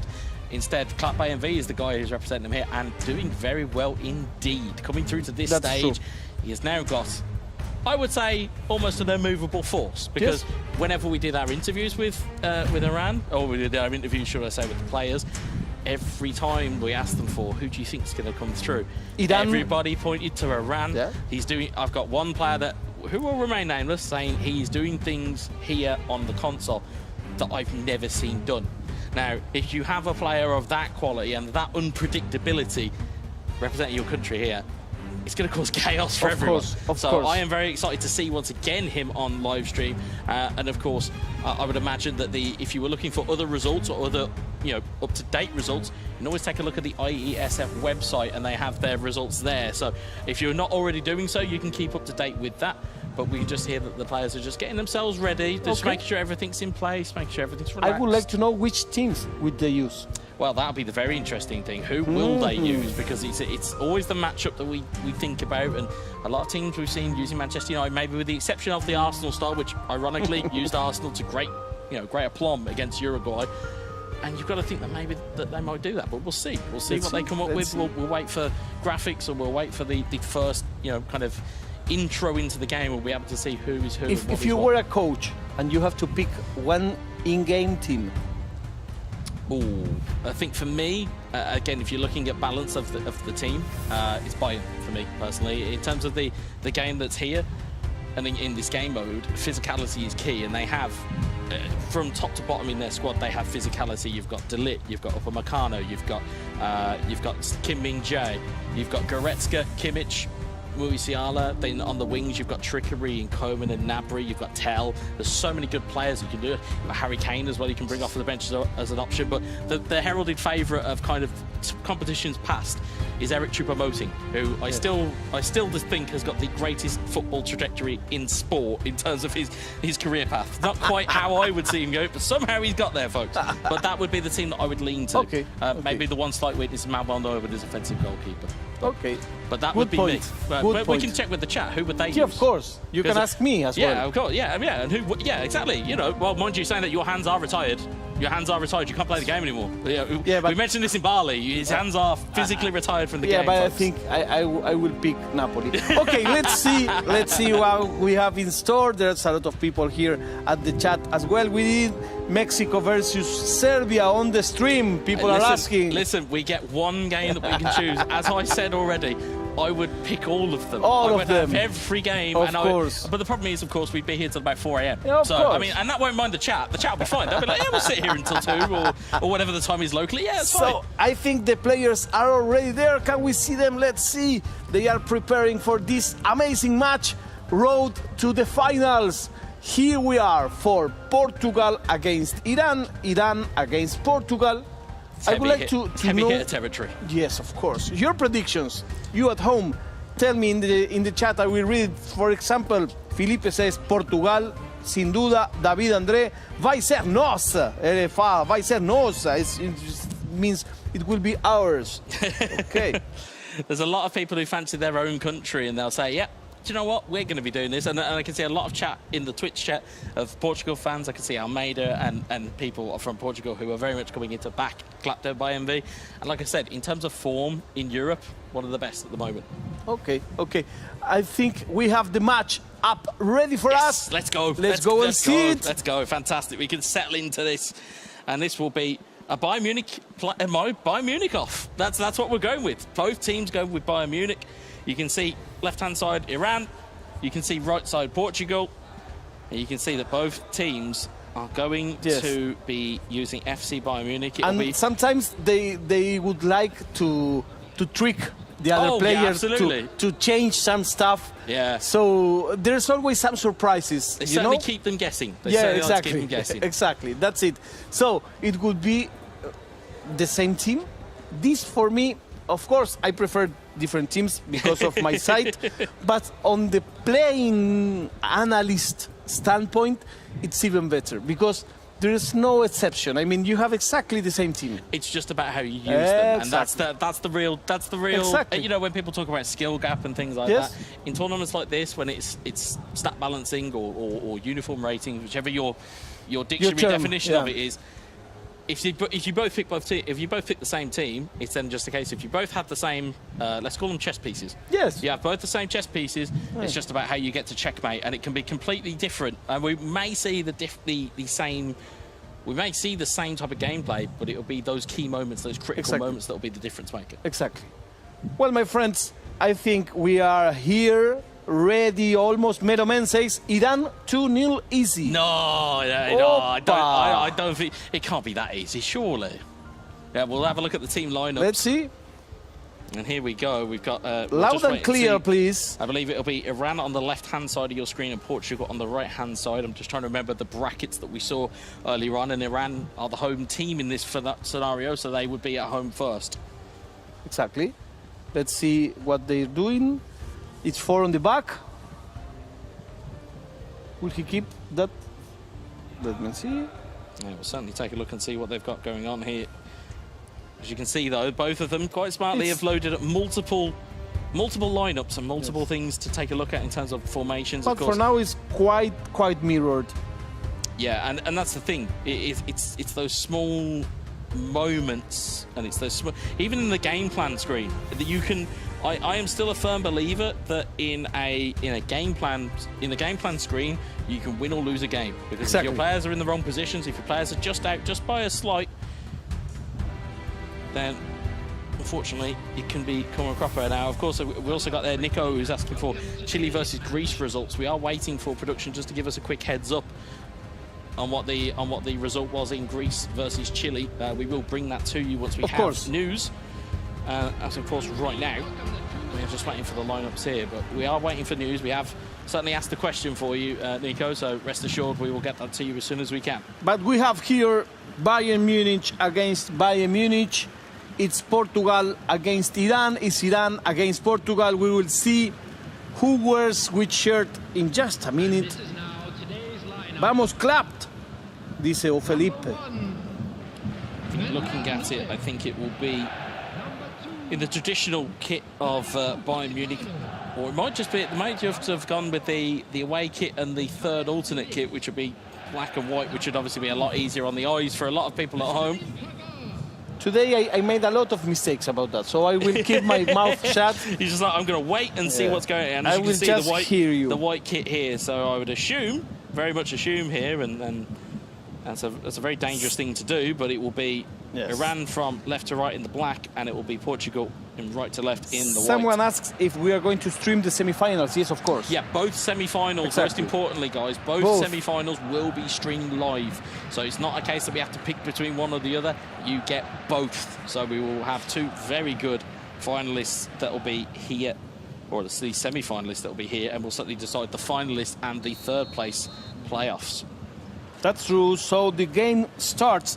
It's Iran apparently on the black shirts and Portugal apparently on the white shirts. We say apparently because we're always waiting for our production team to give us the nod, but certainly looking at the cameras and the way the graphics are set up, it would be Iran from left to right on your screen, and it will be Portugal from right to left as Musiala makes her way through. Here it's early chance for Portugal, looking for Kane. Tell tries to win the header, and Gravenberch will clear that away. Here is Davis. Davis back towards the goalkeeper. So we're looking for the first opportunities in the match, just 6 in-game minutes, and here it comes. Musiala driving into the box, and it's taken kindly by Manuel Neuer. Good situation by Portugal. Now it's the turn to Iran. Let's see what he can do. It's Kim Min-jae to Kimmich to Gravenberch. Portugal looking to be the aggressor of the two here is Tell. Tell looking forward, and Davis intercepts it and clears it away. Nice back heel. And now it's Iran with the ball. And Kim Min-jae back to Manuel Neuer in Portugal. As we said, looking to have the early opportunities here as De Ligt tries to play the ball forward. Here's Joshua Kimmich. Here's Goretzka. Goretzka to Gravenberch looking for the ball through. Is Tell onside? He's not. It's a quick answer to that question. You can see early signs from Portugal that they're looking to just get very, very quickly into this and maybe try and unseat this Iranian game plan that has been heralded throughout this tournament by player and caster and analyst alike here as Musiala tries to play it forward. Tranquilo, Jorge. Here's Goretzka looking down the line here. Upamecano will mop that up.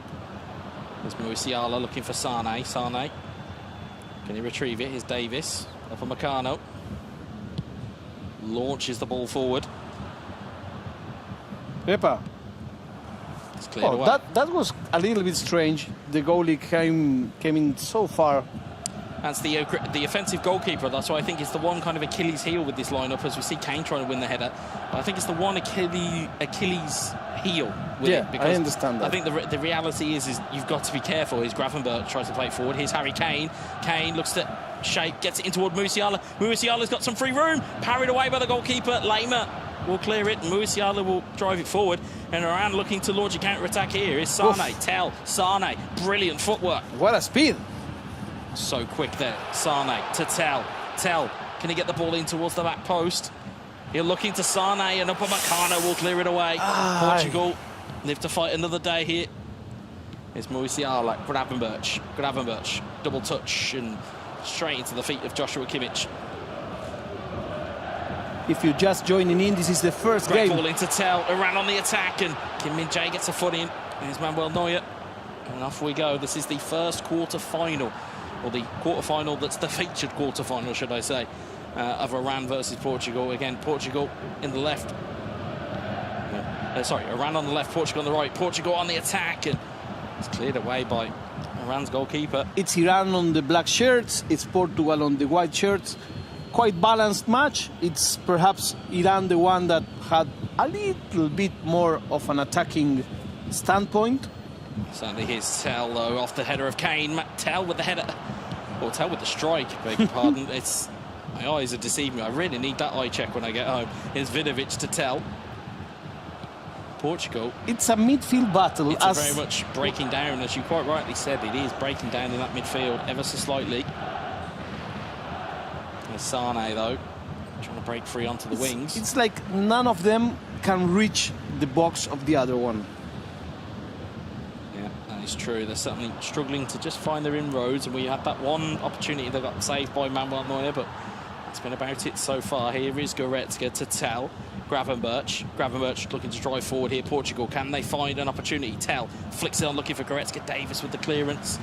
As far as Kim Min-jae, who takes it down first time, he's given an opportunity here to Tell to launch the counter. Musiala down in towards Sane. Iran on the attack. Can Iran find the strike? They look to drive it in. There's Musiala. Neat double touch into midfield. Kane, Portugal trying to, again, address that issue and trying to drive it forward to Lit, and Manuel Neuer gets there ahead of him. It's like if the mirror is exactly doing this thing that in the middle we will play, but none of us may be able to reach the ball, the box and the goal. Seems like at this level there is almost a psychic ability to predict what your opponent is going to do. Certainly when they get two evenly matched teams here with evenly matched sides, with both having the same tools at their disposal. It's very interesting to see the different play styles we see here. Tell up against Delit. Tell looks to shake off his defender. Sane taken down. Wasn't that nothing the foul? given. Nothing given by the referee. Here's Kane to Gravenberch. It's Musiala. And Davis intercepts it. Davis forward towards Vidovic. Vidovic to Tell. And Kimmich comes away with it. Everything goes at the midfield. It's that midfield battle. Sometimes you need to cut that out, or you need to cut that midfield section out, because it just, the ball gets gobbled up in there. You've got to do something special. Here is Sane, Musiala, Lima into Tell. Can Iran do something special? Well, they can't. It just gets cleared away. It's too much of a mirror game. Nobody goes out of the script. They're doing exactly the same, and they're having exactly the same result. Yeah, they both have their set methods of play style. They're very much stuck in their ways, as it were.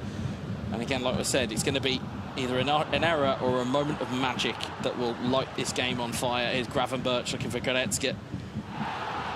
Again, just to remind you now, it's a flip of ends, so it'll be Iran in the black. It's Portugal in the white. Here's Vidovic to Tell. Here towards Musiala. He's got away from the defender. Great save from Manuel Neuer. Brilliant save. Did he save the corner? I don't think he did. It will be a corner to Iran. As you can see from those camera angles, you can see Azerbaijan's representative just behind there, offering a little bit of moral support there for different countries. Again, it's great to see from other countries supporting other countries. Of course, of course. As we said, once you've been eliminated, you can just throw your support behind who you really want to. As Musiala looks for a ball, as said, Kim Min-jae clears it away. Upamecano wins it, finds Leroy Sane. Sane to Tell to Musiala, dinks it back inside, looking for Tell. He's just slipped at a vital moment.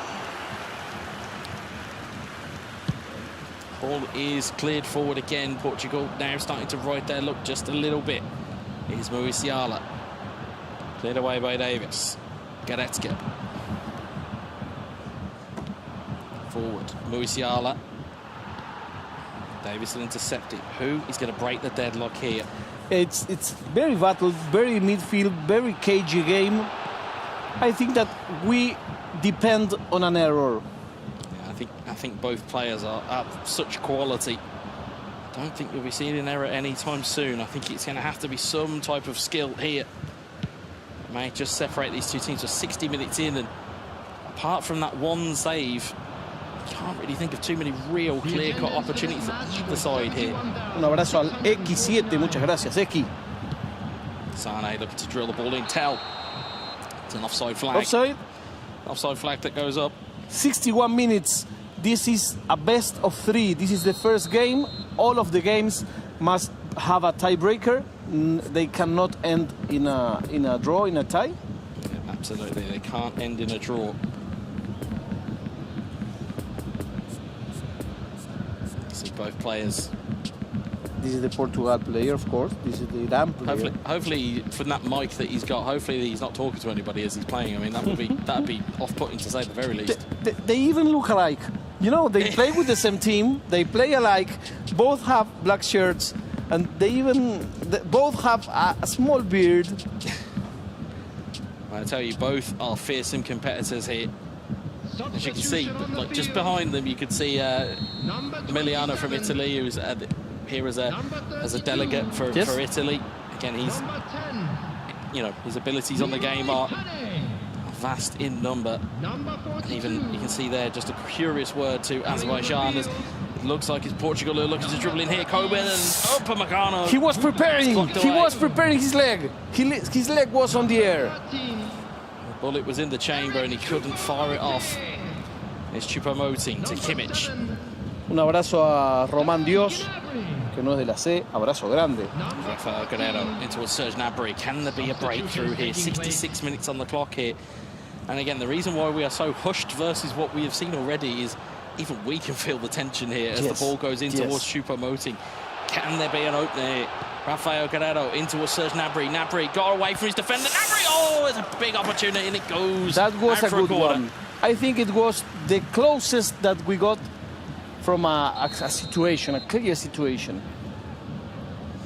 Everything is on pair.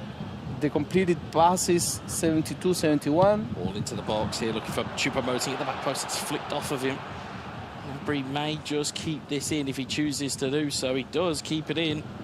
It'll be Joshua Kimmich that will recover the ball for a Portugal throw. And as we kind of enter the last 20 in-game minutes or so, this has been intriguing. Yes, it's not been goal-filled, but it's certainly been intriguing.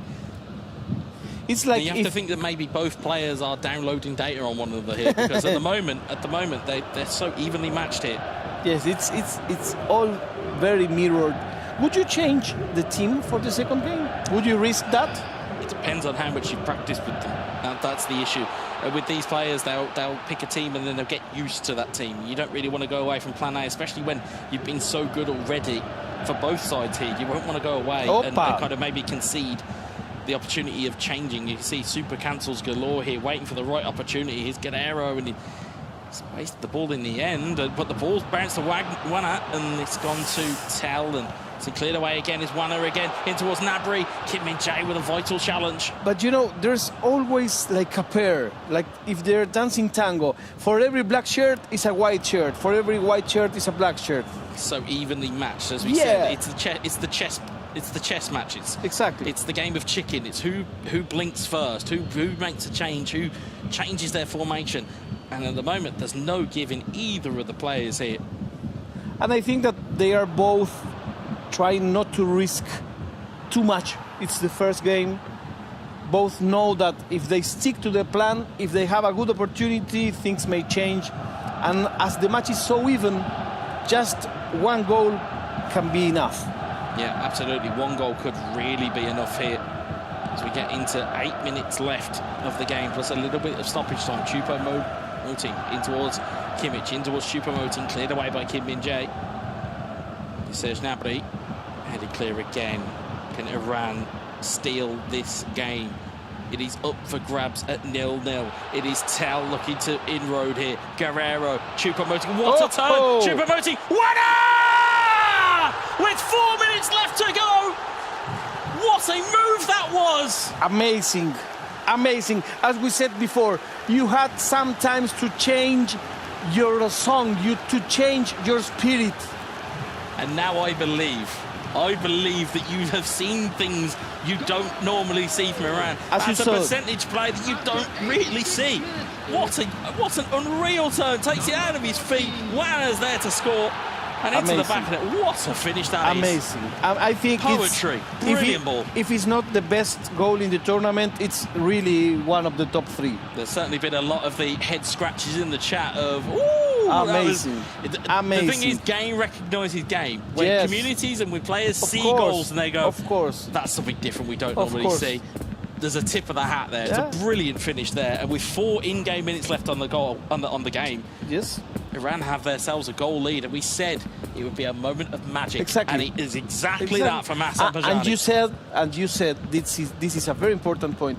You said before the match started, the Iran players makes stuff that nobody else does, and you were exactly on point. Nave witnessed it. I was like, no, I know he's good, but I don't know what you mean about things you've never seen. Like that. Coolness under pressure. 4 minutes time. Exactly. Or 4 minutes from time, and the coolness and presence of mind to pull that off.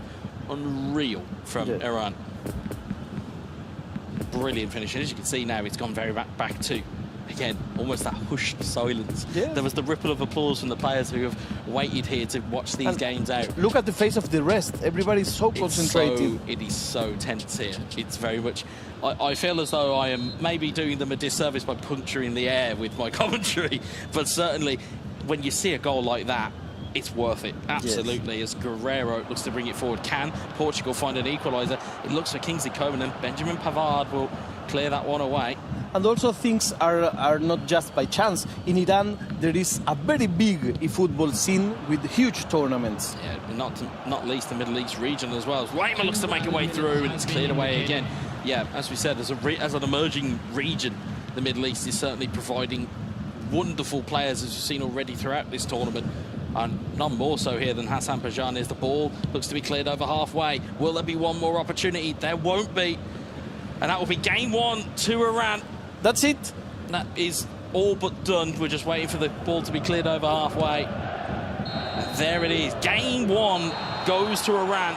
I think it's a fair result. Do you think so? Given what we said would be the difference maker, given what we said in terms of the, like I said, a moment of magic was going to define it, and it came from Iran. Yeah. It was a brilliant piece of skill. And the wise guy said perhaps one goal is enough. And he was right. I'm not going to tell you who said that. I mean, I don't know. It might have been Barry. No, I may have just inched it from Barry. No, I don't think so. He had an accent.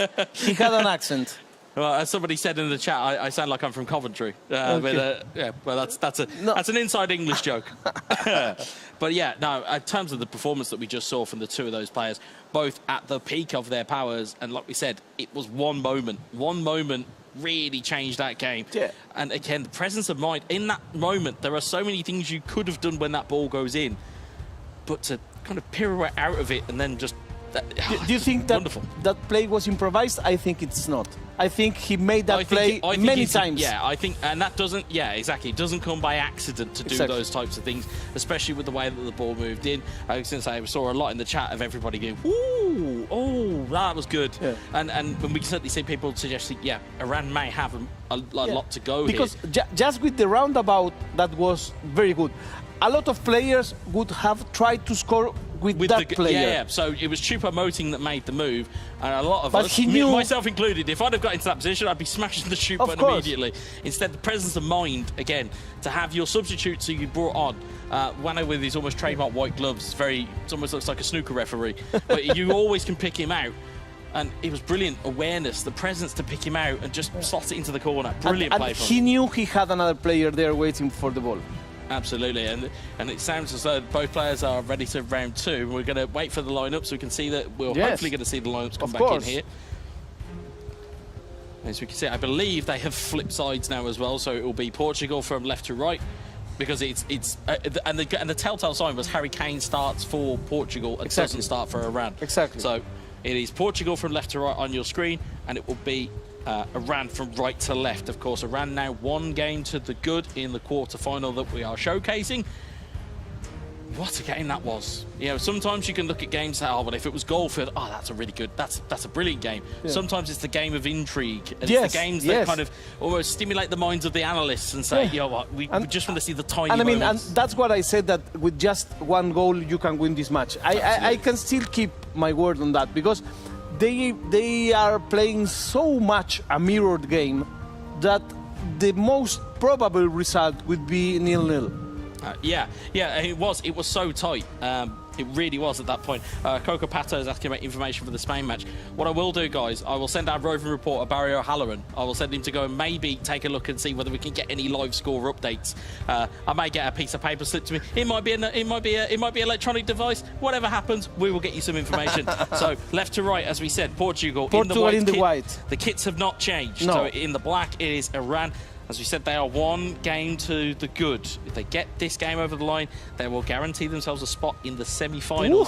And at the very least, they will guarantee themselves a place in the top 4 of this competition. As Vidovic finds his way through. Vidovic, goalkeeper's out. He's going to keep running. Vidovic! He scored! He baited the keeper. He waited. And Vidovic slots it home. 4 minutes gone. Not even 4 minutes. And Iran have themselves a goal lead. You know, perhaps he listened to us when we said that his first goal was one of the best of the tournament. I say, okay, I have more. I have a simple one. I have one where I wait for the goalkeeper. I will wait. Brilliant. Again, through ball. Again, Vidovic beats the defender. Defender gets through. Goalkeeper is out already. So the issue with the offensive goalkeeper is Neuer's already halfway into his box. So the issue becomes then you've then got a manual goalkeeper to try and bring him back, but then you also have the manual goalkeeper to try and stop the shot. Of course. So when Vidovic is here, he keeps running, and he's like, is he going to go back to his goal or is he going to keep looking for the cutback? So he goes, no, he's going to keep looking for the cutback. I'll slot it in the corner. He didn't push it like a Panenka style. He just baited the goalkeeper. It was purely mind games. Purely mind games. He just flicked it. Exactly. Flicked it very nicely. Very calm, says Mandrake. Exactly, Mandrake. Very calm. Very calm indeed. Tá feio te jogo, diz Bruno. It's not nice, this game, for a Portuguese fan. Well, if they're Portugal, you're looking for MV to find something here, and Mauricio looks to roll it in. Kimmich will take the ball away. It's to the best of two. Iran already has won the first match, and if the results keep like this, he will go ahead to the semi-finals. Here's Vidovic. Vidovic to Lema. Lema forward towards Vidovic again. Vidovic, bit too physical there. That's a foul given.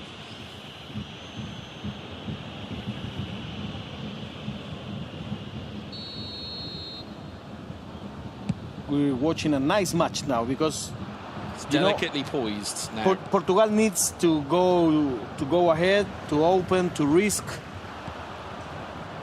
As our man, Barry Halloran mentioned, whenever you concede, your plan A goes out the window. Exactly. And Portugal are going to have to find something here. Here's Kimmich.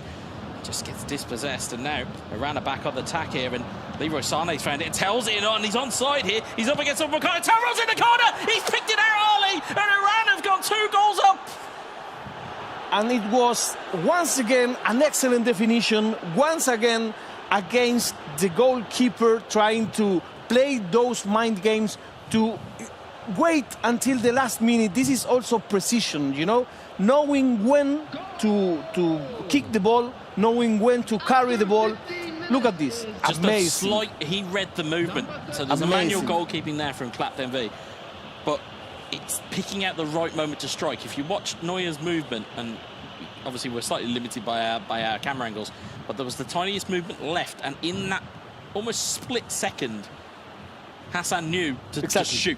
Exactly. And it was in that one moment Iran have taken the game away. It's 2-0 now. Whoa. And now all of a sudden we have, again, if plan A wasn't out the window before, it certainly is now. Portugal are going to need to find something different here. Here's Kimmich. Now get ready for a lot of goals. It may just rain goals here. Yes, I think so. Or it might just be a bit more conservative from Iran. You just don't know what you're going to get when but you load into a game and you take the 2-0. It's a cushion, but it may be more conservative, but Portugal needs to try to make a goal. So he will open spaces in the back. Yeah, absolutely, and that's the danger. At what point do you open up and do you give yourself the opportunity? Because, again, somebody like Iran, as we'll see, telling again, great save for the goalkeeper. Good save. Now was the first time the goalkeeper was in good shape for the manual goalkeeping. Yeah, and again, we talk about it. You don't want to leave holes open in your defensive areas. You certainly don't want to leave holes open in your defensive areas against somebody like Iran, because they are wonderful at picking this out. As Vidovic cannons it off of a defender, and he goes for a corner. 22 in-game minutes gone. And I have sent our roving reporter. He looks like he may have got lost on the way, but we will find out. We will find out. I think there was a water cooler with his name on it. As the ball goes into the box, it's headed clear. And back in here is Iran. Sane. Sane goes to the strike. It's tipped out. And the defender clears it away. Upamecano. Again, it's all one-way traffic at the moment for Iran. Portugal are going to need to find something just a little bit different here. Yeah, but it's hard to do, but they're going to have to. At this level, at this time, you've got to find something to just break through a little bit. Instead, it is all the pressure coming back the other way of Iran. Yes, he needs at least one goal on the first half. Yeah, I think so. I think maybe just to change that mentality or that mindset a little bit as Goretzka finds Tell. Tell into Kane. Kane looking forward. Gravenberch, double touch. Gravenberch going for the strike and it's cleared away by It's Kimmich. like if Iran has a wall. Yes, that black-shirted wall is keeping Portugal at bay here. There's Lima looking forward. Musiala, he's got numbers attacking at will. You can see so many players moving forward as Goretzka finds Tell. Tell looking around the corner. Upamecano shuts it. Plays it back to Manuel Neuer. And of course, Iran has no rush at all, but he's still pushing. Yeah, certainly in the box seat here as Kane heads it down and it's Kimmich cleared away. It's Vidovic and Tell and Vidovic. Nice touching and touching. Lima goes long, looking to the box for Tell. It's a brilliant ball. Oh, it's a brilliant save as well from Neuer. 2 saves on a row. 2 saves on a row. It had to be made. Here's Tell. Can Portugal find something? They can't get through the line. Upamecano clears it away again. Vidovic clears it. Kimmich. Here's Tell. Tell looking over the top for Gravenberch, and offside is given. Got Nicholas Papp in the chat asking for Greece to be shown. As I said, we've sent our roving reporter. We're looking for goal updates. We're looking for score updates as quick as we can give you. Don't say we sent. You sent. Oh, man, hey, he was happy enough to go. I think myself, yourself, and the chat will appreciate him going away and trying to find these results for us because. But it was you who gave him the mission. as I will go and do when it is the. Well, actually, no, we've got both semi-finals on the live stream, so of course, there's no need. Yeah, sadly, he's come up empty because the referees are obviously far too engrossed actually refereeing the game. So we'll wait for the graphics afterwards. I think that'll probably be the better way to do things. Or, of course, as we said, keep it up to date on the IESF website. They have the scores as they come in. They will stay blank, folks, until there are games that are finished. So don't panic if you just see a blank score. That just means the game is in progress. Exactly. So here is Tell. Here, Jabba the Hutt says Iran is defending insanely well. He is indeed, and he's also attacking insanely well. Yes. Here. Hassan is on another level, says Camillion Bonaparte. Yeah, absolutely. Absolutely. And again, some of the comments that we see in the chat, of course, we see them all, of course, and they do raise sometimes a wry smile on the desk. But yeah, and it's great to have so much attention on this game because, as we said, the quality of the gameplay you're seeing on offer here at the World Esports Championships is just this. Exactly. It is the greatest selection of players you can have on the planet. Maybe minus 1 or 2, but the overall balance of the 107 nations that we've had here. That's a lot. It's a lot of nations. It's the United Nations of esports. It's got to be, or it's got to be some type of, it feels like vaguely Olympics is how it feels.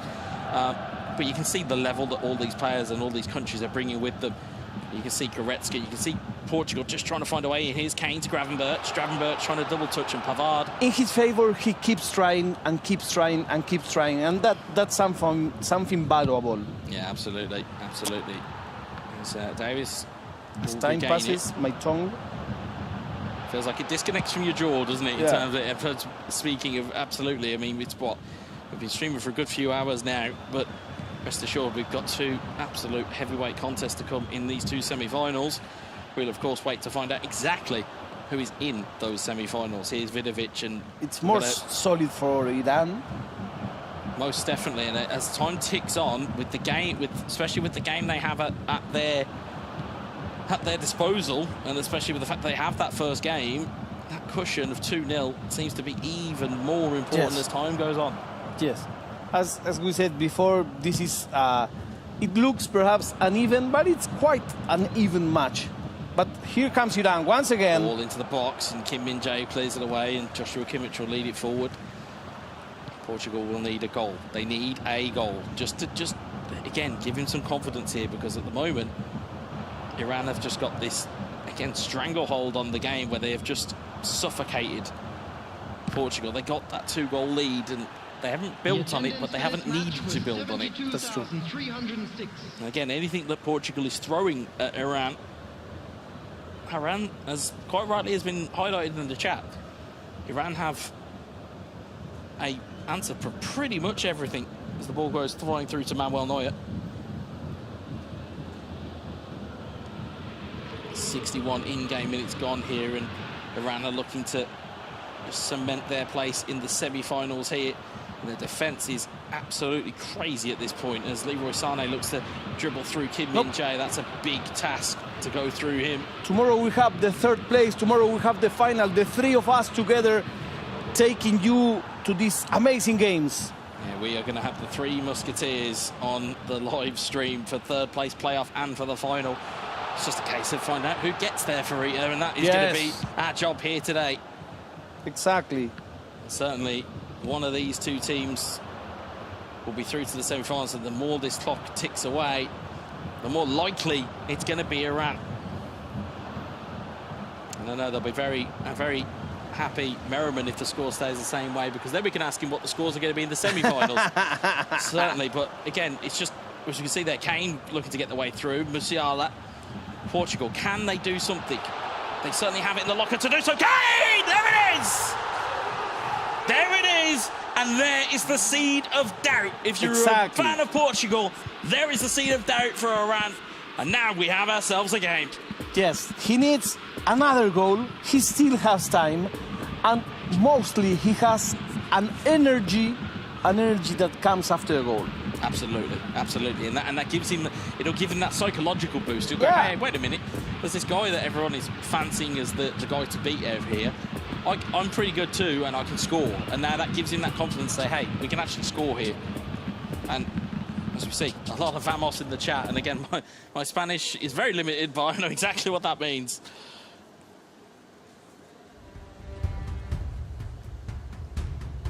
Let's see. We have some substitution. See how long Portugal have on the clock here. It's Serge Gnabry. Number 39. Number 38. I don't think there's much time left. Perhaps 20 games minutes, something like that. We'll find out here now. We'll wait for these. After the substitutions. We'll finally wait for these substitutes to finish up. And Iran have a throw in. Kim Min-jae will clear it. Here is Gnabry. Gnabry onto Kane. And it's cleared away. Gravenberch to Wana. Wana in towards Gnabry. Gnabry, can he find a way in? Iran looks to drill one across the box. And it's cleared away. There is 15 in-game minutes here left, plus any stoppage time. But Tell is on the march. Choupo-Moting's there too. Kim Min-jae will clear it away for Portugal. And Portugal needs to play fast. He cannot carry the ball. He needs to get through the midfield very, very fast. The thing is, he's going to have to use Harry Kane. He's going to have to use Choupo-Moting. He's going to have to get those knockdowns. Yes. Here is Kimmich onto De Ligt and robbed by Gravenberch. Here's Tell to Choupo-Moting. Choupo-Moting looking through.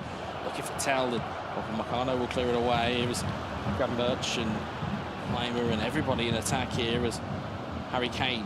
Portugal, can they get one here? Kingsley Coman looking to turn back in field, gets past Pavard. Kingsley Coman, double touches inside, a little bit too much from Portugal. Ay, ay, ay, qué mala suerte. A little bit Bad too luck. much. Ball into the box, it's a corner. Ball. Anything may happen. Anything may happen. There's 8 in-game minutes here, plus stoppage time. Portugal have to score. In towards the Ligt, cleared away by Pavard. And then he has to win over the extra time. Yeah. It's not easy. It's just the small matter of potentially extra time with one of the hardest nations to play here. Yes. Yeah, just that. But, you know, in terms of the way that these teams are backed, in terms of the abilities that these two teams have, you wouldn't go against Portugal or maybe sneaking another one. But there's this Iranian defence that is just so strong at the moment. It's very hard to figure out a way to get past it. It really is. Yes, you need one breakthrough ball, right? Yeah, you're going to need, as we said, for the moment of brilliance that we had in game 1 for Iran, Portugal need that type of magic. They need that just moment of clarity, as it were. Because again, being up there, representing your country, representing yourself, and putting yourself out there, quite honestly, putting yourself out there for everybody to look at and everybody say, well, is this the right guy representing my country? Is this the right guy? Absolutely he is, because he's in the last 8 of a World Esports Championships for eFootball. He's certainly the right guy. It's just whether he can find this moment. Perhaps everything comes to this There's Kane looking Play. for Coleman. It's cleared away. One more chance for Portugal. It's Kim Min-jae forward. Harry Kane flicks it on, and it's nearly through. Delit will clear. He needs the equalizer so badly. He's running out of time, running out of minutes. See there already, the goalkeeper's out of play already, or out of his goal, should I say. Kim Min-jae forward. It's 4 minutes here. Will there be one more opportunity for Portugal, or will Iran close this game out? I'd like to think it potentially going to be the latter rather than the former. Although the ball has been given away in a premium place. Harry Kane! That Portugal equaliser! Do you know what, Wes? Every time I'm with you, we say the same. If you speculate too much, you just may get beaten. You can't play with the snake. You don't prod the snake because he'll bite you at some point, and that's exactly what that was. Way too casual there from Iran, and they have gifted Portugal a lifeline back into this series. Yes, because this was a close match. It was if he shot the ball to the other side of the pitch, that was end. It would have been game over. Yeah, if you'd have got it down the over. other end of the pitch and cleared it, game over. Instead, you're 89th minute, but we have seen time on the clock, and we have seen issues at that point. Of course. You certainly see it again here. 3 3 added minutes. here. I think it's just one more chance. Could potentially be for one whoever. more opportunity. Could Portugal potentially steal this? Coben in towards Harry Kane. Instead, it's given away here. Choupo-Moting in towards Gnabry. Gnabry, can he get the ball into the box? Is he looking for the ball into the box, or is he looking for extra time? We'll find out in a second. Here is Serge Gnabry. Dancing and dancing and dancing. Pulls the ball into Wana. Wana into Gravenberch. Great save for the goalkeeper. Amazing. Clears it away. Amazing. How important that save was. And this match was amazing. Unfortunately enough, we are going to have extra time. And we will indeed. As Pator said, too much passing at the back, you will be punished. Yeah. And it's exactly true. If you give and give and give opportunities to get into a game, and you just say, you know what, if you read this, you're going to have a really good opportunity. La pasaste mal, serás castigada. Yeah, punished. And as an Englishman, there's no better predator in the box than Harry Kane. You don't want to give him that type of real estate. As Wana looks to play forward here, Iran now have some questions to answer. Here's Harry Kane. It's been won back here by Iran. Choupo-Moting looking round the corner. Davis will clear. Gnabry to Kane. Kane looking forward. Upamecano takes it away. Iran looking to launch a quick counter here. Here's Choupo-Moting, and it's Kim Min-jae that comes away with it once more. Coleman to Lima to Kane. Is looking a little bit leggy. He's done a lot of running. It's like the moral is on the Portugal side now. Yeah, all of a sudden the morale, quite right indeed. The morale seems to be, okay, well, we got ourselves back into this. Like, this is okay, we're okay. As we'll see Gravenberch and Iran try and lead a way forward. There's Tell. Tell looking infield, the lip will intercept and it will go out for a throw-in. Iran throws it in quickly. Choupo-Moting goes to the air flick and Kim Min-jae says, no thanks, we'll close that door. Here's Harry Kane. Guerrero out wide to Gnabry. Gnabry's got Lima. Lima's got Kane if he can find him. It's 2-on-1. He's gone for the lob over to him. It's a little bit too much hang time on it in the air, and as a result, too long. And now, let's see what Iran can do on the counter-attack. It's Gnabry. It's Serge Gnabry. Gnabry. From Meccano takes it clear, and as Marion just pointed out in the chat, talking about morale. Normally, that would be the case, but Hassan, he keeps it positive. He likes to stay positive, and as such, he's trying to navigate his way through this, but he's got to be careful. He's got one game in his back pocket, though. Exactly. We are half-time in extra time. Exactly. So we have one more half of extra time, and if the tie doesn't go away, we will have penalties. Yeah, that will be a very interesting one indeed, I believe. Jorge Pez. Jorge Pez 24.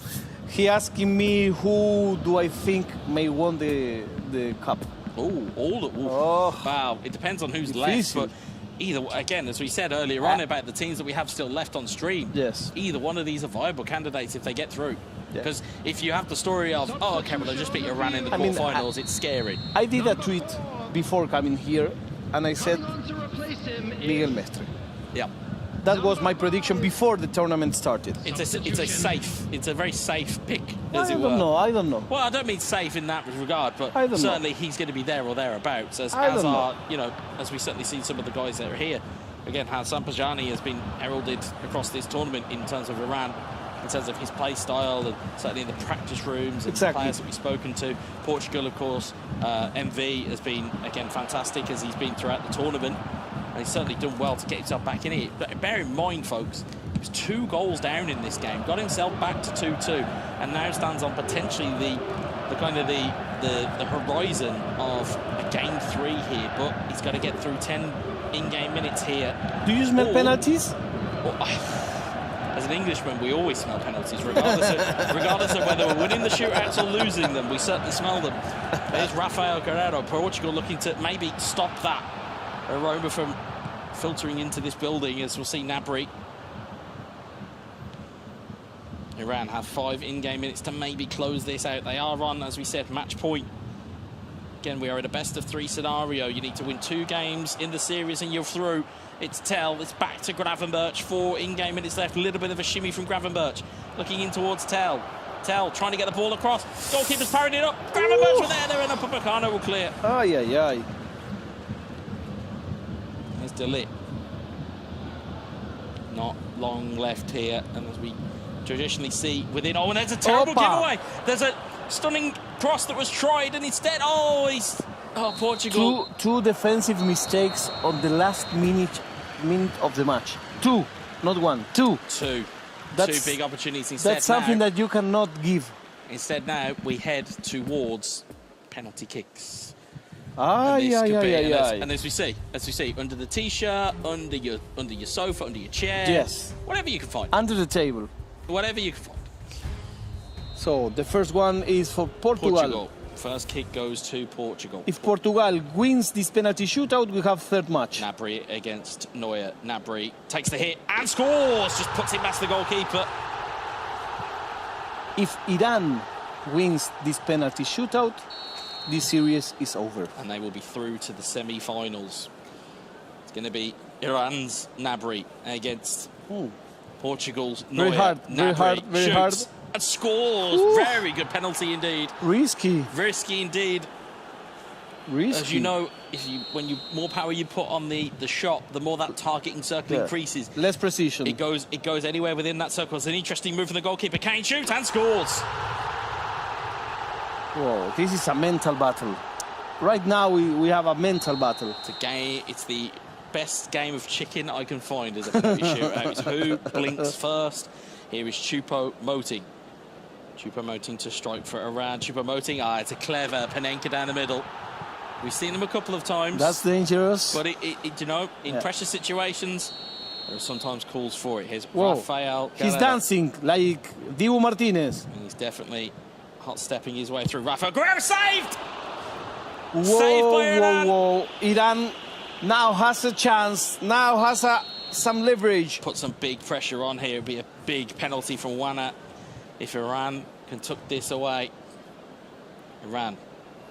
Wana against Neuer. Wana shoots, goes down the middle again. Ooh. It's a brave man. The last time I saw a penalty shootout where a man did 2 Panenkas, it just kills you. It kills you. Yeah, that's true. It takes a brave man to do that.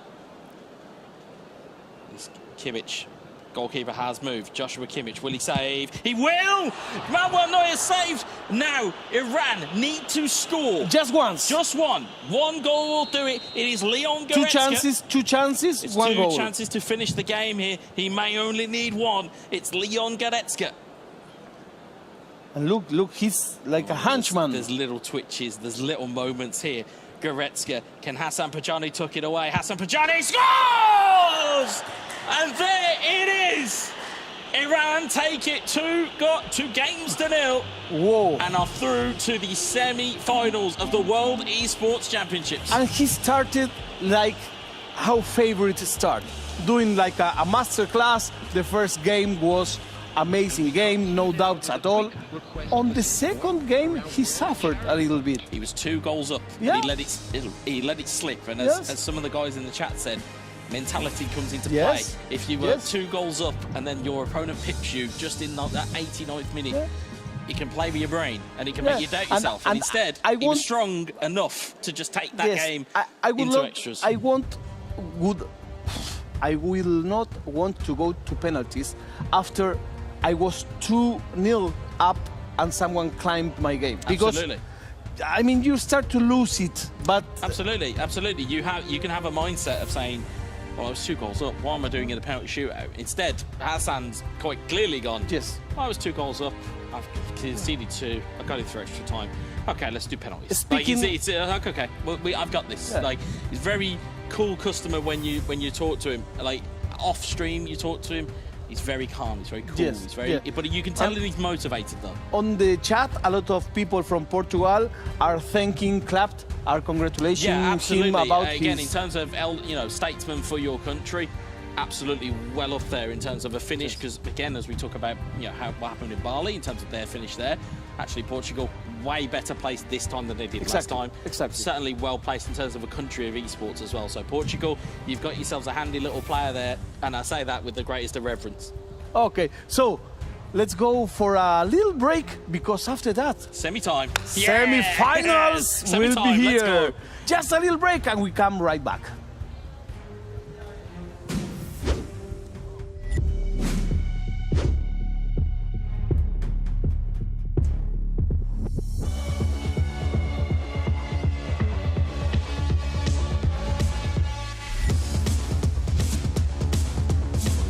Obviously want to win this tournament, and we have had a lot of time to practice, and we have a lot of talented players that we brought to this tournament.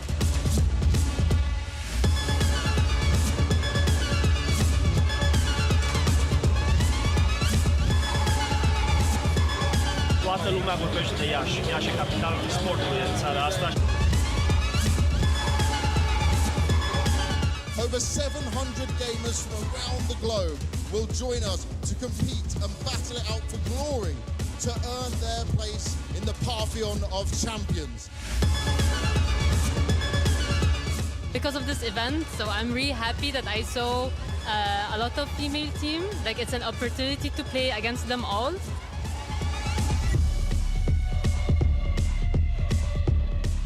We've been looking at the other teams so far, and we've been scouting them, like what they play and how they feel like.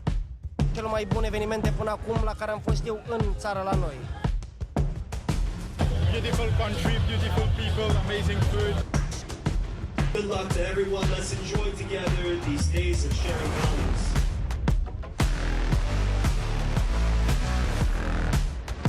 We have a couple of things prepared, so we're coming in with a little strat book, but enough to win our games.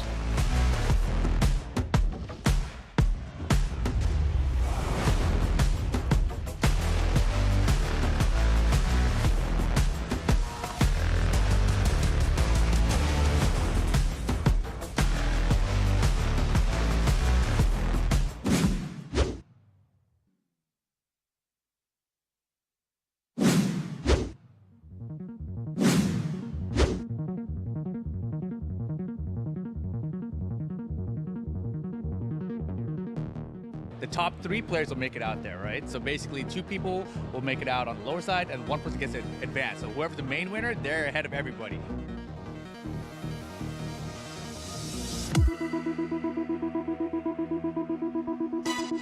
I used to be a competitor in it, now I'm a commentator in it, obviously. But this game is itself, right? There's a lot of fighting games out there. This is a one true 3D fighting game.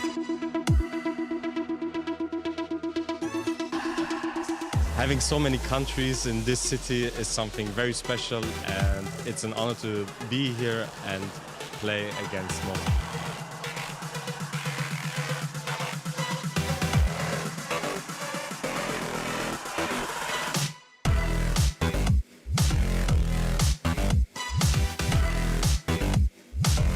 Am văzut că sunt foarte multe echipe, sincer să fiu, nu prea mult în ultima perioadă meciurile, dar cred că USA o să ne surprindă foarte mult. I'm confident and I have plans for my opponents, but I know they are good players, so I'll do my best.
Esports is a free community. It's a dynamic, fun environment for people to enjoy themselves and have a good time.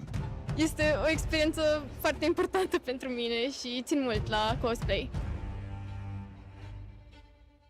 In the International Esports Federation, you have 140 countries here present, 140 people that represent their country. It's good to see how involved people are here.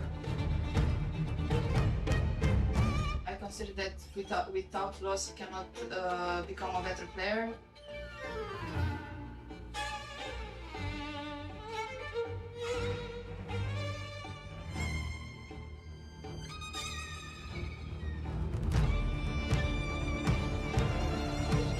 Cea mai frumoasă deschidere, pot să zic, a fost la acest IESF din România.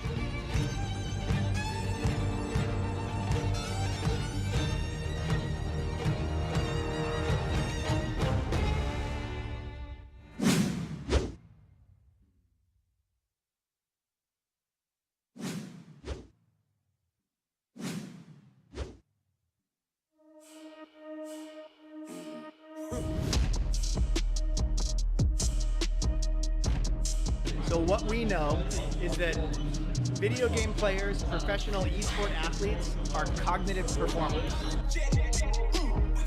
They're performing not only with the mechanics of the micromechanics of their finger movements, but also with their brains.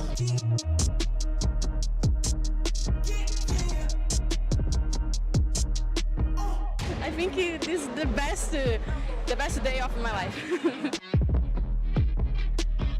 If you take the positives from your loss, that can build you into a better player and make sure that you can keep improving and progressing and doing your best.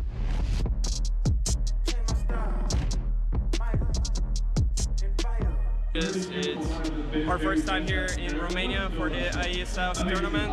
Everyone is enjoying a lot. I hope we can have a good result.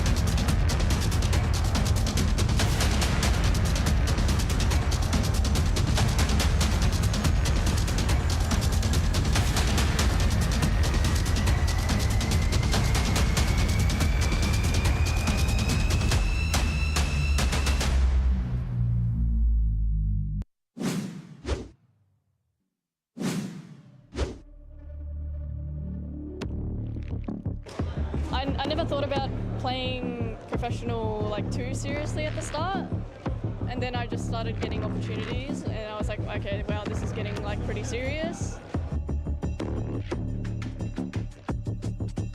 My high school friends, they introduced me to the game, and I don't know, I got addicted, and that's it.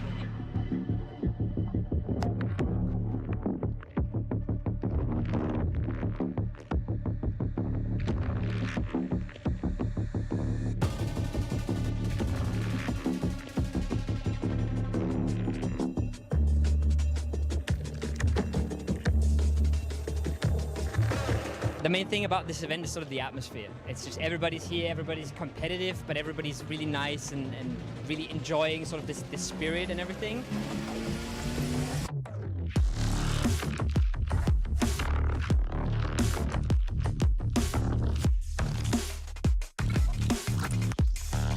Mi se pare unul dintre cele mai faine evenimente organizate aici la Palace, în Iași.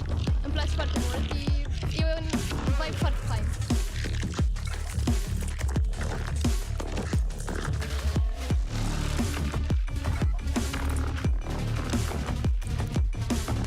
Pentru orașul Iași este un eveniment extraordinar, dat fiind faptul că este un eveniment internațional.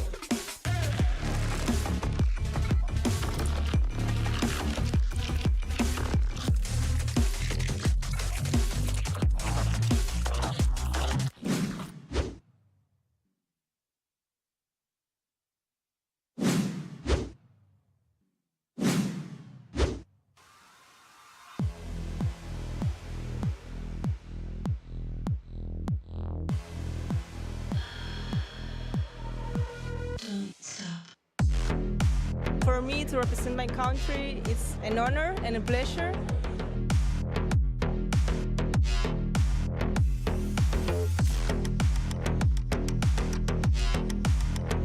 We don't feel any pressure. We are doing this with pleasure.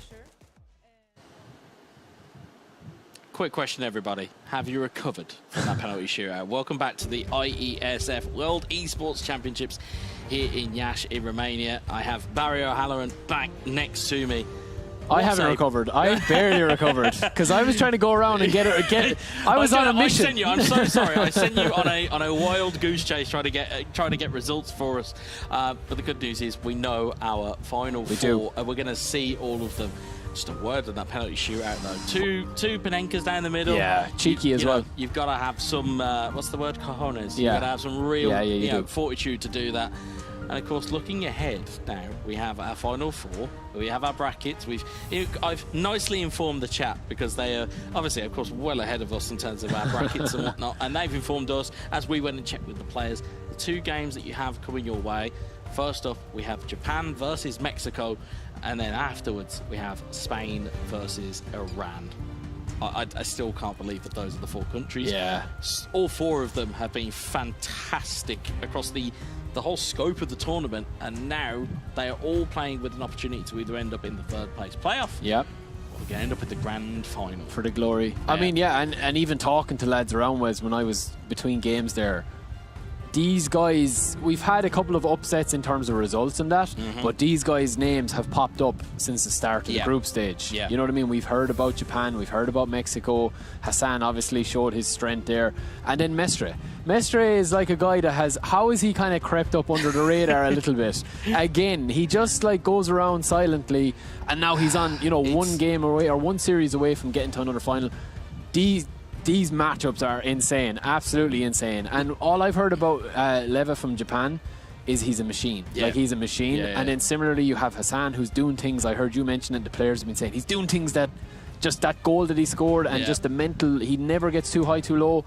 I mean, how are you feeling, Wes? I mean, given the four teams that we're seeing now, I genuinely feel as though some of the players here are now looking for analyst jobs because they've called this from the start, and we've just ignored them. We've just gone, oh well, you know, it'll be anybody. And we're trying to be fair, though. We don't want to play favourites. But it was like they looked at it and they've certainly kind of felt each other in the practice room. They felt things like when they've been playing against one another, and they've kind of been taking a look. We're going to take a look at the brackets here now, and they're kind of roads to where they have come through here, and you'll kind of just keep your eye on where Spain have come through. They beat Luxembourg, they beat Israel, they beat Poland, and now they find themselves playing Iran. Bearing in mind, that's Daniel Araujo, that's OL Daniel, and then that's Ostribuch. Yeah. Those are not, like you say, they're not kind of they're not also Irans of the competition. They are big hitters. And for Iran, in terms of their course, they beat Vietnam, of course. Vietnam played incredibly well in their group stage.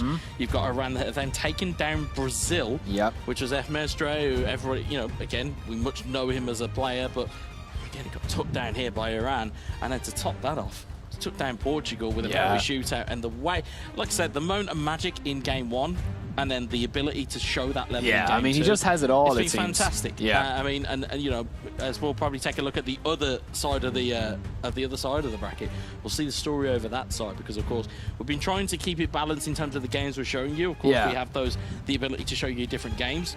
I mean, the thing that worries me if you are facing Japan here, Wes, is look at the results there. I mean, it's clean slate the whole way, 2-0, 2-0, 2-0. And Greece, we know Marius is a very, very strong player. Yeah, absolutely. And Japan just kind of, he just got on the better of him. You've also got then on look at that as well. Indonesia as well, taking out early as well. And I mean 2-0, like 2-0. It's just it's just down to business straight away. And then on the other side as well, we've been talking about Mexico all the time as well. I mean, you saw Mexico against Uruguay earlier on, but they also took down Georgia. They took down Roxa in Serbia in terms of the top 8. And again, a little stat that was pointed out to me by a good friend Emmy from Italy is, in terms of representation, in terms of, a lot of players will think, well, my region or my country's the best. Actually, you've got 4 different regions represented in one semi-final bracket between the two of them. They couldn't have got a better choice, like. You've got Asia and Middle East, you've got Europe, you've got the Americas, and you've got Asia in terms of Japan. So we're going to see these games line up, or we're going to see these two teams and what they're lining up with. Let's take a look at the tail of the tape. Both are Arsenal, which are interestingly, it's a little bit of a departure from what we've seen. Yeah. But we know the levels and capabilities certainly of the Arsenal style. We've seen the capabilities of Lever on day, I believe it was day one when it was the end against Japan v Mauritius. You can see the Japanese support as well. Fantastic to see. I love to see that. A little bit of colour there, just to give him some backing. And he looks very relaxed, Lever. Absolutely. I mean, he's going to be tested, but at this stage you want to be tested, because if you do get to the final, you want to go through the hardest route possible, I think, because it means you're good enough to be there. You know, and there's no weak opponents here, so he's going to have to go through everyone eventually anyway. Someone has got to go. Yeah, that's the ultimate thing here. I suppose the kind of almost saving grace if you lose at this point is at the very least you end up in a third place playoff. It's not quite the final, but there's still something riding on the line for you in terms of position, in terms of potential prize money as well. Of course, we haven't even mentioned that. It's $4,000 to the third place player, it's $6,000 to the second place player, and it is $10,000 to the winner. So you can tell what is on the line for these guys. It's a $20,000 prize pool. I can see a lot of kind of toing and froing in the chat right now as they know that it's Japan versus Mexico. It's hard to pick. I can see hashtag Team Samurai and hashtag Team Arsenal style that are going at each other. And may I say, very playful in the chat as well. A bit of banter. We appreciate the involvement from you guys. We want to know who you're following in the chat, of course, and we will keep you live here with every single kick, as you can no doubt probably hear. We're almost ready to go. We're ready to go, I think. Wes is going to go straight into it. Yeah, and we will. We're not going to keep the chat waiting or anyone watching at home waiting. It's just straight in to see top class gameplay, I think. Yeah, fantastic. So it will be Mexico from left to right in the red. Oof. We'll change something already. I think it's controller checks. Yeah, we're going back to us. Which is strange because, you know, at this point you would want every single thing checked. You wouldn't want it to be, oh well, we've not quite figured that out. Yeah. It will be Mexico from from left to right in the red, and in that very snake-coloured skin kit of Arsenal's. What a ball. From right to left, it will be Japan.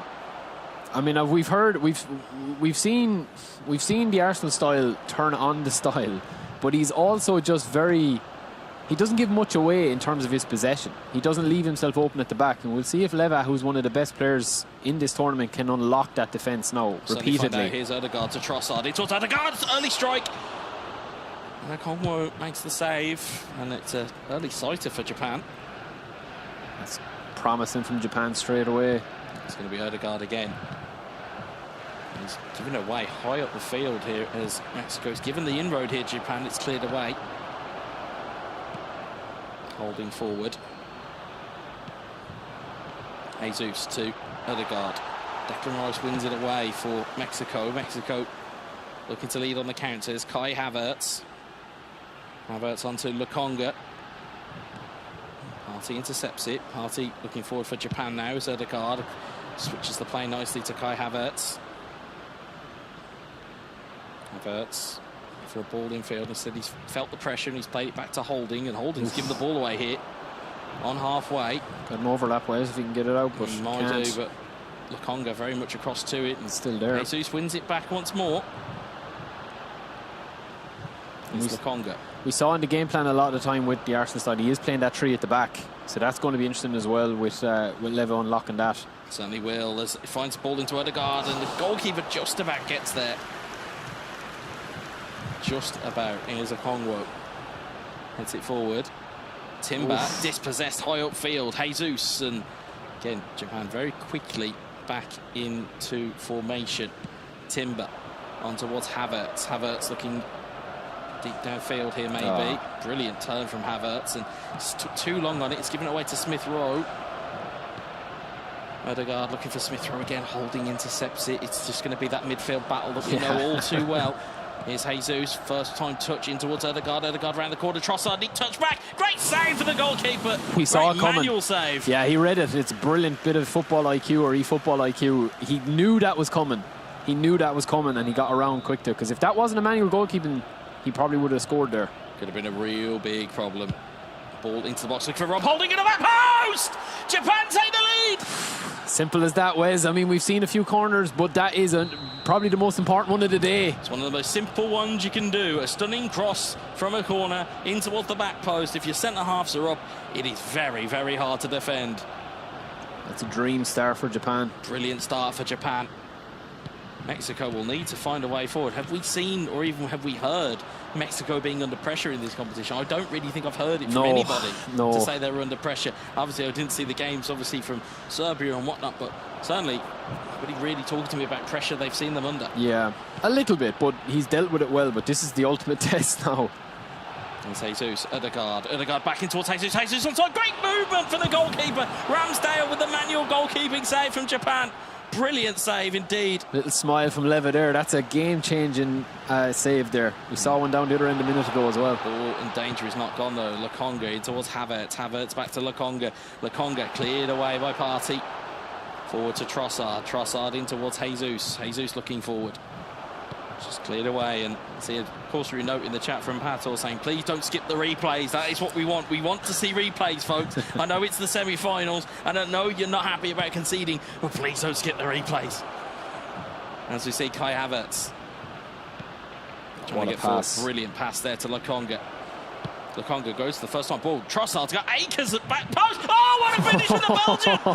Japan make it 2-0. What a ball that was! That is incredible. That is an incredible goal, Wes. The finish, the little chest drop down to his foot, lets it bounce, and you're thinking, no, it's closed out, and then it just rattles it past the keeper. I'm fairly sure I could have got my dinner and come back, and he would have still had all the time in the world there. Wonderful bit of play. Again, a great control and strike there from Trossard. It's brilliant. He looks well in control here now. The Arsenal style is under savage pressure here, Wes. Very pressurised indeed, but again, sometimes it is the basics of eFootball that sometimes we forget can be sometimes the most profitable moments. Yeah. Sometimes it can be a deep ball. You can see a deep ball, brilliant ball again. Havertz through, onside, Havertz again. Oh, great block from Holding.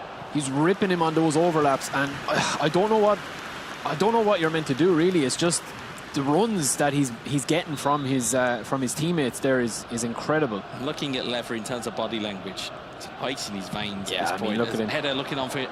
Gabriel Holding wins it back, and Jesus is sniffing around, and the ball is cleared away once more, and he's far as Lokonga. And as you said, Japan looking in very, very good control. There's Martinelli.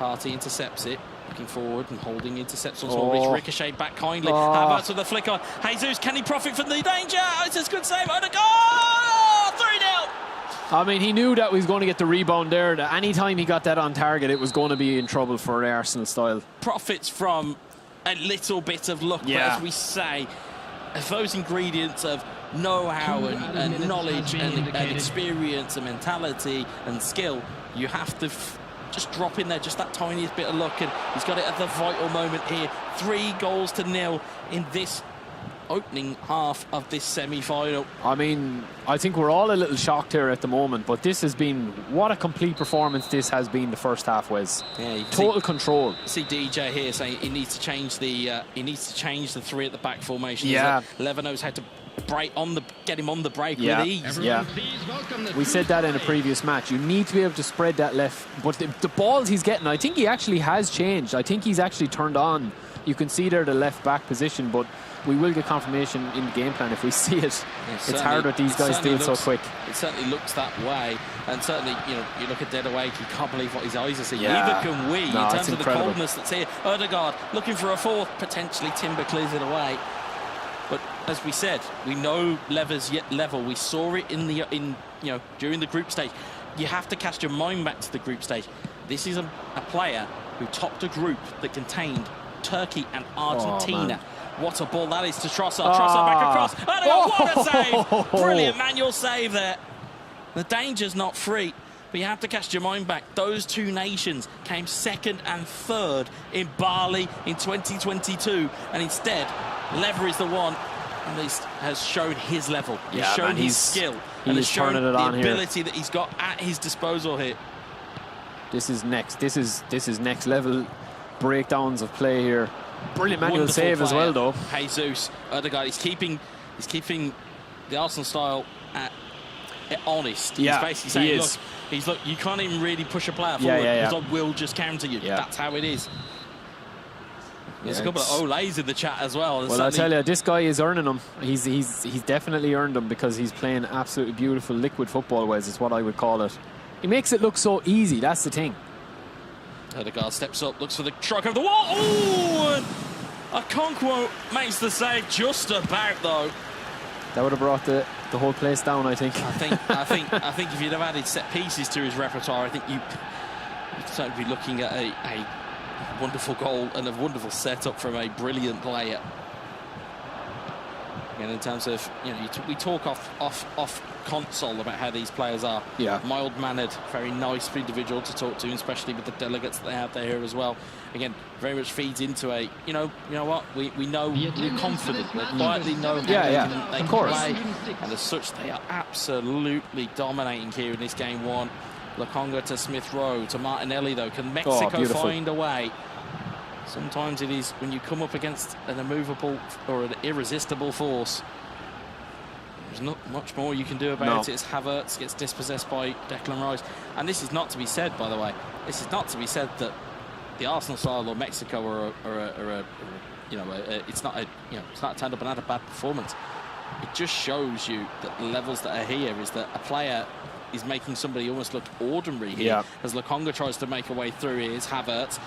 Mexico trying, Odegaard, Jesus trying to put it across to Martinelli, but Timber will clear. Is Jesus to Lokonga, is Havertz again, and again.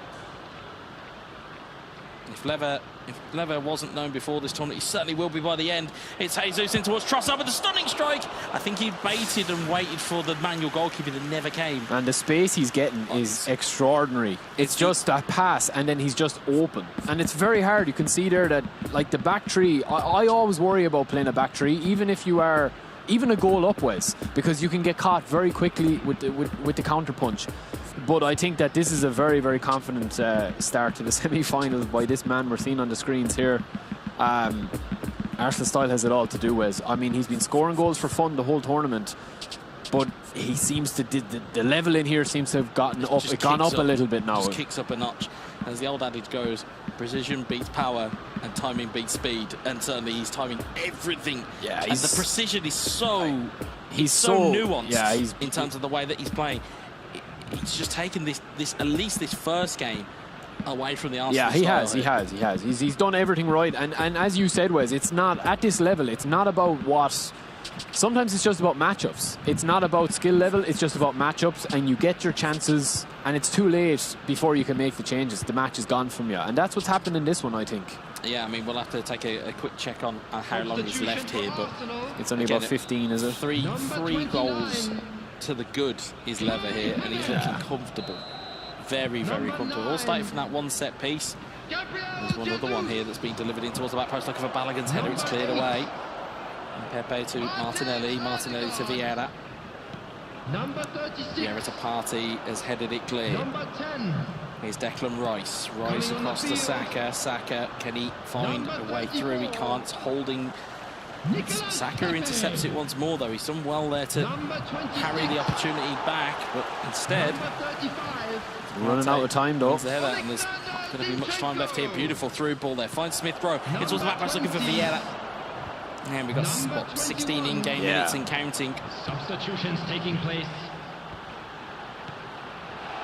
Oh, brilliant. Holding. Ramsdale clears. Vieira, Martinelli in towards Balogun, and Gabriel will clear it forward. Is Zinchenko.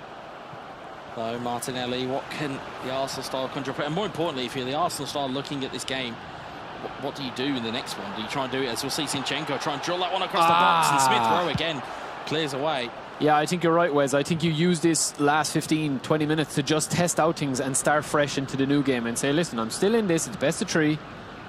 I can still cause the upset here. There's Vieira looking to prod it through. Gabriel with the footwork and cleared away. Is Balogun. Pepe. Partey intercepts it, finds Jorginho. Jorginho into Balogun. Looking for more damage here, Lever, or is he looking to just kill the game? I think it might be more damage, Saka. Maybe looking to just keep the ball in play here. Balogun, Pepe. Oh, lovely. Pepe to Balogun. Balogun. What can he do here? Can he get a goal just for a little bit of confidence here? Here's Zinchenko, Vieira. Good footwork there from Mexico. Good turn there, but Timber got back on him. Yeah, Yeah, it's kind of petering out now, but that's... foul. Listen, I've seen enough. If you are a fan of the Arsenal style and you're a Mexican fan, I mean, he definitely has shown glimpses of brilliance. There are glimpses there. It's about tying it all together. Yeah. It's putting the bow on it. And right now, it's, as we said, Leva is just, again, just that level above him at the moment. And that is not to say he won't find it in game 2, the Arsenal style. So you have to be kind of mindful here that actually, as much as you've seen a 3-0 in game 1, 2 in potentially game 3 could be very, very different. Here's Jorginho to Vieira, to Jorginho. Saka, Smith-Rowe. Oh, class. Smith-Rowe. He's going to peter out there. He's going to be the final whistle. Let's see it through. And that is the first game of the series in the semi-final. Don't forget, we have both semi-finals we're going to be bringing you. This is Japan versus Mexico. Game 1 goes to Leva of Japan. And that means he's got one more game to go. Did you just see that stat? He had there 10 shots, 10 on target. I mean, what do you do against that? It's very hard to it's very hard to even analyze that, because he's so clinical, and the precision, as you said, was those switches across. He's exploiting every weakness the Arsenal style has, and we haven't seen anyone exploit that like that. It's his recognition of seeing where space is, in terms of how quick he can spot that there's that player. He's so quick in identifying it. It's the same with what, as we said, with Roxer, in terms of the ability to spot chances when they're on to shoot.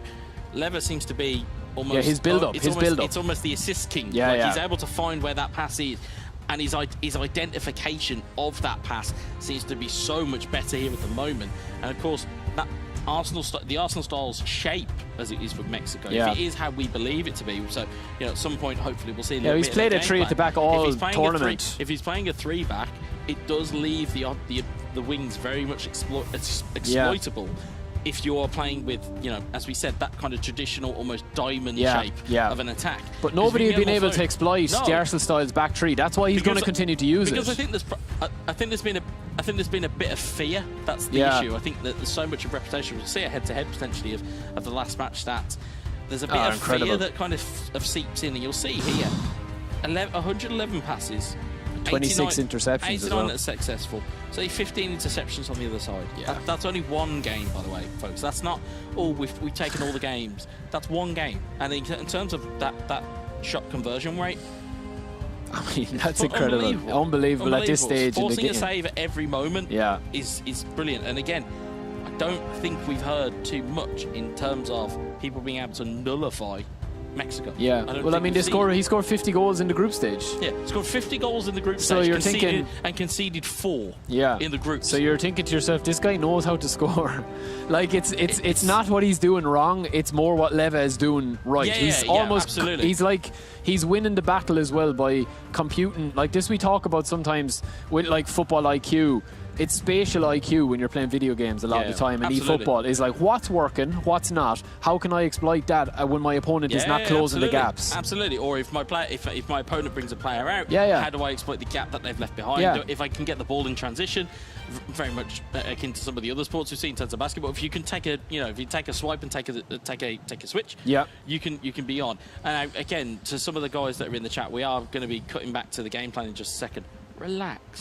Some of you guys are asking about Mestre versus Hassan, as in Spain versus Iran. That'll be Don't next. Worry. That'll be after the conclusion of this series. It's okay. We've got you. We could. They're just excited. They're excited. They're excited. Trust me, no one is more excited than I am for any of these games. I promise you that. But don't worry, we've got you. You're in good hands. We promise. Don't worry. As I can just see people going, what's going on with these games? I was like, relax. We're showing you both. It's good. But we're going to wait for the game plan here. So I think we've got a similar setup. Curveball. Soccer to dominate here. Okay. Yeah, perfect. So as we've just had confirmation here is Japan will be in the red kits this time for Arsenal. They've swapped kits. And they have swapped kits. So again, if you're looking left to right, is Japan. Right to left, Mexico. As have the cameras been perfect almost all day for our production team. Again, big shout out to them for their assistance in getting us the graphics that we've needed. Let's see ball in early. Grab it, Jesus. Can he strike? And Rob Holding will clear it away. See Leva win and Team Samurai in the chat. Certainly a lot of people, they're interested in Leva's gameplay, and I'm sure fans of the Arsenal style will be looking to try and kind of call him on a little bit and ask him to deliver some. They're the diehards because it's late in Japan at the moment, It's isn't it? very late. But they are here to support their player and their candidate for Japan. Here's Declan Rice into Martinelli. It is Mexico on the attack there. Lokonga in towards Odegaard. Ball is dispossessed and Rice will just about get that clear. There's Rice into Martinelli. Lokonga clears it away. This is the danger now. There's Trossard. Trossard into Jesus and cleared away once more. Gabriel wins the header. Lokonga. I think he's sticking with that back three as well, though, Wes. I think, I'm just trying to look at the radar here. He looks like it's still a back three. Certainly looks like it to me. Here's Havertz and here's Jesus and here's Mexico on the attack here. Can he shake himself free? And Marty will clear it away and Ramsdale will as well. And just see a little bit more of a, I don't want to say a bit of caginess from Lever, but opening 12 minutes. Yeah, better start. It's almost knowing that you've got one in the bag. It certainly may take the stressor off you just that little bit as Declan Rice looks to clear it away. Well, he knows that the Arsenal style is going to have a punch or two here in this series. Absolutely. Here's Havertz to Jesus and Pedrito Football. Just an update. Spain have made the semi-finals. They're up against Iran after the conclusion of this series. So obviously, you know, some people dip in and out of these streams. It's been, you know, it's quite a long day here in terms of keeping yourself up to date with everything. As you can see at the bottom of your screen, Japan took game 1 against Mexico in this first semi-final. Mexico on the attack here. And Smith Rowe, Declan Rice looking to try and just exchange passes and get the ball moving. Instead, Partey will come away and take it towards Havertz. Neat flick on. Finds Jesus. He's living dangerously, though, the Arsenal style, because all it takes is one chance. It's cavalier. Yeah, he's very open at the back. As you'll see, as we've said all the way through this entire stream, this entire competition, it is risk v reward. In these types of moments, you have to risk a little bit to maybe, you know, you've got to take one to give one, if that makes sense, to sporting parlances out there.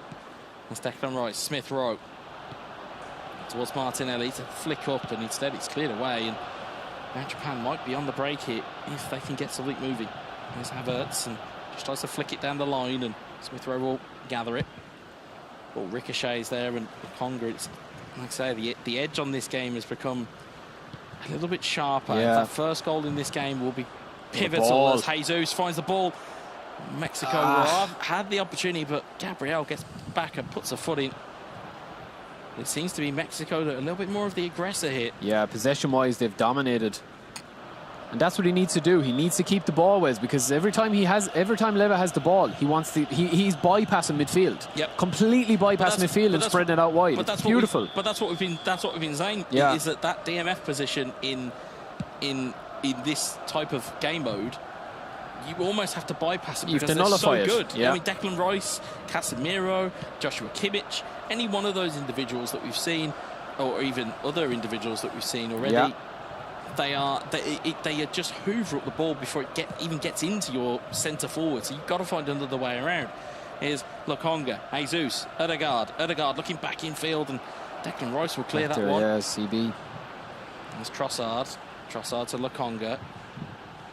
Japan looking to just steady themselves.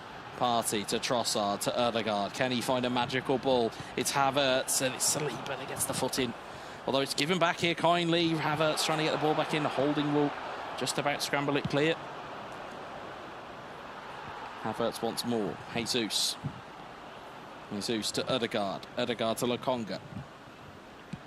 Lokonga, Havertz, back to Lokonga. Foot goes in there. Oof. Nothing was given. That's a very, very dicey decision. And by dicey, I mean that could have easily have gone the way of a foul and potentially even a penalty, but it hasn't. And as such, Japan can charge. It's Trossard, and there's a lot of people in the chat shouting for a penalty. Ball in there. Lokonga gets the block. And it's out again, but again, Mexico will have to steel themselves and just say, hey, wasn't given, we've got to keep going. There's Smith Rowe looking down the line for Martinelli. Martinelli into Jesus. It's given away again. No time left on the clock here. Odegaard just over halfway. Jesus to Trossard. Trossard going back the other way, tries to get the ball in, and Declan Rice clears it, and there is half time. So better half half improvement. Yeah, definitely. For the Arsenal style and for Mexico. I think he's nearly inside in the monitor though. He's gone so far forward into the monitor now. The gamer focus, as you call it, Wes, is definitely in effect. But that's a brilliant half from the Arsenal style. And anyone that's watching there, sometimes you just have to switch it up a bit, don't you? Yeah, indeed. Don't play at Leva's style, because he will beat you if you play him at his own game. Mix it up and try and frustrate him a little. Yeah, it's games like this where you're quite happy that the monitors they're playing on are curved. Yeah. Because at this point you may just be headbutting one. Here's Martinelli though, Mexico. Can they find the breakthrough? Oof. They just about find a lucky ricochet, and it's Declan Rice that will clear it away. Oh, brilliant. The ref coming in for pelters in the Twitch chat, as I can see. Poor ref. Yeah, I've seen them given. I have seen them given. I have. Especially with that animation. There's Ramsdale. To clear it forward. 50 in-game minutes gone here. Rob Holding will collect it. Here's Lokonga. Thomas Partey intercepts it. Odegaard. Cleared away again. Both of these players recycling of the ball, Wes, is outrageous. Yeah, absolutely. They're playing at such a high level. It's incredible. Being at such a high level, they have to be. Yeah. They have to be this good, because the opponent is also that good. They have to recycle the ball. It's almost like they have to have a chance every time they get the ball. Yeah. Well, it's just they just know exactly what to do when to do it. That's the biggest skill gap here, I think, between average players that are still learning the game and mechanics compared to these guys who've mastered it. I mean, this would be an absolute lesson for anybody if you're just learning how to play football. If you're just starting, you've got two of the very best on your screen. You've still got two of the very best to come as well. Yeah. So, if you wanted to learn from players, these are the types of players you'd be looking at in terms of, well, where would I put the ball? Exactly where do I want to position my players? And who do I want my run trigger to be? And exactly how do I want to formulate my team? Do I want to play a 3-back? Do I want to play a 4-back? What do I want to do? These players here are giving you such a different play style between both players. And it's so, at least in this game, it's very evenly matched. It is, yeah. This is a way closer game. I think Arsenal's style has grown in confidence as this game's gone on as well. Yeah, it certainly looks to be, but the weight of expectation for both of these players, of course, if you're Lever, you've got one game to the good, and the expectation is, well, you're just going to win because you won 3-0. That itself is the expectation. If you're Mexico, you're like, heralded as one of the best players from your continent. You should be winning here as Havertz gets the ball into the box here. Will this be Japan's moment to strike? And it won't be this time. Declan Rice will clear, but it's only as far away as Lokonga. Odegaard, and it's into Timber's legs, and it's just out by Lokonga. I think the ref's forgotten his whistle, Wes. He's not blowing for anything. He's just letting them play. And it's the Sunday League referees like you wouldn't believe. Very much pinch this referee from back home. They will give you nothing and take everything. Here is Jesus. Lokonga stops himself. It's an intelligent ball, but it doesn't quite find its target. Ball into Jesus. Will the Arsenal style find a way through, or will it be Japan that will break the deadlock, or will we go to extra time here? It just is a matter of time before we find out the answer to that question. 17 minutes left. Ball into the box. Timber. Ball is cleared away by Lokonga. Subs, I think. You've got to be thinking, especially, and that's the added bit of this. We talk about between 60 and 75 as Jesus comes forward. Here's Mexico. It's in towards Havertz. It's just offside, I believe. Yeah, just marginally. Just marginally offside. But the other part you have to think about this, if we speak about the stamina kind of regain that these two teams will have. You've got to think, if you're going to extra time, you've got to time these subs even later so that you do get that stamina kind of rebuff, as it were. These subs have got to be timed perfectly, and as you can see here, there's plenty of players from the bench on both sides here, and quite rightly, as you said, he has stuck with this 3-4-3. It's almost like a 3-4-3 diamond, if you were to look at it. And if you look at Leva, he's using Declan Rice as a third centre-back left. So he's covering, he's acting as that kind of stopper to manually go across. And then you've got Timber. It's basically playing like with 4 centre-backs. But it's a tactic that works. Yeah, it works so well. And also, we're putting Declan Rice at centre-back as opposed to DMF. It allows you to put Partey in, who's just as powerful in that role. Here is Jorginho looking forward. Here's Balogun, Vieira looking, quick feet from Vieira in towards Balogun. Oh, what a save! What a save that was! Incredible play. What a save. Oh, my days. What a brilliant save. And that could potentially be a game-saving and competition-saving opportunity there for Mexico as the ball comes down the other way. Zinchenko in towards Vieira. Party intercepts. Vieira is shoved off the ball. Ref says no, that was too strong. Too strong. So that one was too strong, yeah. Ref, yeah? That was too strong. Yeah. Okay. We know where the high bar is. He just wants a breather. He just wants a breather, like us. He certainly does. Here's Balogun. Vieira. Partey wins it back. There's 8 minutes left. Oh. Back heel. From Saka to Smith Rowe. Looking back to Saka, and Timber clears it away. Cedric forward to Zinchenko. Zinchenko looking forward. It's cleared away again here. It's just about potentially who is going to end up with the last opportunity here. Yeah. Is it going to be Japan? Is it going to be Mexico? Or are we going to see a goal even before then? One here chance. Is Jorginho looking for Vieira, and Holding will clear, and Holding will dribble out, dribble forward. Beres, just to keep you up to date, Arsenal style is green and leather is red. So it is Japan in the red and Mexico in the green. Again, if you're looking to be kept up to date, we will keep it up to date as best as we can. And we do have Spain after this. Spain so versus Spain are not Iran playing as of now. I think some people are confused, that's why. Spain versus Iran, they are on ice. They are waiting for this game to conclude, so they are not playing at the same time. Here is Smith Rowe, Declan Rice with the interception. Saliba will clear it away. So that game will come at the conclusion of this series. So do not panic. You are not missing out on anything. Smith Rowe looking back in field. That's it, Wes. There is, I think it's the first 0-0 that I have seen. And finally, look at the difference in the stats there, Wes. One shot from both teams. Like 0 shots there on that side, but I'm saying 1 shot in the whole game compared to 10 the last game for Leva. Yeah, absolutely. It just goes to show you that there's a difference in the energy level here. Now, as Saka is a benefactor of a ball kept in. Neat little back here. Finds Smith Rowe, and Timber will clear. Jesus on the break. And this is the problem when he's trying to break with it, is that he just doesn't seem to be able to get past that central back position, whether it's Declan Rice, whether it's Gabriel. Whereas when you're playing a 3 at the back, for anyone watching, it's a lot more high risk, high reward ways. When it works, you can keep your opponents, stopped in his tracks and go for the counter attack. But absolutely, when it doesn't work, you get down 3-0, like what we saw in the last. See, that's the danger. It's very all or nothing in terms of a play style. As you see the ball go forward, Vieira in towards Balogun. Balogun wide. Out wide to Saka. Saka neat turning field. Finds Smith Rowe. Is he on? Yes, he is. But he can't get the ball into the box. It's just a game of margins now at this stage. It's who's going to make a mistake and who's going to be clinical enough when that mistake approaches, or else a bit of magic, which we can see from both of these guys. Can you smell that? Smell it. Pressure. Smell the penalty shootout. Oh, I can smell that. Smell that. It's certainly that's so coming all even day. here. It's so even. It's so even in terms of the way that they are playing, in terms of the way that it feels as though a little bit that the Arsenal star has kind of downloaded that information. Yeah, he has. He has. He's downloaded the information and said, right, okay, I know what's good. I know what wasn't so good in that first game. I'll try and tighten it up a little bit. Yeah. And it certainly has here been a lot better, because obviously we've got to extra time as Cedric looks to drive forward.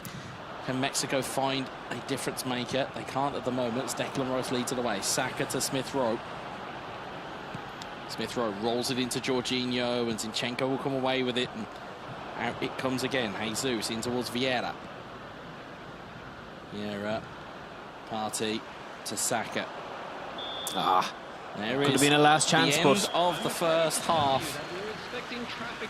Yeah, it's so tight, Wes. It's so tight and tense, and I think Leva is really understanding now. He's in a dogfight here now. This is deep waters. Yeah. This is very deep waters, and it's a case of whether you can swim or whether you will sink. And certainly he has given his nation already something very proud to be of. And he's given them something to be proud of, should I say. He definitely has. As I said, I'm suffering with that loose tongue that Farita was talking about earlier. It just saps your strength after a while. You could be saying a lot worse, Wes. There's very much so. There's a lot more things I could be saying. But here is his Partey.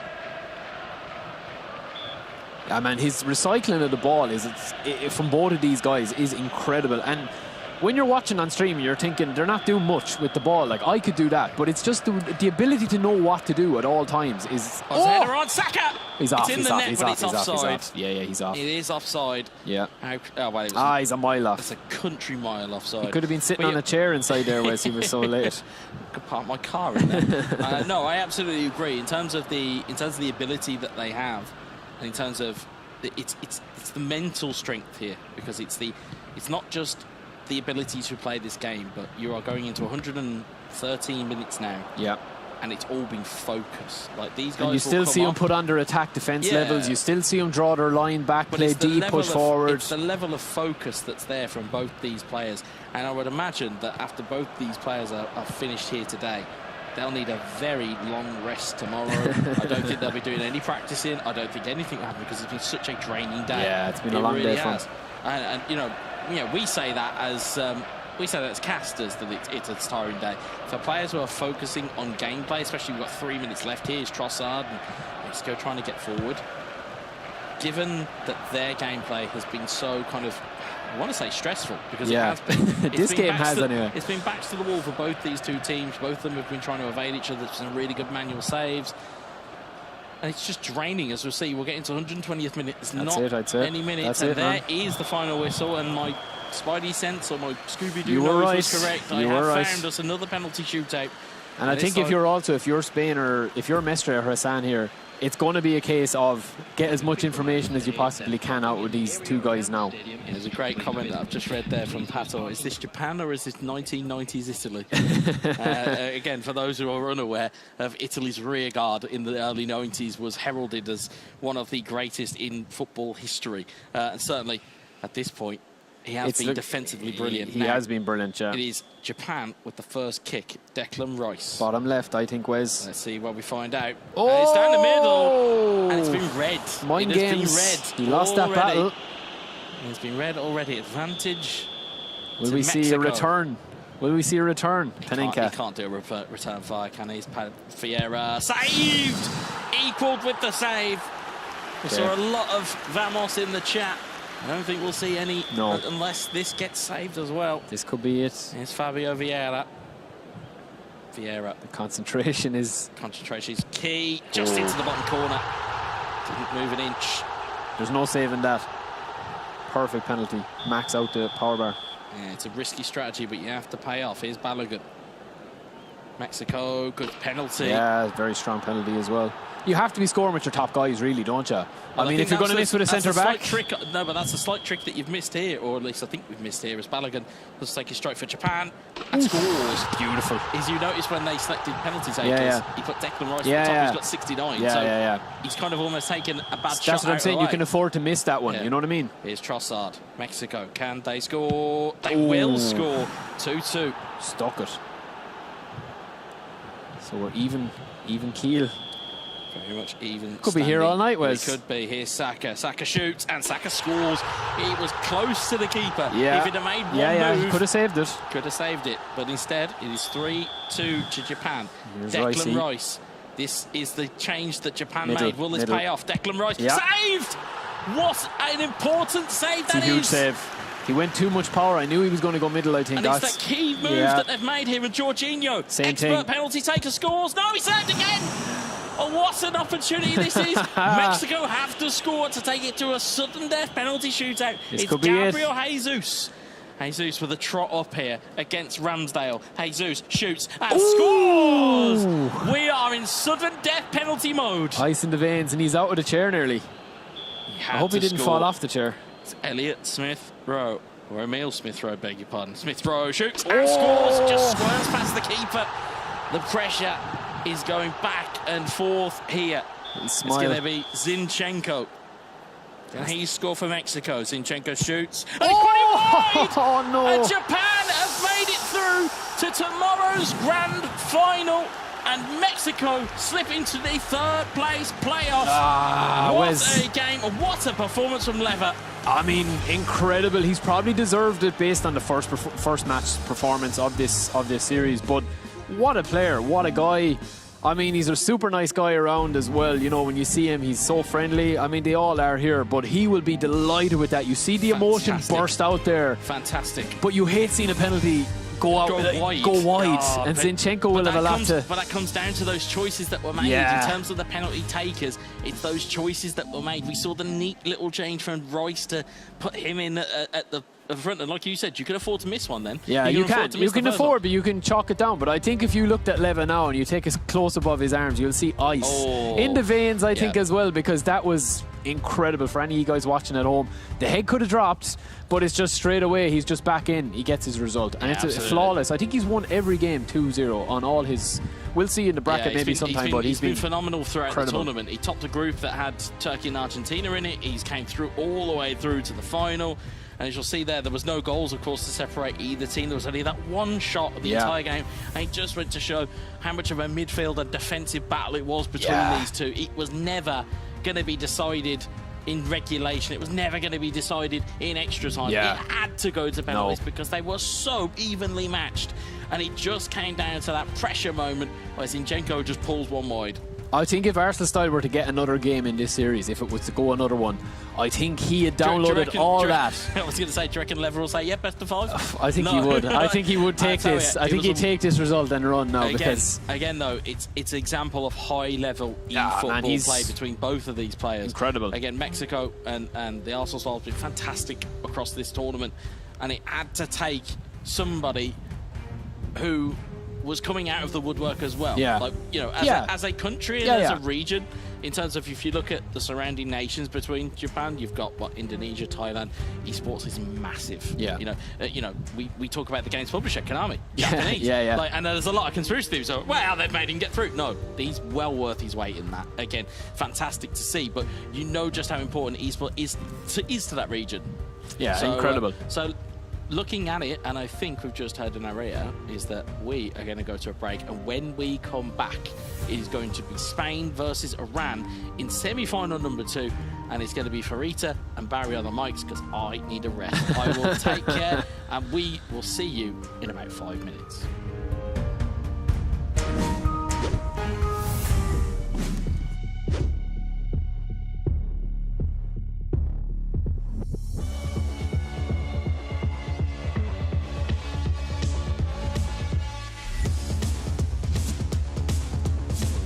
Obviously want to win this tournament, and we have had a lot of time to practice, and we have a lot of talented players we brought to this tournament.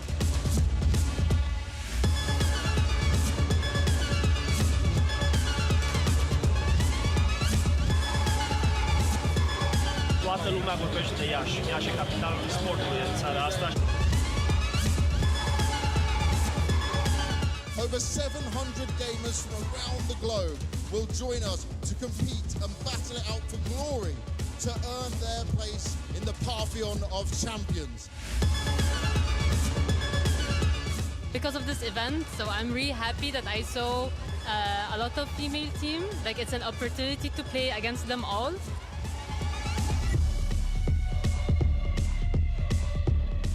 We've been looking at the other teams so far, and we've been scouting them, like what they play and how they feel like. Cel mai bun evenimente până acum la care am fost eu în țară la noi. Beautiful country, beautiful people, amazing food. Good luck to everyone. Let's enjoy together these days of sharing values.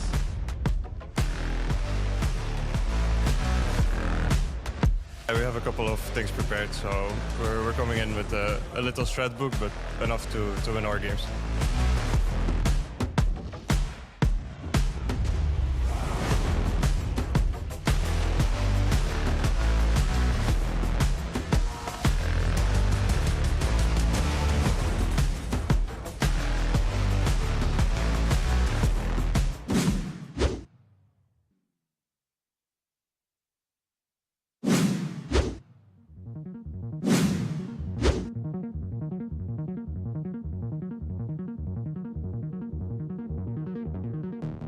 The top 3 players will make it out there, right? So basically 2 people will make it out on the lower side and 1 person gets it advanced. So whoever's the main winner, they're ahead of everybody.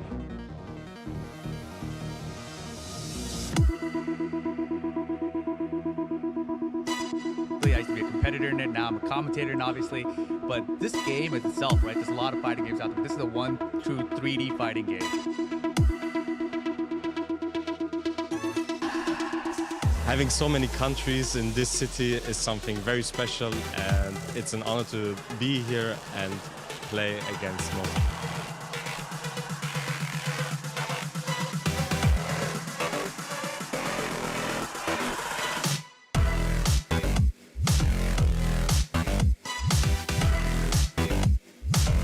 Am văzut că sunt foarte multe echipe, sincer să fiu, nu prea mult în ultima perioadă meciurile, dar cred că USC o să ne surprindă foarte mult. I'm confident and I have plans for my opponents, but I know they are good players, so I'll do my best.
Esports is a free community. It's a dynamic, fun environment for people to enjoy themselves and have a good time.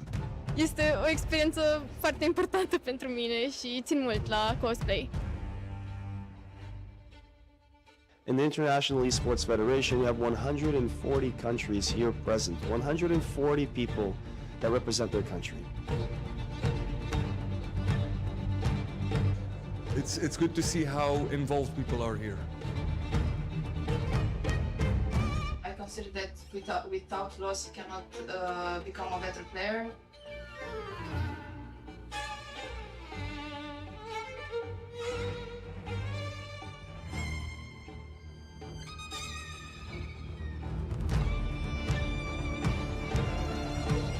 Cea mai frumoasă deschidere, pot să zic, a fost la acest IESF din România.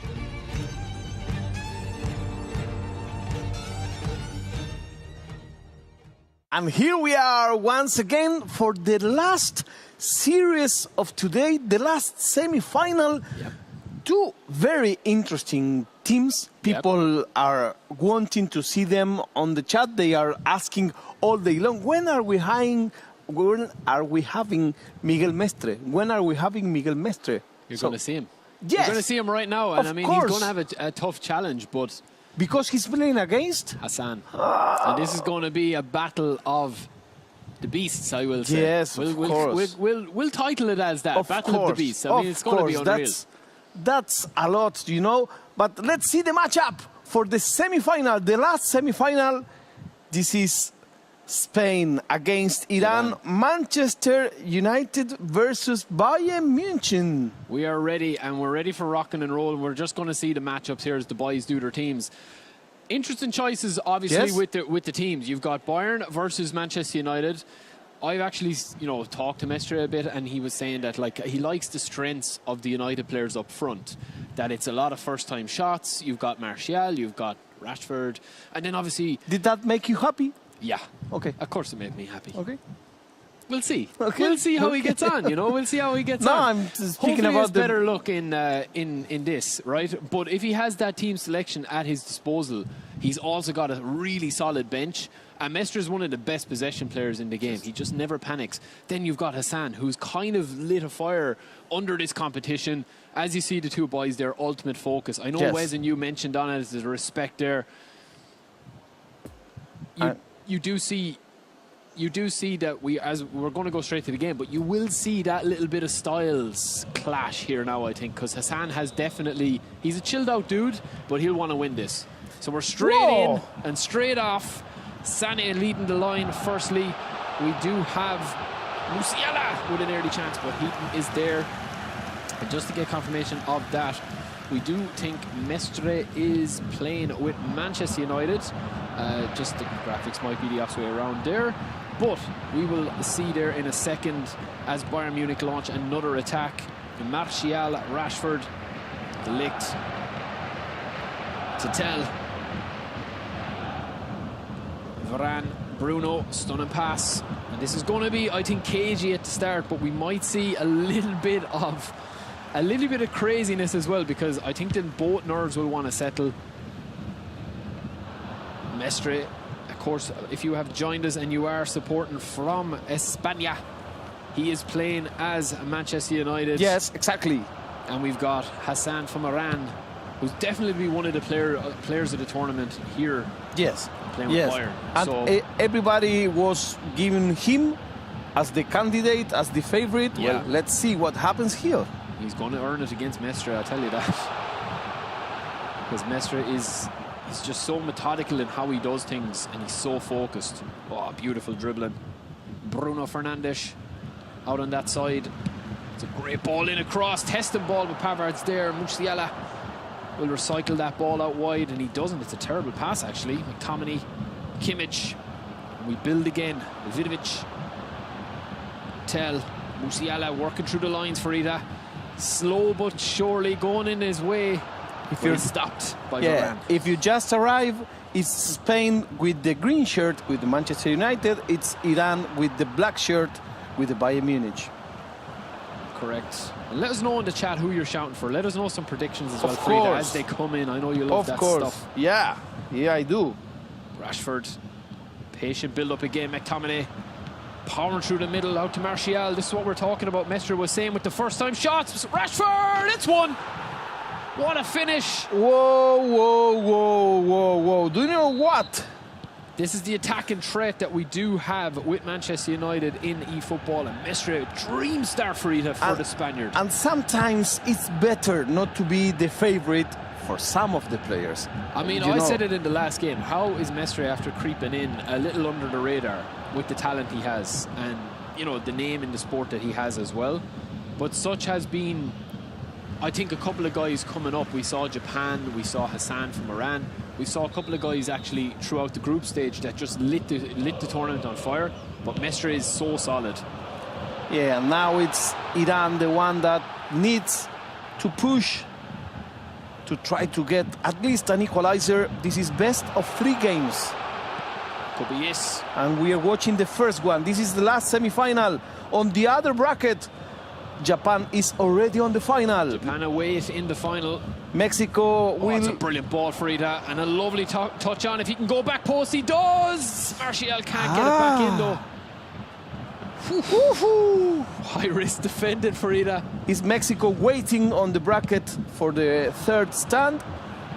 Yeah, Mexico that will be tomorrow as well. Yes. Tomorrow, excellent plan. Another day of football. Yes. Another few games, and it's best of 5 tomorrow in the finals. Grab some cookies or ice cream if you're on a hot weather place. Whatever, okay. both. Yeah, both, of course. I eat ice cream all year long. Yeah. So, shout out to my friend Alex watching this game. A lot of people. I will start watching once again the beautiful chat. Musiala with a breakaway, but it just didn't seem like that was going to fall for Hassan there. He's struggling, I think, to break through those flanks, or to break through those ranks, I should say. Yes, that's true. That's true. It's not easy right now. The match is very cagey, of course. But Mestre is still pushing. He is. Mestre doesn't stop. I mean, no, he doesn't loves to stop. attack. He kind of is one of the best players I know, and I've watched a lot, that gets the balance right. He goes attacking and he goes aggressive when he needs to, but he can be extremely passive and defensive when he needs to as well. So he kind of mixes those styles beautifully. And he found the goal at the moment that you need it. Yeah. like in the first quarter, is so important because it gives you another perspective for the game. Y aquí está Miguel Mestre, el español, en búsqueda de un puesto en la final. He's dancing on him at the moment with Anthony. Skips away. Opa! Bruno. It's just cleared and good defending. Hassan is under a little bit of pressure defensively, but he looks dangerous going forward. Yeah, and he cleared very well that ball. That was a very difficult ball.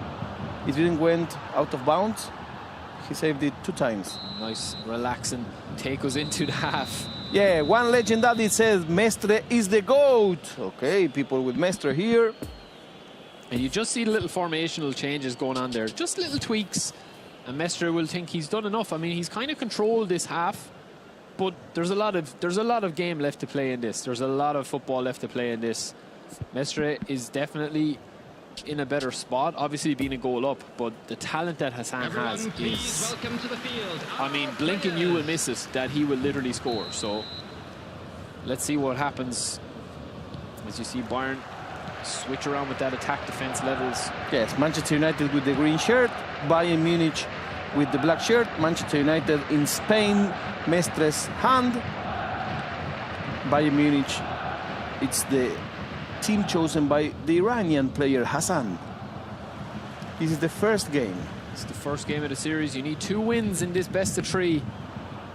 Who's going to join Leva, who's already waiting if you missed the first game? Yes. That was a cracker of a series as well against Mexico. Leva does await the final, in the final I should say. Mexico do slide into that 3rd place playoff. Y ahí va de nuevo España. And Neuer were clear, and there's the defensive line being dragged up again. And that's why. And it's just I think Hassan is worried about Mestre's attacking prowess a little bit. He wants to get 1 chance for it, I think. That's all he wants to get back into this game without going 2-0 down. Exactly. He doesn't want to push it too much yet. It's still early. Exactly. Sometimes you have to be cautious. ¡Opa! Empezamos con las cosas lindas. Just for you, that one, I think. Yes, esas cositas lindas me gustan. Great ball again. Oh, this is he just lets it run on too much. See a little bit of keeping calm in the background there. Let's see some substitutions. But listen, sometimes when you're in a position like this, you are kind of waiting for that mistake off your opponent. Exactly. The problem is, Mestre doesn't like making mistakes. Exactly. So he's so clinical that way. Well, nobody likes making mistakes. I know, but some guys can't help it. Yeah, especially Mestre. He likes to really control the game. Exactly. Really kill the game out and strangle the game out. And he's not going to drag players forward if he doesn't need to, because he already has a goal. That was high risk. Yeah, just that was high risk. Toca Mestre. Touches and touches. This is what you'll see from Mestre. Opa! 2 tacos seguidos. Now we have a break on. If we can get it out wide again, that's what I'm looking for if I'm Hassan. And the overlap. There we go. Guerrero into tail. Oh, and there we go. It's the equalizer. And that's what we're looking for all game, I think, if you are Hassan. You're looking to exploit that little bit of space. Exactly. What a finish. And a very similar goals, tucked away into the bottom corner with a little bit of finesse for Rita. And it wasn't a mistake by Mestre. No. It was 100% merit of the Iranian player. Brilliant attack and play from both of these guys to carve out both of their goals. You're seeing top-class attacking football from both of these guys. And Mestre is looking like a bit of a pondering look on his face here. So what can I do to switch it up a little bit? But Hassan, as the game goes on, you are waiting for that chance. You're waiting for that chance to open up. And when you get it, you have to take it. Exactly. He did. And both of these guys, I mean, look how matched they are. We will try and get a graphic at the end as we have a little look behind these teams. And they go so fast in those screens, it's blink and you miss it, isn't it? You can't see really what they're doing. Exactly. It's so fast. And they're sneaky, like, they're secretive, you know? That's it. One of the reasons of the speed is so your opponent cannot exactly see what you are up to. But here we are playing for best of 3. If this game ends tied, we will have extra time, and after that we will have penalty shootout. Casemiro looking to build again. Of course, we're playing best of 3. So you need to win 2 matches to be able to pass to the grand final tomorrow on the big stage. Looking forward to that one. It should be fun because we'll see some brilliant play, I'm sure. There's a big overlap on here. Buenos toques. That's Cam. Cam defending Wow, again. that was harsh because he had 2 forwards, 1 defense. Yeah. He rushed a little bit. Yeah, it's a well cut out pass, I think, that as well. It's good defending. We're seeing 2 guys at the top of their game here, nothing between them. Yes, and very balanced. They're measuring each other all the time. Yeah.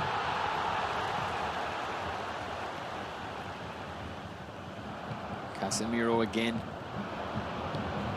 Rashford. Højlund. This is a chance. It's brilliant defending from De Ligt. Very strong defending, just blew him out of the way there. Yes. Casemiro to recycle it. Oh, wrong option, should have went central, I think.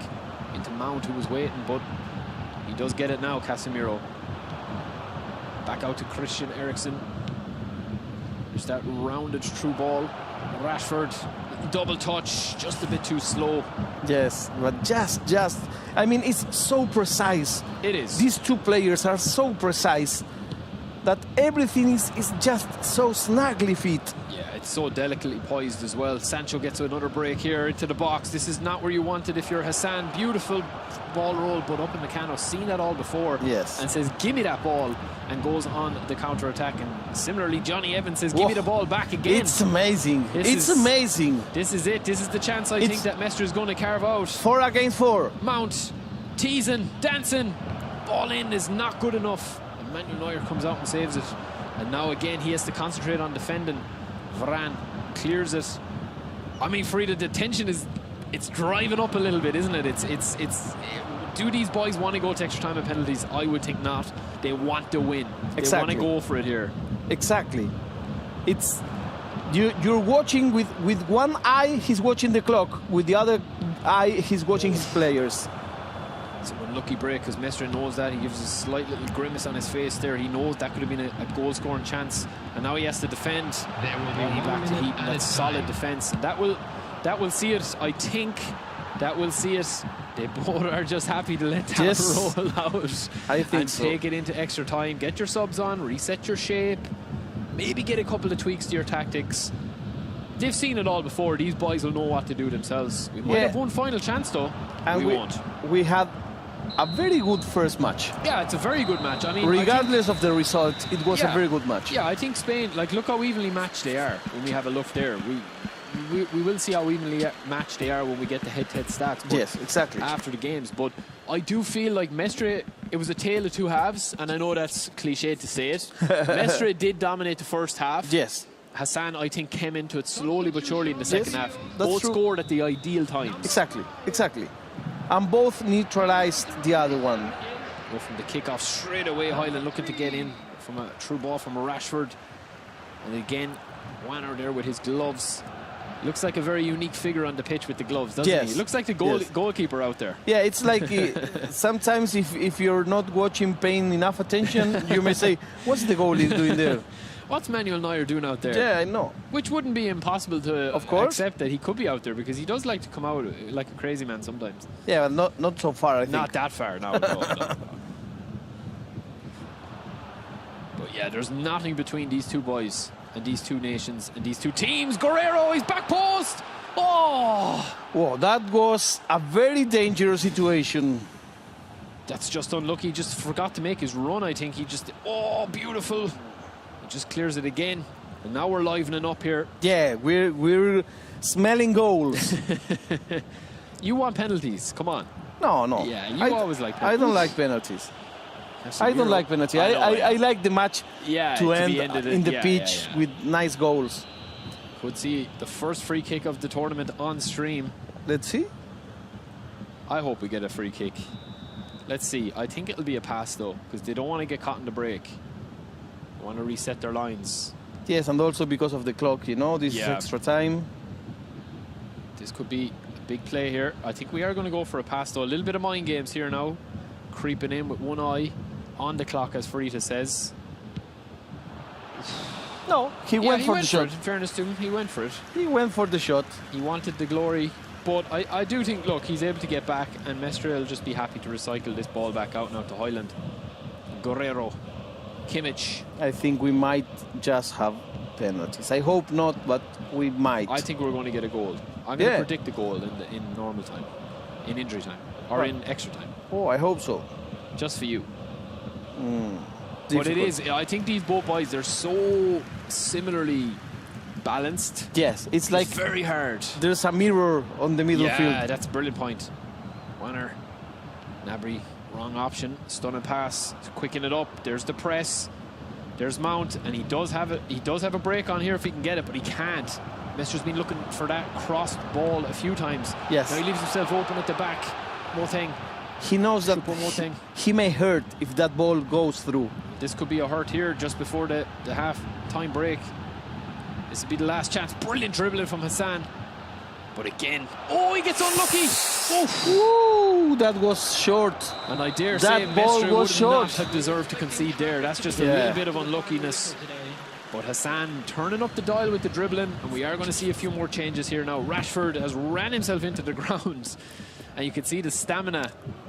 Yes, that will help. He needs a boost. He needs a boost. That will help. But I think, listen, Mestre is probably just wondering, do I need to change something? Or am I happy to go with penalties? Not happy to go with penalties, but he doesn't want to lose now. Like, you do want to give yourself that chance of not...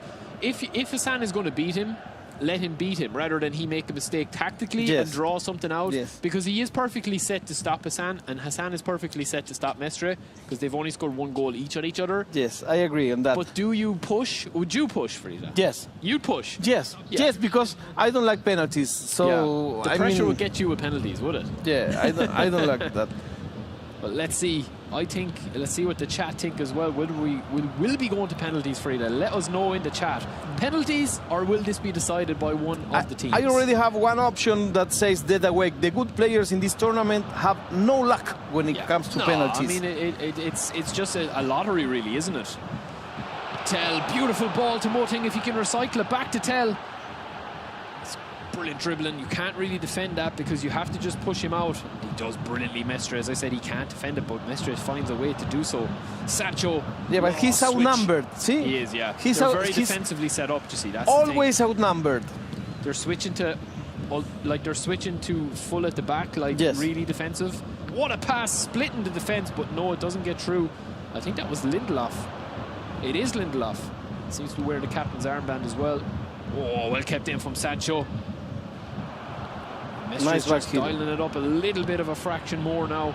Moteng, he's got the overlap. Will he take the shot on? Stunning shot, and it's in the back of the net.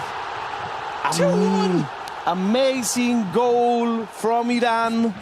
He found what he was looking the entire second half. That is incredible drama at the death. What did I say? Didn't I say we would not go to penalties? You predict a goal, and it happened. Yes. There we go, because I think that it's just going to be one chance is all you need, and the stunning shot cemented that chance for him to go in. If that's a normal save, it was going to be a normal shot, it would have been a save. Yeah, it's true. It's true. It's the look of the Irish. It's just a guess. But no, I do think that these guys, they're so evenly matched. I'd say if they played each other 100 times, it would be 50-50. It would be 50-50. Yeah, like it's so even. So. And any of the guys left at this stage, it's one chance, it's one mistake, it's one magic moment or moment of magic. And Mestre is going to have to come out now, and maybe he'll be hoping. Does he have time for one more chance? It's looking like he needs 100% effectivity. Yeah, he might as well lose 3-1 now. Oh, by Tell. In fact, it's the same, losing 2-1 or 3-1. There's no difference. So I would risk it. He's all out attack. Amad Diallo, Eriksson, waiting for that chance. Varane got in the way of Amad Diallo. Ricochets and ricochets. This is the chance. Diallo's back defending Mount. Hoyland. Varane has stayed up in that advanced centre forward role, looking for it to be a bit of a target man. Will he get the corner or the throw? No. The ref is going to play it. The ref is going to play it. It says 0. We're actually over the allotted time and the add-on time, and Lindelof with that long range throw, long throw skill, as you see there. That's where the tactics come in, and the know-how of these guys with the player skills, the player AI, the player roles, everything like that comes into it. Highland will look for the knock-on. He gets the knock-on, but it's back to the keeper. Yeah. And as you say, that's where you need a little bit of luck. That could have bounced anywhere. It could have bounced up to us here at the casting desk. It could have bounced into the crowd. It could have bounced in anywhere. It says Amir Parsab. This was easy for Hassan. I don't know if it was I don't think easy. I mean, it was not easy. I respect your opinion. Of course. But I don't look how even it was. I mean, I know that Bayern had a few more chances. Super even. But it's super even with the interceptions, the tackles, the pass completion. Super even. It's very, very, very tight at the top here.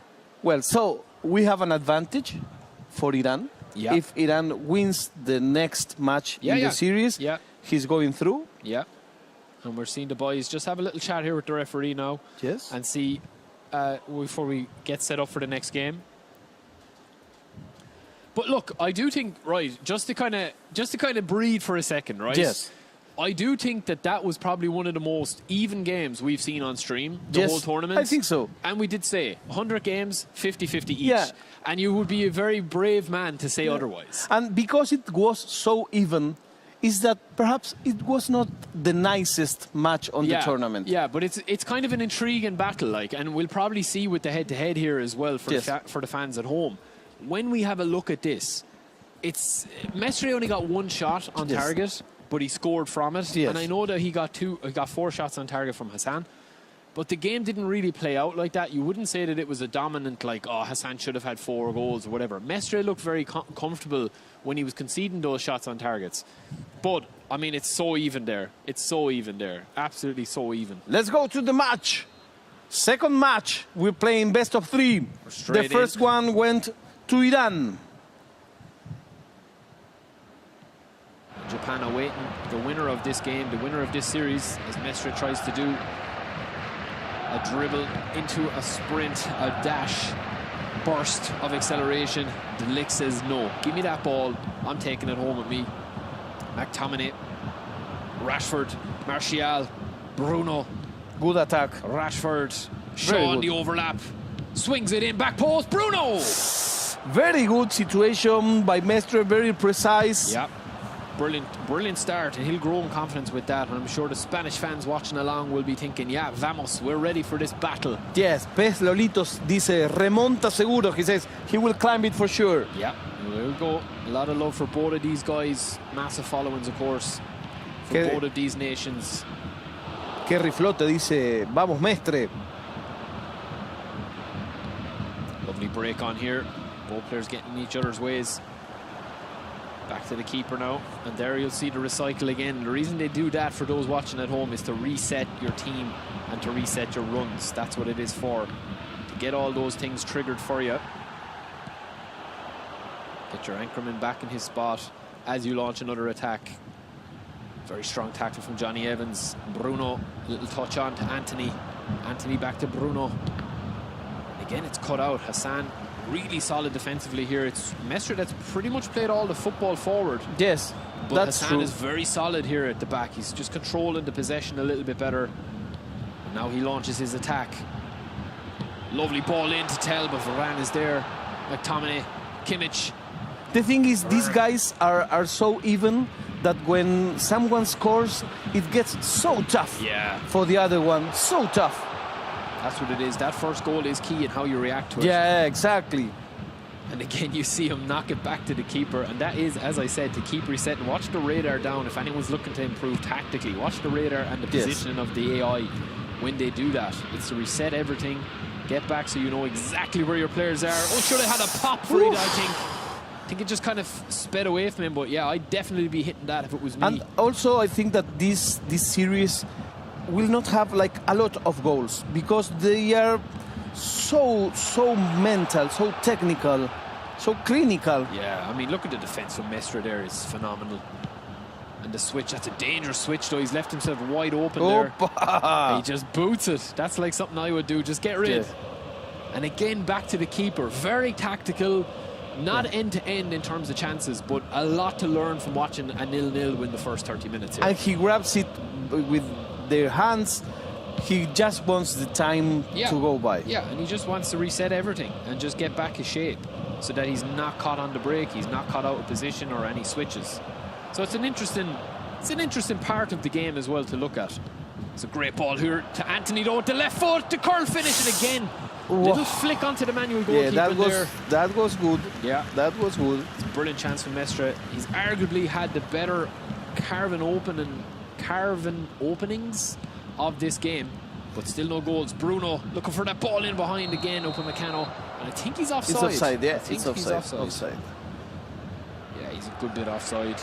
Try play, dice tranqui, España, tranqui. That means relax, Spain, relax.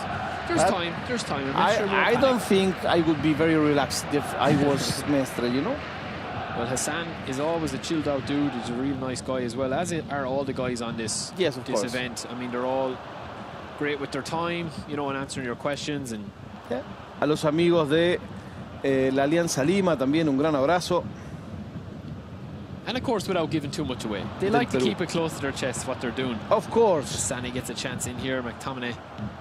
And we've just had a little moment to breathe in this game as the first 35 minutes have flown by in a very intriguing, tactical, high eFootball IQ battle of wits and of skills on the sticks, I would say. That was a good one. Sure. But you know, these are so even that they cannot make like 5 passes. It's unreal. It's 3 passes and switch sides. 3 passes, switch sides. Look, 1. This is Bruno. 2. Rashford is out. Oh, he went on for a shot told you, there. 1. 2. We're on pass counting. You're right. And it changed. You're right. And 1. the step. Oh, 2. It changed. Back. It's never more than 3 passes. See? We'll have to Ole when they have the 6th pass. Yeah. I mean, if they can make 6 passes in a row, it's a goal. It's a shot. It's a shot on target. Yeah, it's good analysis. As easy as that. But that's the margins, isn't it? It's of course. How do you change something, and how do you adapt to something that knows everything you're going to do before you've done it, because they've seen it all before and they're so skilled. Yes, and they have so much studied each other that they play a mirror, so they know where they should put their defender, and that's where the other defender is. Yeah, interceptions are going to be huge in this series. Oof. Oh, that's a great ball, though. Curl shot! Just a little bit too much on it. As I would say, too much salt and pepper on that. Yes, exactly. Too much seasoning. Exactly. But, you know, this result is good for Iran. It is. And Hassan has looked I've been very impressed with him. I know we've seen him earlier in the stream, in the groups and that, but he's a very, very classy player as well. And he never panics. And Mestre is like his twin there. He's just so focused as well. Exactly. It is like watching both players, and they're playing at such a high level. Exactly. As we keep saying it. I know we keep repeating it, but it is a joy to watch. Y ahora viene Mestre, viene España. Of course, Mestre does need something out of this game to put it to the 3rd game in this. Oh, oof! Well, a little bit of luck. Yeah, and he ran out of luck then. Yeah, a little bit of luck. Martial. What he couldn't get with his feet, he got it with his back. It's a great ball. Neuer is out. There's a shot on here for Luke Shaw. Neuer's back. It's difficult to make a goal from such a distance. Well, Manuel Neuer is playing as a 4th centre-back. A sweeper keeper, as I like to call him. Him and Onana. Yeah. Very evenly matched, although... But also it's dangerous. Yeah, it is dangerous. It is dangerous, but that's the risk you take. Yeah, but you have like one more defender. Yep. Especially for those through balls. You can see the defensive line being pulled and dragged back. Keep an eye on that radar if any of you are looking to take your game to the next level tactically. When he goes on the attack, you'll see the line go forward then as well. Bruno. Rashford. He's got a space here with Anthony if he can cut back in on that left foot. He stays on the right. And De Ligt again is just a monster centre-back there. Just gobbles up that loose ball. Brilliant defending for Ida. Amazing defending. Tell knocks it back, playing as a target man. Sané, 60 minutes have flown by here. Very quick. Very quick. Nothing to separate these two boys. It's a great ball, but Johnny Evans is there. Might just have it manually into the path. First match high-level defending. was for Iran. He climbed it. He was losing 1-0. He climbed it to 2-1. And now Mestre needs to win this game in order to take it to the third game. Yeah, or else it's goodbye and good luck, because Mestre does need to pull a game back here, whether it's through penalties, whether it's through extra time, whether it's through a goal in the 90. It's a foul. Something needs to give. The pressure it's rising, and I can feel the tension behind us, even as well as some of the players are just watching on. You can kind of feel the pressure building a little bit. Yes, there's very little talking going on. Nothing. There's no roaring and shouting. Nothing. There's no even a fly on the air. And as you can see here, we've got counter target on, we've got defensive on. We've equally matched that with 2 counter targets and I think 2 defensive individual instructions. So just a little bit of a tidbit for you guys that are into that sort of stuff, that like to look at the tactics and the individual instructions. And you know, on the chat there's much people who doesn't knew Hassan from before, especially people from South America, and they're saying, wow, this is good. He knows how to play, he knows how to defend. He's a beast. He's a really, really strong player, and he's really shown it in this tournament. He's continuing to show it. Is there a chance to be eked out here with a bit of magic? I don't think we're going to see a mistake. No, it's going to be a moment of magic, I think. I think something has to give. I agree on that. Substitution. Kimmich, every pass measured, every move planned. What a pass! Hoyland does not have the pace. Brilliant defending again. Hassan, if he's going to win this tournament, you need to be able to do it on both ends. And the Iranian man is able to do that. The man from Iran, as they say. Guerrero. Oh, it's a brilliant break.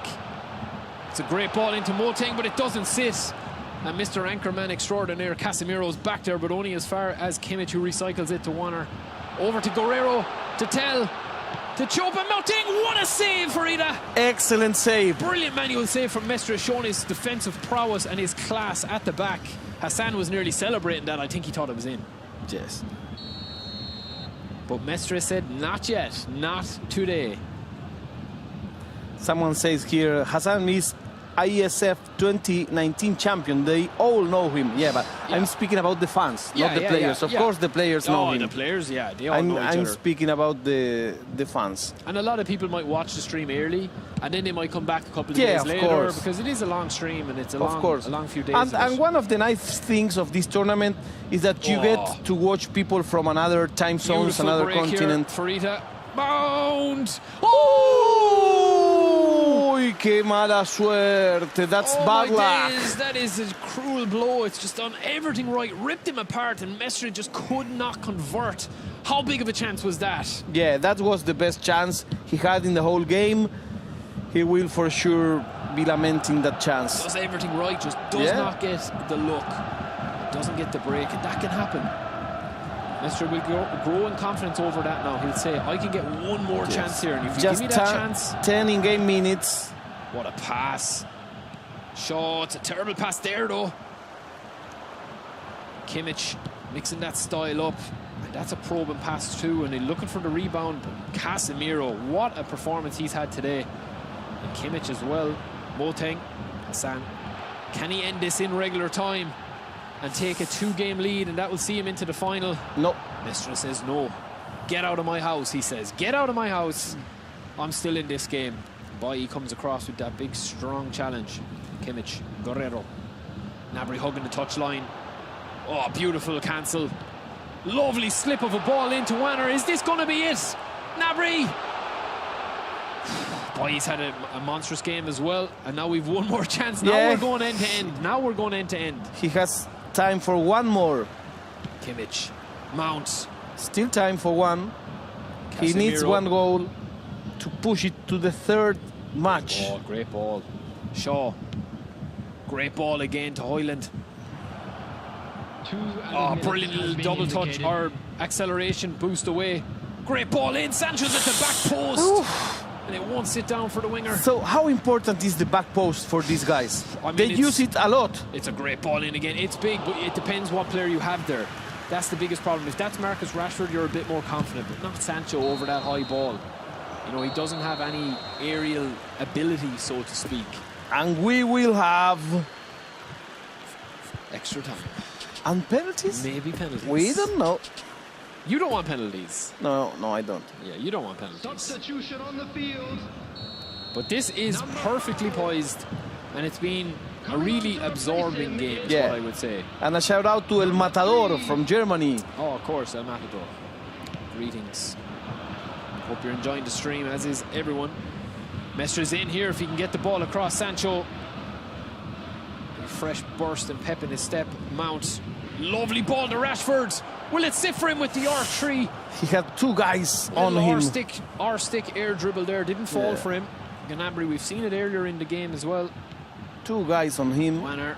And Casemiro says, no, not yet. Not today. Let me have a holdout just a little bit more and give me one more chance. It's a terrible pass from Sancho. A bit of a collision. The ref says, play on, get up. There's high stakes at risk here. Rashford. Lovely touch and go to Shaw. Casemiro orchestrating everything from that anchorman position. Højlund to Rashford, through ball, and hits the back heel. Didn't know much about that there, Farida, I don't think. So tight. This match is so tight. Shaw. Brilliant dribbling again. Oh, but he's done too much, and he's got the break on here, but it's again Varane back. That was the mistake we were not expecting. Yeah, Mestre, unusually out of character for Mestre to make a mistake like that, because he's wide open in the middle now from this same attack. But now Hassan is going to have to drive forward, and it's enlivening up here now just as we get into the extra time, second half. It looks like a counter-attack, but there is more black shirts than green shirts. It is. I mean, he's set up nicely. Moteng. It's amazing, you know, because he was attacking, but the minute that the counter-attack starts, he's already fixed his defense. Yeah, they're just so good at making the changes on the fly. Amir says they are playing with millimeters. Excellent analysis. It's brilliant analysis. Yeah, that's what it is. It's there's nothing, like I mean nothing between them. The only thing between them is a little bit of tension. That's all. That's exactly. You could cut the tension here in the room. I mean, we've a lovely little bit of a breeze coming in on us, but it's hot in here because of the tension. And because of these guys, they know what's at stake here. One, a place in the final for the winner. If Hassan wins, he's going straight in with 2 games out of the 3. That'll be enough to see him through. Mestre trying to tie it back. For anyone that's just joined and joined late, that is what is the case here. Mestre will want to get 1 game back to go to the he needs this game. Yeah, it is best of 3. The winner of this series will play Leva and Japan in the finale tomorrow. And the loser will play against Mexico for the third place, because third place also has a prize. It does have a prize. And at this stage, the boys will just want to do it. Sancho gets it knocked on to Højlund. Oh! It's off the crossbar, and Mestre must be saying, what do I need to do to score in this match? No, that was an excellent opportunity. Brilliant opportunity to score. You're right, Farida, but I think he's done everything right. That's it. Exactly. You took the words out of my mouth. Everything was made right. There was not a single mistake. It's just when you just need that little bit of a break, don't you? It's millimeters, as Amir said here at the chat. Opa! Brilliant. Run on. Rashford knock on. That's what you want. But again, Kim just takes it off him. And now we've got to concentrate on defending if you're Mestre. Gnabry, Moteng, what a save again! Incredible manual goalkeeping. MVP from this match Mestre. Is Mestre's goalkeeper. It's the best I've seen, I think, today. Just amazing. It's like it's like 2 goalkeepers in there. Exactly. That's what it's like. It's like you're not going to score on me. 3 arms. Mestre knocks it back. Like a friend of mine. Eriksson. Rashford.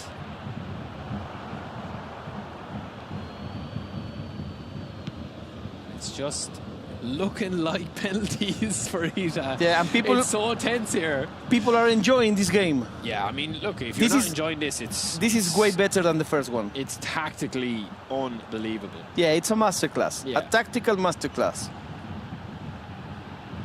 Brilliant defending, but brilliant attacking as well with the dribbling. And there you just have it now. But you need... Mestre just kicks it out and says, but you know what? You need two players to defend that ball. Yeah, you do. I mean, listen, Mestre is... I love watching Mestre. I love watching his style because he blends everything. But yes. I'm definitely becoming a big fan of Hassan as yeah, well. He's a super very guy. Good. Very good. All the guys here, it doesn't matter what stage they went out at or whether they're still in. You can learn something from them all. They all have their strengths. Exactly. They all know exactly what to do. And when you come up against somebody that has a very good matchup against you, that's when you see good gameplay. It's 0-0, but what a game we're seeing here, exactly. Farina. What a series. Unbelievable. Nothing between them. Well, I think we're going to the penalties. Ah, yeah, we are. It will be just one more chance for Iran. If not, the penalties will decide if we do have a third match or not. That'll do it. And this is going to be it. So Mestre, for anyone watching at home, Mestre needs to win this penalty shootout. Yes. To go into the third and the final deciding game. Exactly. You need 2 wins in the best of 3. You get your 2 wins, you're into the final tomorrow, where Leva awaits you with Japan, representing Japan, obviously. So... And Iran has won a penalty shootout today. He has already today, yeah. And he's won up on this, so he only needs this penalty shootout to win the whole thing, to win the semi. On the other hand, Mestre was very good at goalkeeping. Ooh, it's a bit of mind game straight up, and Mestre wins the battle of the wills there. As I just said. Yeah, you just did say it. I mean, look at Mestre. He's not even moving. That could be just a picture. Well, he's moving now. He's moving now. It's lovely into the bottom left. Very, very, very solid and focused there. Hassan has the back turn. This is the drama that we like to see for the fans at home. This is what I used to do against my older brother. Hide the pad so you wouldn't see where I'm aiming. And Hassan doing it on a bigger stage. Needs this goal for Ita. And he rattles it into the bottom corner. He needed that big time. He hid the ball very well. We were all expecting it to go to the other side.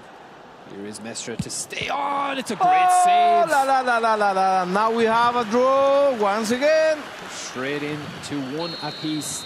Hassan turns the back again. Doesn't want to give anything away. Guerrero, I would reckon that he's going to go for placement over power here, but I could be wrong.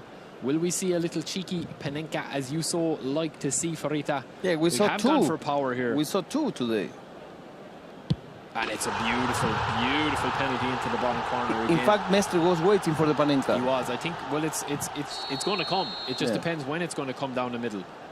A little bit of mind games off to the centre as well. And now is Iran on the lead. And Hassan has called Mestre on that side twice, and he's just gambled, and he's just got that little bit of luck as well. He just climbed the first game. Now he climbed the penalty shootout. That's also so important to be able to turn things around. Mestre giving it back to him here. And it's into the bottom corner, and it's 3-1, and this is a very, very dangerous position now for Mestre. He needs to make this goal. If he misses this, it's game over. And he scores right away, so this will be the chance for Iran. If he makes this penalty, he goes straight to the final. Goretzka. And we saw Goretzka win him a penalty shootout earlier, I think, if I'm not mistaken.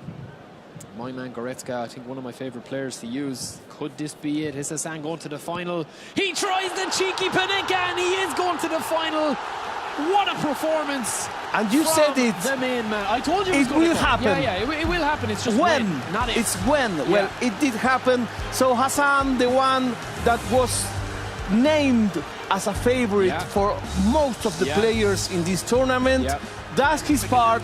He is on the final, so unbelievable performance. We will have an amazing final. Unbelievable. I mean, we're going to have Japan versus Iran, Hassan versus Leva, and we will have the Arsenal style against Miguel Mestre. Whoa, whoa, whoa! Which is going beautiful to be games tomorrow. Well. But listen, do you know when you see some games, right, and people are thinking, Did Mestre lose that game? No, I don't think so. I mean, I think Hassan won it. Like, exactly. Mestre I did agree. Absolutely, like some of the best play defensively, tactically, everything, like mentally, everything was perfect. I agree. But Hassan, obviously it's cruel to lose in a penalty shootout. That could have gone either way.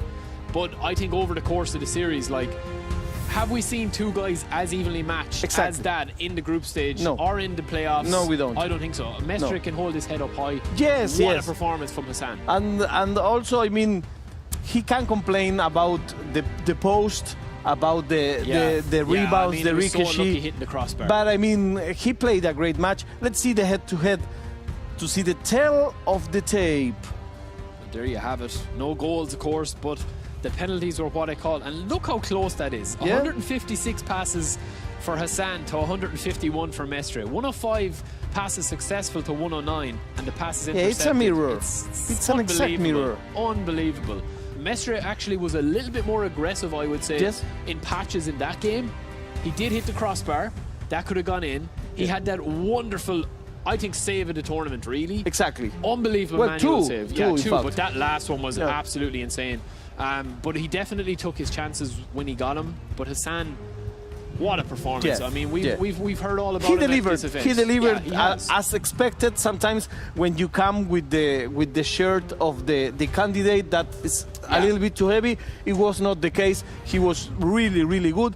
So I think that for now, this is the end of the day. I think so. I think we're just going to get confirmation with the bracket here of the paths Let's through, see it. because we do know our finalists tomorrow and the third place playoff. This is how they reached. Unbelievable. I mean, like, there's just so much to pick through there. So much to pick through there. Like, absolutely incredible. But I do think at the other side of it, that if you are Iran and you're going through to the final tomorrow, right? Obviously just a tiny little thing there, but that is Iran going through, confirmation there. Yes, perfect. So we've got Iran winning 2-0 over Portugal in that series and 2-0 over Spain. Exactly. It's what a path that Iran have had through. They've beaten Brazil, right, who had beaten Romania, right? They have beaten Portugal as well. That was a cracker. And now Spain as well. So, and then it's going to be on the other side then as well. You'll see Japan have gotten through. Japan, I would say Iran have definitely been battle tested going through this. Like, look at the challenges that faced them here. This was a chocker block stacked. And also he played with players with very different styles. Yeah. And he wiped them all. He wiped a player like Felipe Mestre from Brazil, who plays very, very aggressively. Yeah. He wiped Goat Iniesta. That's also... Yeah. I mean, like, the matches are a lot, obviously. Like, you're talking about literally, like, such a fine margins between winning. Like, if you win two games there, we just saw how close that 2-0 was there with Mestre. Exactly. So the 2-0 doesn't really mean, you know, that they completely dominated. No. But it's just such fine margins. But he's continued to do it, and we'll see with Japan. Let's see how Japan reached the final, and it was like this. First of all, they won 2-0 against Armenia. Then they won 2-0 against Indonesia. Then they won 2-0 against Greece. And then they won 2-0 against Mexico. Listen, he wants to be consistent. They didn't lose one match. No, he wants to be consistent. And this guy is just coolness personified. Like, he's so good. And I think his path through, right? If you're looking, okay, and it's no disrespect, because all of these guys are incredible, but you might say Japan had a small bit of an easier road to the final. I wouldn't say that, but some people might say it, right? In because fact, you know the talent's on display here. If you watch the bracket, Mexico also was winning 2-0. All of them. But in fact, in the bracket, Mexico won 2-0, 2-0 until Japan. Yeah, and then Japan. So tomorrow we will have the grand final, which will be Iran-Japan. Yes. And we will have the third place match, which will be Mexico against Spain. Yeah. Two beautiful matches. We will be, of course, with our friend West FC. And I hope we will be sharing the stand for the grand final, the three of us all together, because there are so many matches. And also, very important, the final is best of 5. Yes. Best of 5 is going to be very interesting, because you can have a bit more tactics come into it. You can have a bit more patience. If you lose the first 2, you're still in it. Whereas with Mestre here, if he had another game in that, he probably would have felt right. That's true. I can actually get into it. But let's see tomorrow. And you know what? I want to make you guys jealous, because we are going to see Armin van Buren just in a minute. We have our VIP bracelets. So this is an excellent tournament. We'll have a pizza. Later on, Armin, just wait for us a little. See you tomorrow. Yeah, man. See you tomorrow, Wes. Is Wes also here? Wes, come in. Thanks a lot. And say bye. Come in and say bye. Thanks a lot to the tech team. See you tomorrow. Bye.